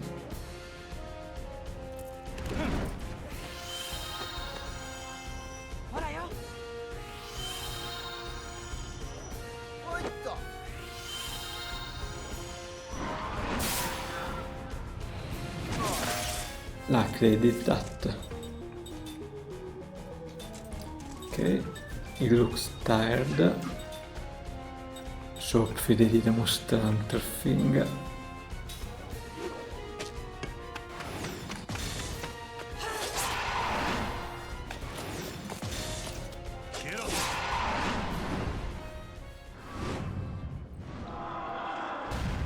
Yippee!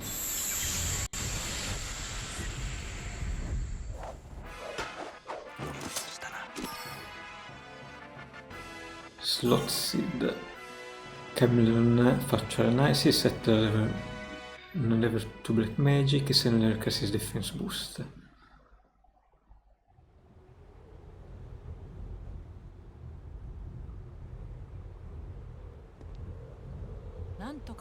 Phew, we did it. How can you be so comfortable? I almost got eaten alive. I think there's been an improvement if you got eaten a little, you'll talk less. Pa, re-up, trovevo rinarri.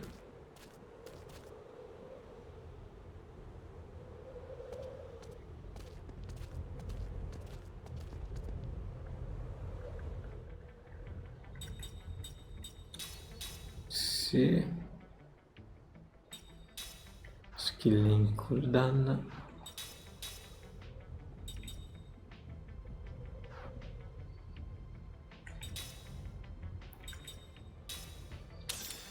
She has the only night charm that is never still haven't used.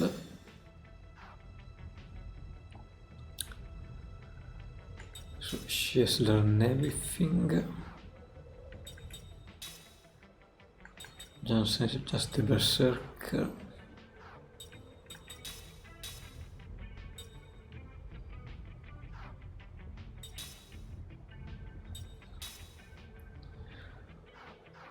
Ok.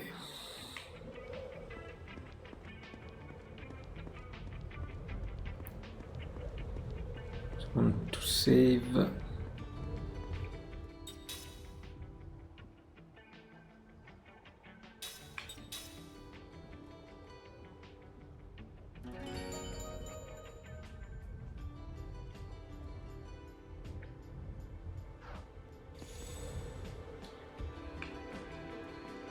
Presumo io uso che tier. No.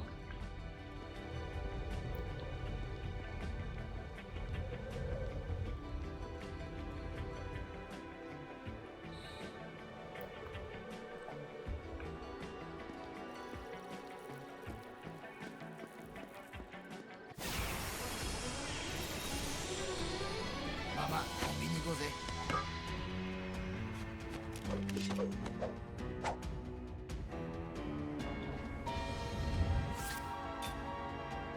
Magic Pebble. Magic Pebble.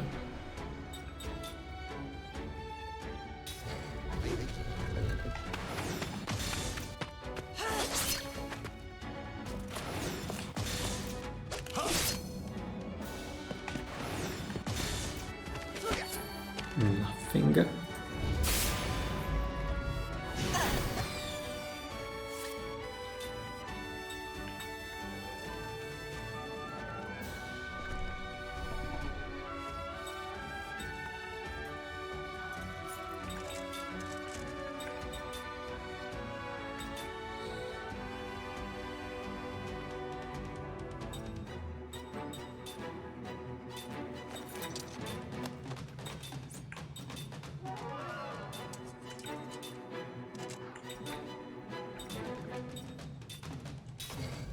See, maybe.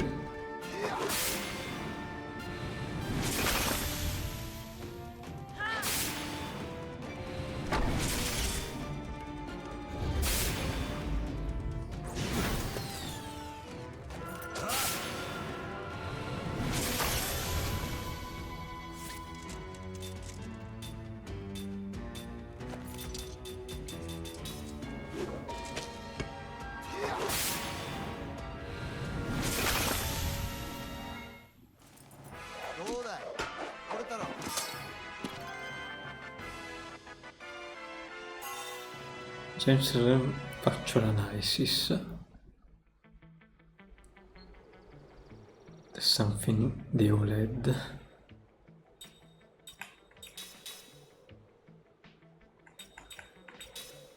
Yes.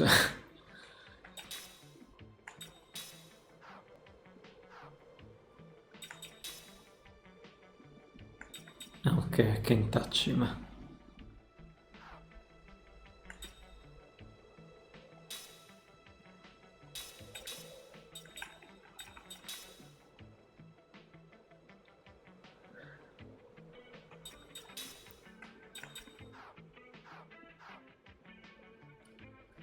Ok, let's hear the mula.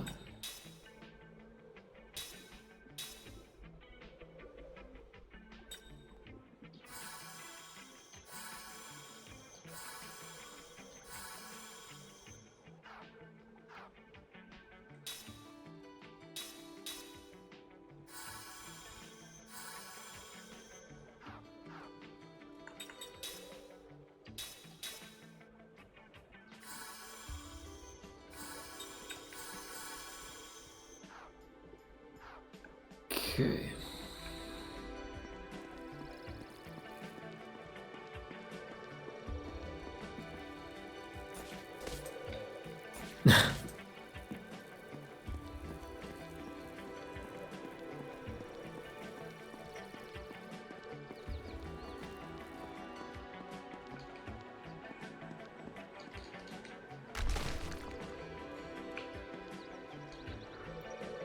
And here I find novice ring.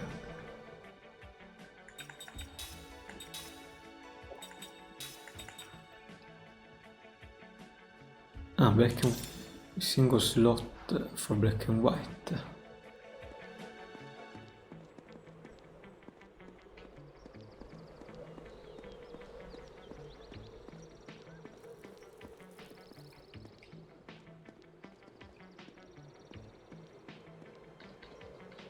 Io potevo sa chest.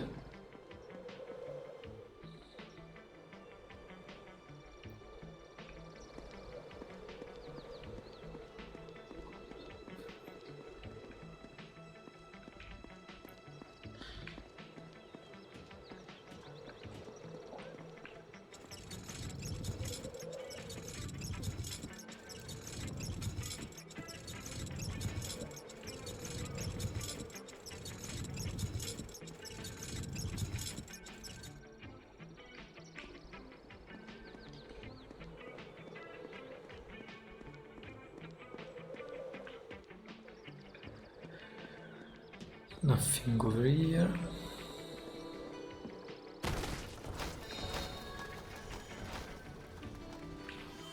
Cos'è that I have to pull it?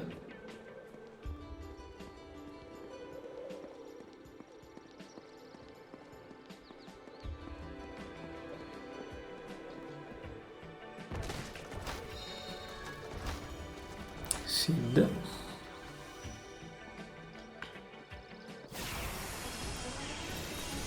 Okay, what do I fight now?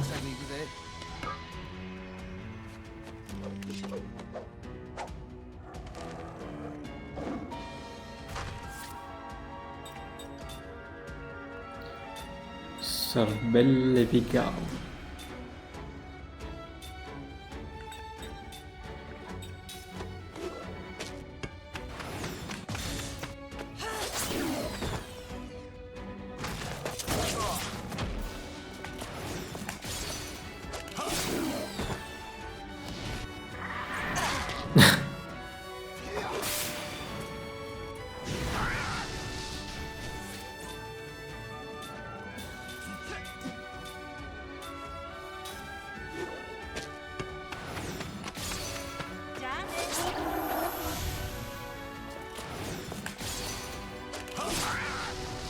Mio is saying,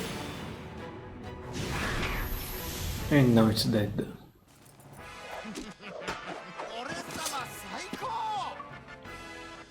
Perfectly. Ah.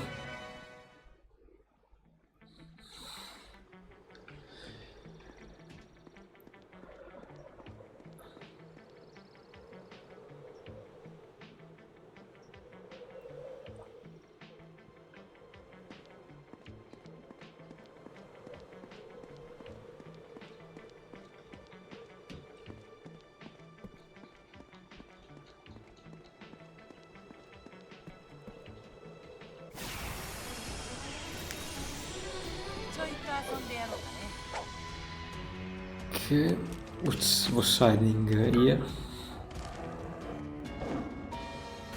Okay, plausible.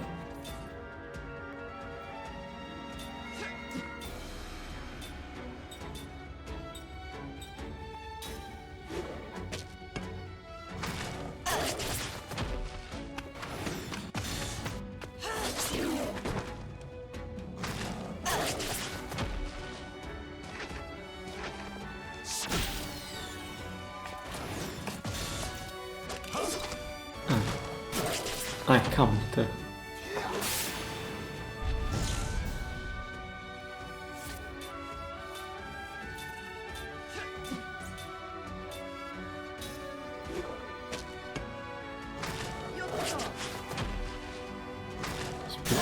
A while for a miss.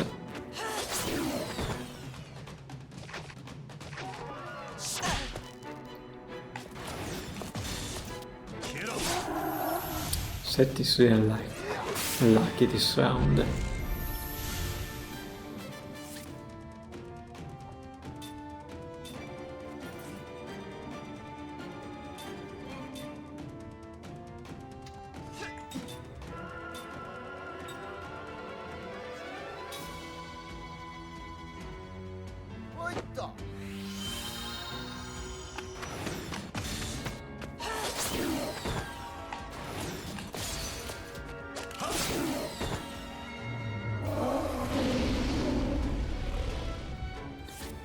Thank you for wasting your last turn.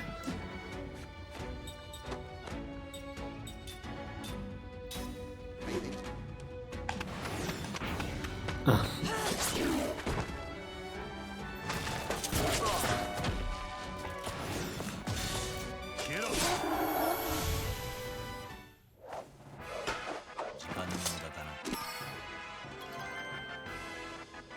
E you'll level up. Kaim learn because his defense boost. So until the hearing is done, I also have the equipment done.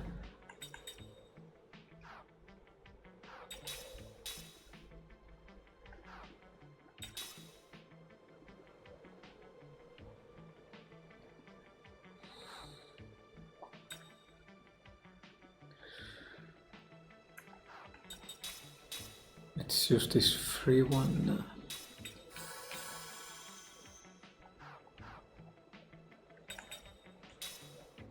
Item, mana herb.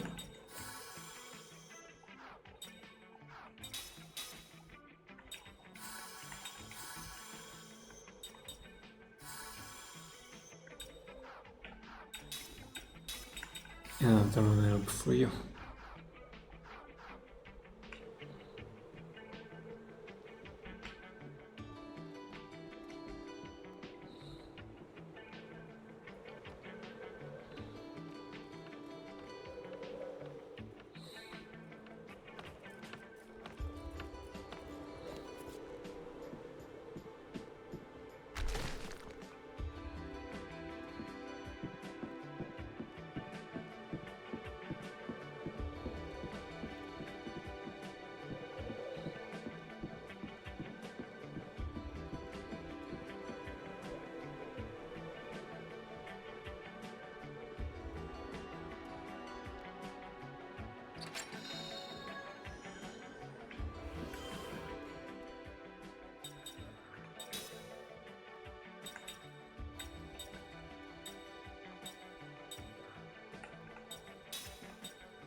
Shit again, it's a slot to immortal.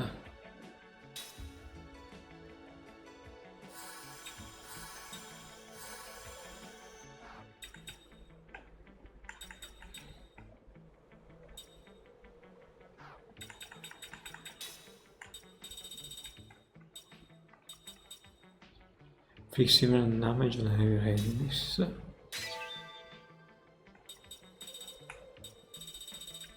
You remove 1/3.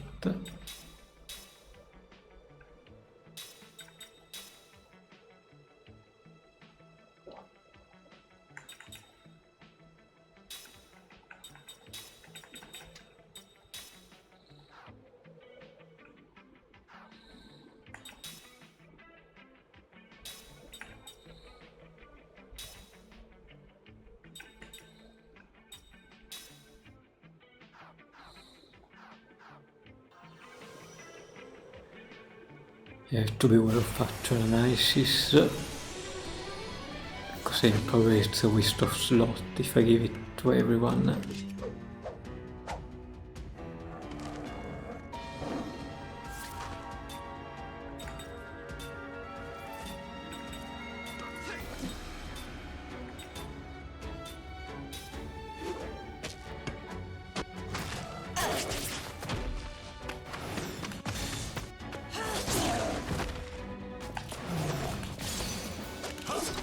Et nous, si vous in the back.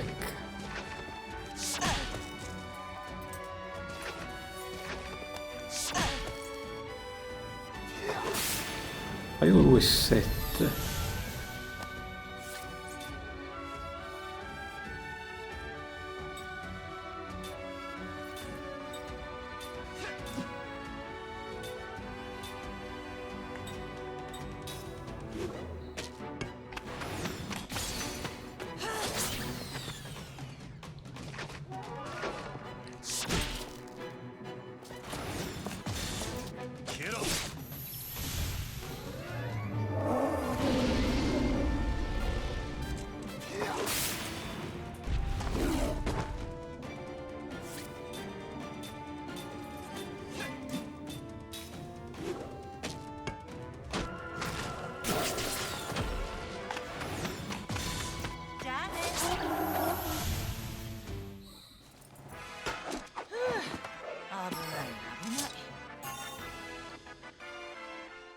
Okay, let's switch the earring.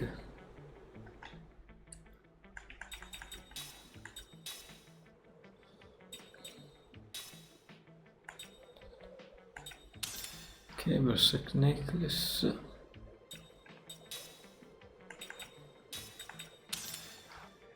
This earring.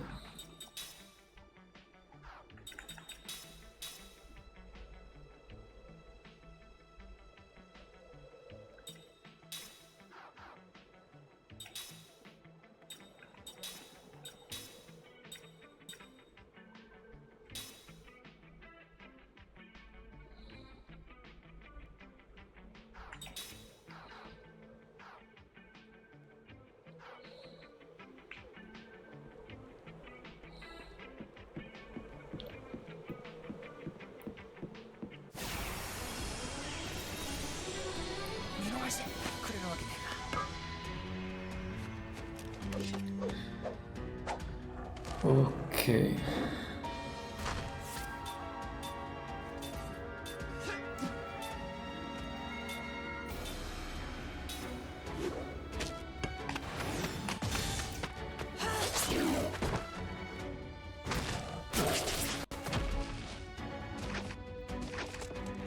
Again on air.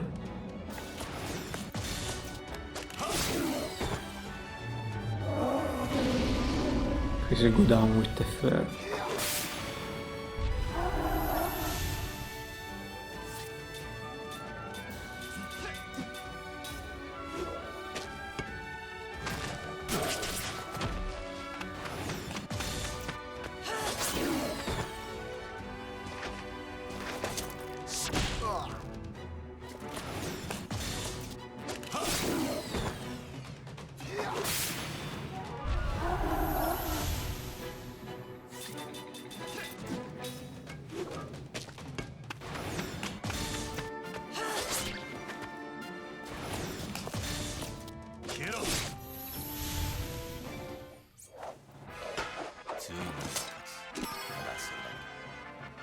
Level.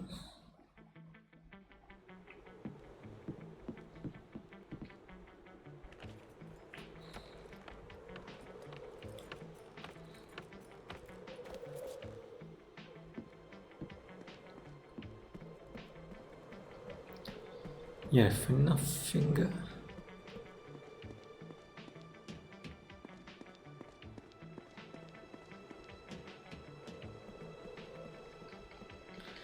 And nothing to break.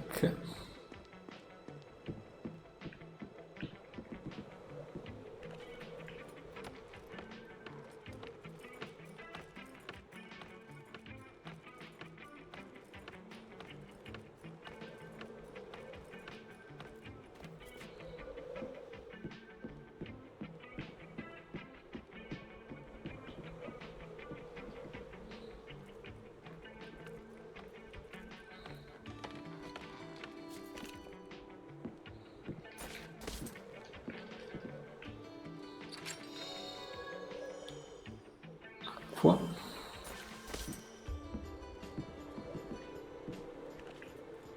Ça y est, menu spell.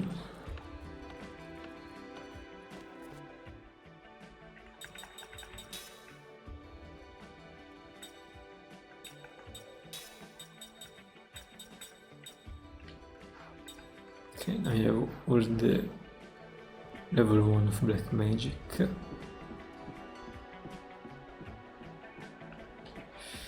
Nothing over here.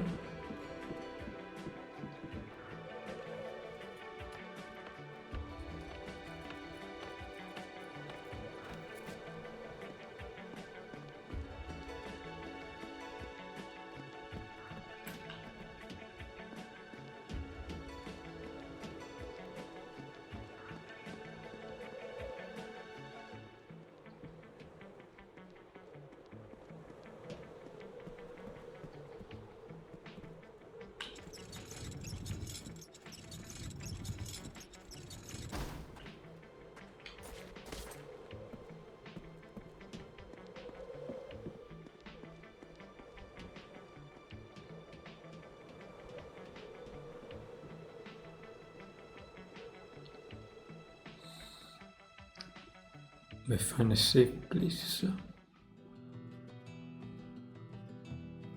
Okay, we'll probably find it.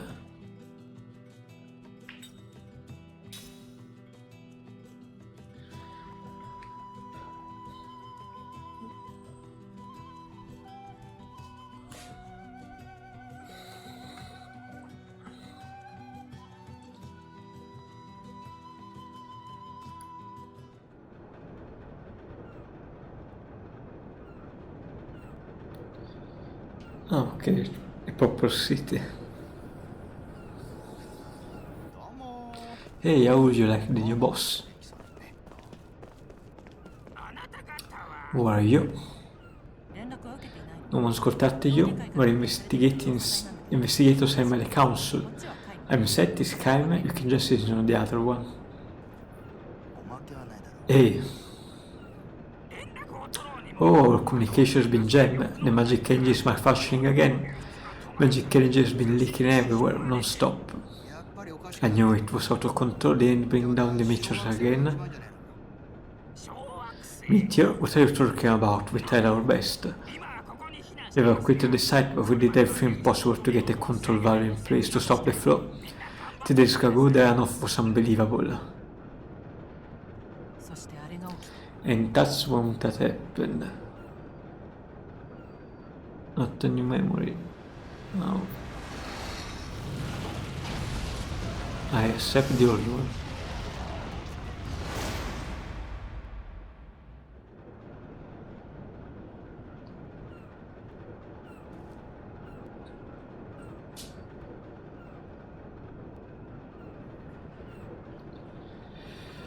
Let me go save and let's end for today.